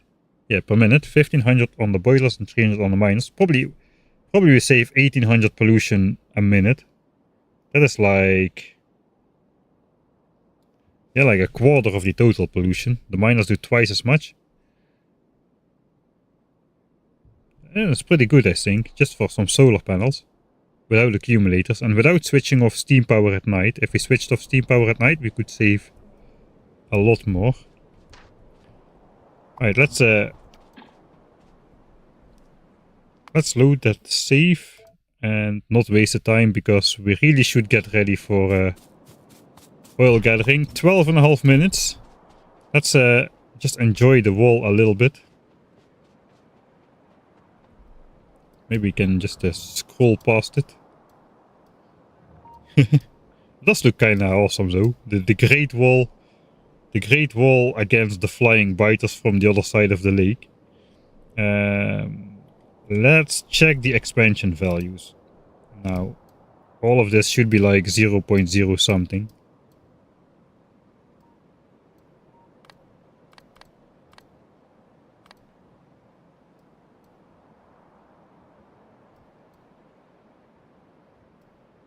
Alright, that's pretty good, I think. How is these chunks? Are these dangerous still?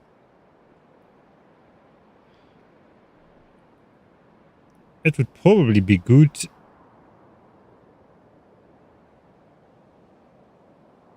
if no chunks, if a biter expansion settled on this side of the lake, that they could not expand into my base directly, which means I would have to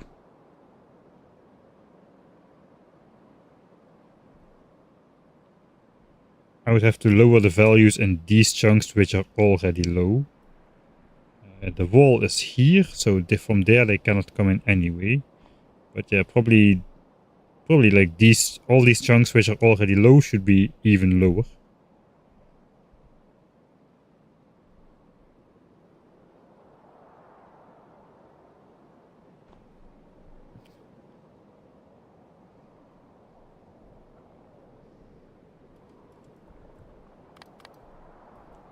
We're gonna do that still before going back.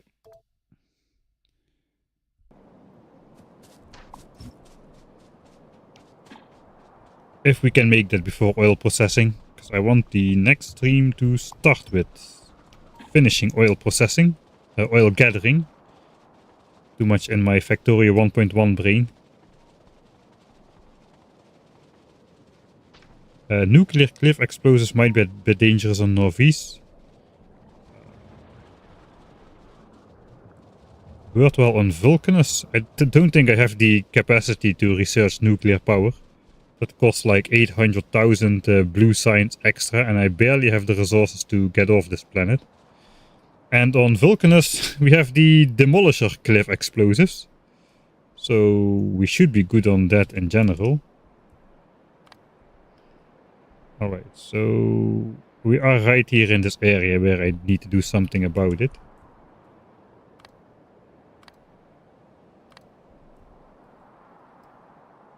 So what do I want to neutralize? Biters could be here, they could be here, could be here, but not here because here is the wall. So that means this chunk has to be neutralized as much as possible. This chunk, let me just re-pop that. This chunk, and then all of these next to this entire row basically. What is this actually?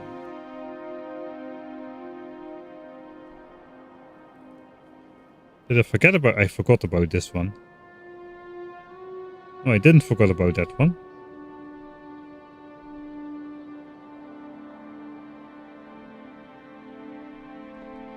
Okay, we gotta do that one as well still.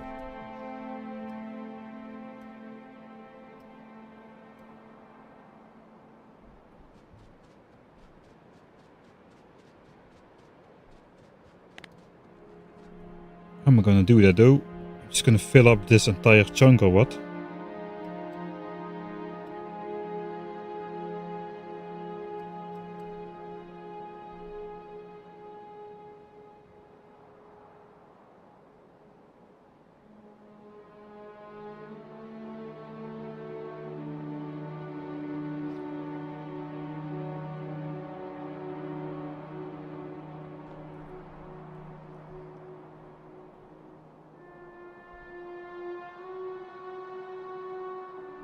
Alright, I think I'm just gonna fill up this chunk over here, the 0.38. Not exactly sure what I'm gonna do. I want like one extra chunk of effect, so I'm going to delete this chunk out of existence. This is this corner, and then this all the way. This is out of reach. Also gotta place something in this chunk then. So this chunk and this chunk. And then just these chunks down. Alright.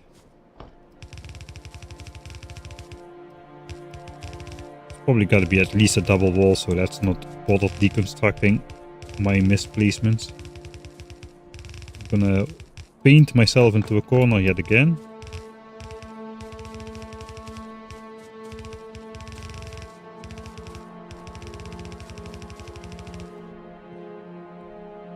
0.143, can go a bit lower still. It's a bit hard to do it from 3 chunks away. You need to really place a lot of stuff if you want to lower a value below 0.01 from 3 chunks away. I think that is going to be enough though, because we're also going to place some stuff over here. That's not going to affect this chunk. Or that one. Okay, now we do need the 4 thick one. A 4 thick layer of walls around these trees, I suppose. Later we can plant more trees after we come back from Gleba. You know, after like 600 hours from now.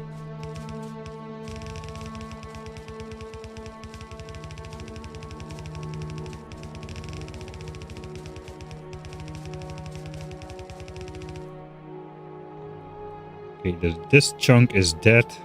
This chunk's gotta be dead as well. That's just gonna be another 4 thick layer of wall.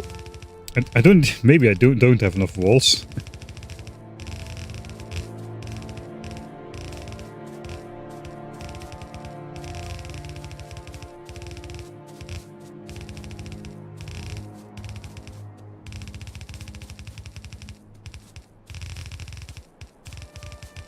Because this is quite expensive.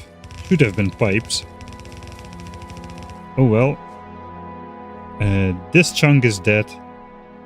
Now we just gotta delete these chunks. We can do that like with a double wall over here. We can keep those ones. And those ones we can keep. Those are like 2 chunks into the safety zone. That is good enough for me.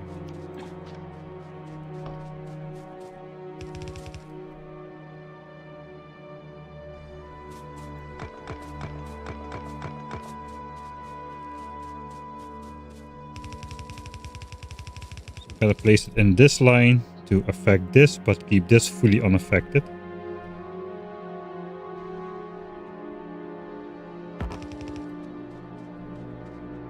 It's probably gonna be a double line as well, at least.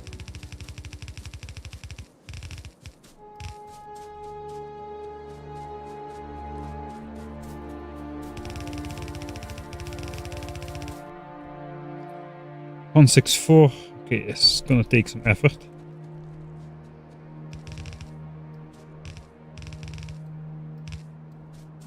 Well, it's not like we need to build anything here for the entire game, I don't think.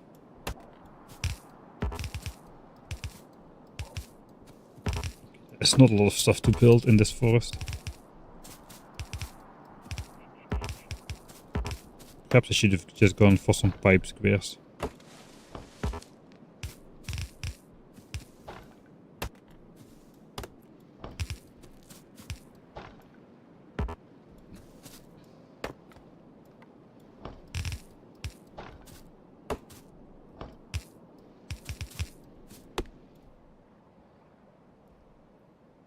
One to one.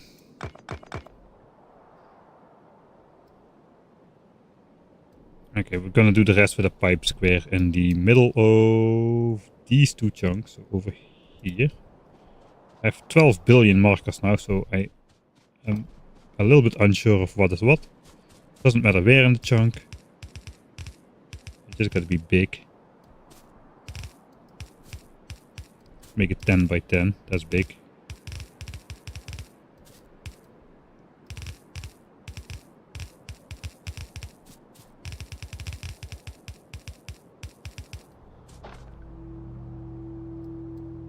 Alright, that is under 0.1, so I'm happy again.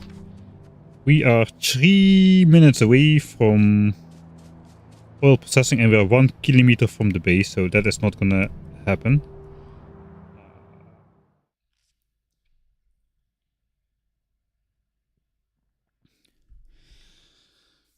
Three minutes is a good intro time for the next stream, so we'll save here. End of stream save. End of stream save, alright. So next time I can just do this. Playtime. And just go here. Can delete all of these.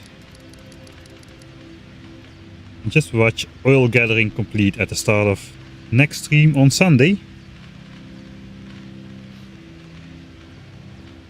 Lakes are terrible at stopping pollution. They're actually 3 times better than they used to be. They absorb more pollution now.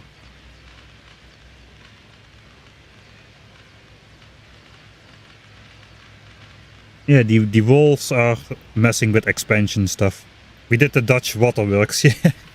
The Dutch waterworks have been built in Factorio. Here they are. They don't open, we are too poor to afford actual gates yet. Those cost 100,000 science packs.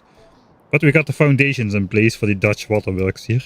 Of course I had to build them. Now that explains why I had to build this. I didn't know before why I had to build this, but I just had to. But that explains it. It's the Dutch waterworks in Factorio. the great barrier against the North Sea is even on the correct side of the country, and the correct side of the land.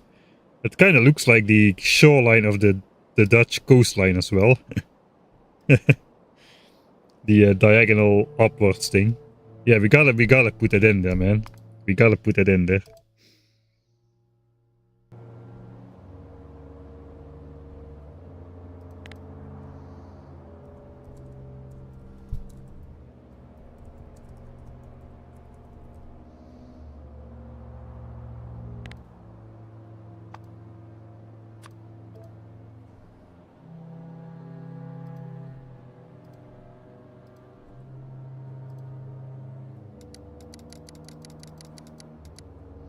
Got that one place.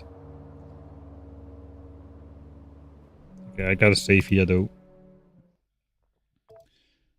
Or I won't have time for the oil processing intro. We got the Great Dutch Waterworks. I'll move those markers around a bit so they don't overlap with the...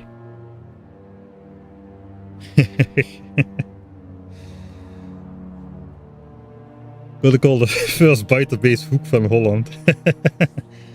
There's gotta be some sort of channel into the... We gotta install waterfill mod. There goes my default settings run. Gotta install waterfill mod to make the river into the country. Hoek van Holland.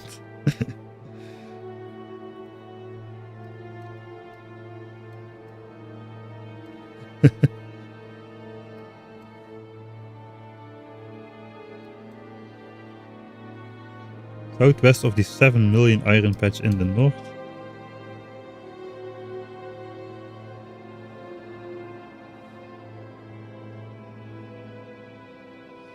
At least we can make Flevoland without mods. That's true. We've got the IJsselmeer right here. It's kind of my chalkboard right now, but it is there. This map looks surprisingly much like the Netherlands. With a lot of imagination. But yeah, the Great Barrier against the North Sea has been built.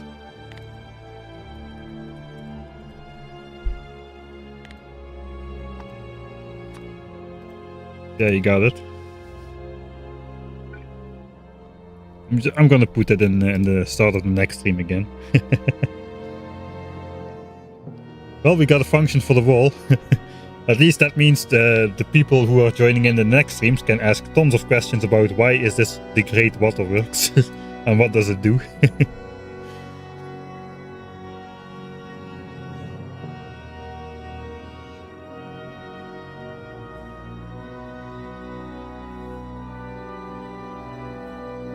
I have claimed all the land we need. We are just protecting it now, so we don't really need the... Do we have a holy tree yet? Yeah, we do. We still need to decorate it though. It's got this marker on top. I don't know. We don't really have such a great tree. Normally we've got one with like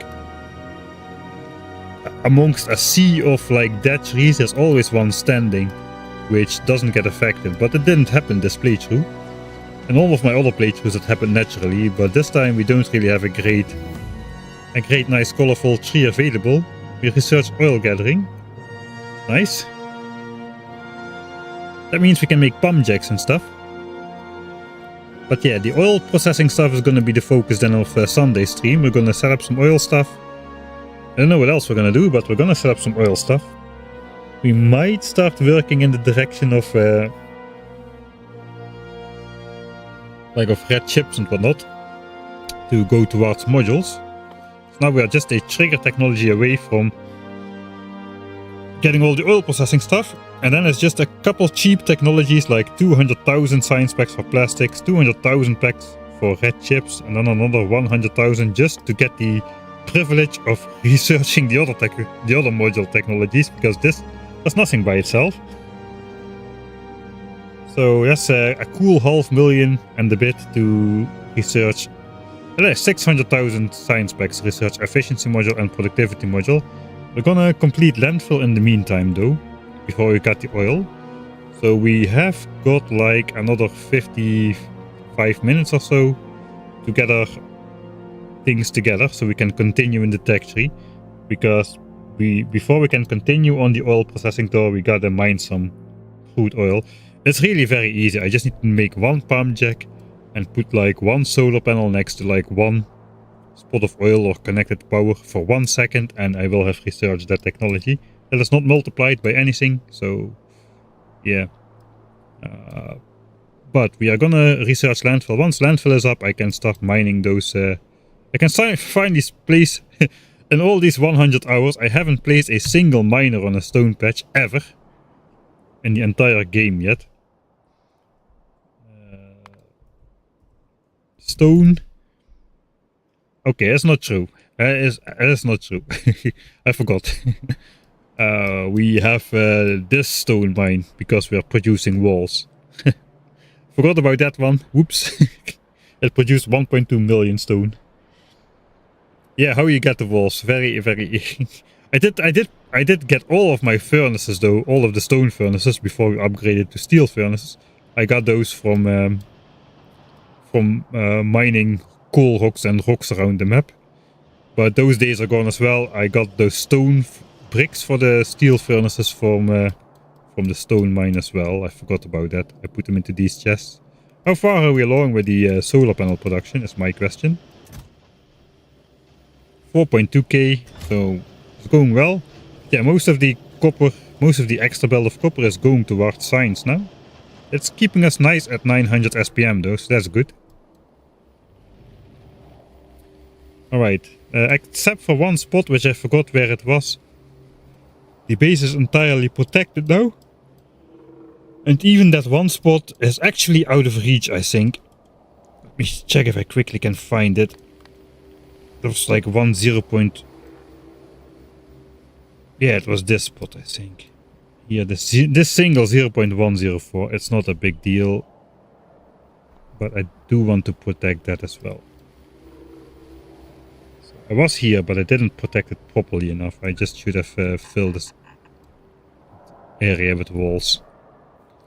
Keep the one chunks here, delete this out of existence.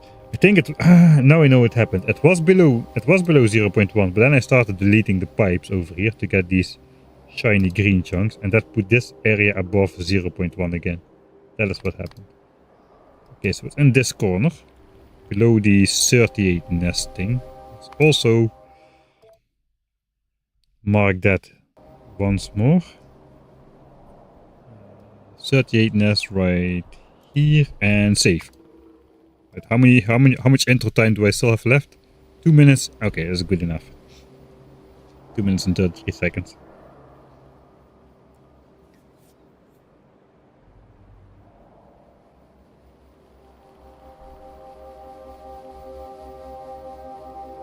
Streaming tomorrow too? Probably no. Probably Sunday again.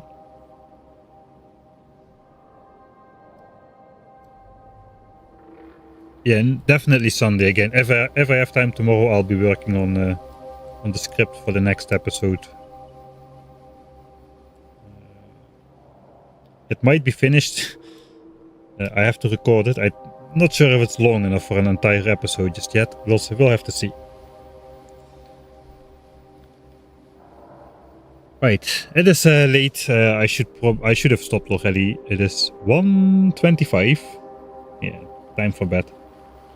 So yeah, next stream on Sunday, probably starting around somewhere between 1 and 2 o'clock, I think, Central European time.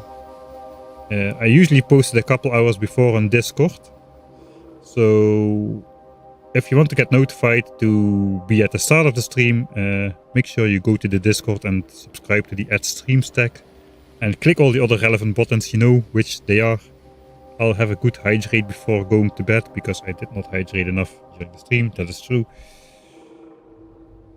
Yeah, that's gonna be it for today. So I hope you had fun. We did some stuff. We did a lot of stuff. We have a solar power network now. That is the main thing.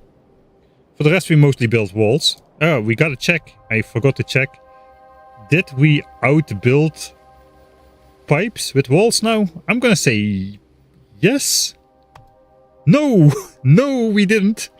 73,090 walls, pipes have been built, but only 72,047 walls. So predicted it wrong. We still built more pipes than walls, and since we don't really have much reason to build any walls anymore, at all, probably during the entire playthrough, pipes is gonna keep the top spot until it gets overtaken by bells. That's what I think now. So close, but yet so far away. Alright. That's it for today. I hope you had fun. It was great that you were all hanging out today. Keeping me a little bit with my mind off the grindy tasks of placing the walls and the Great Dutch Waterworks. And hopefully I'll see you on Sunday. That's not my end line. My end line ends differently. So I gotta talk my way into saying it. Yeah, it's late.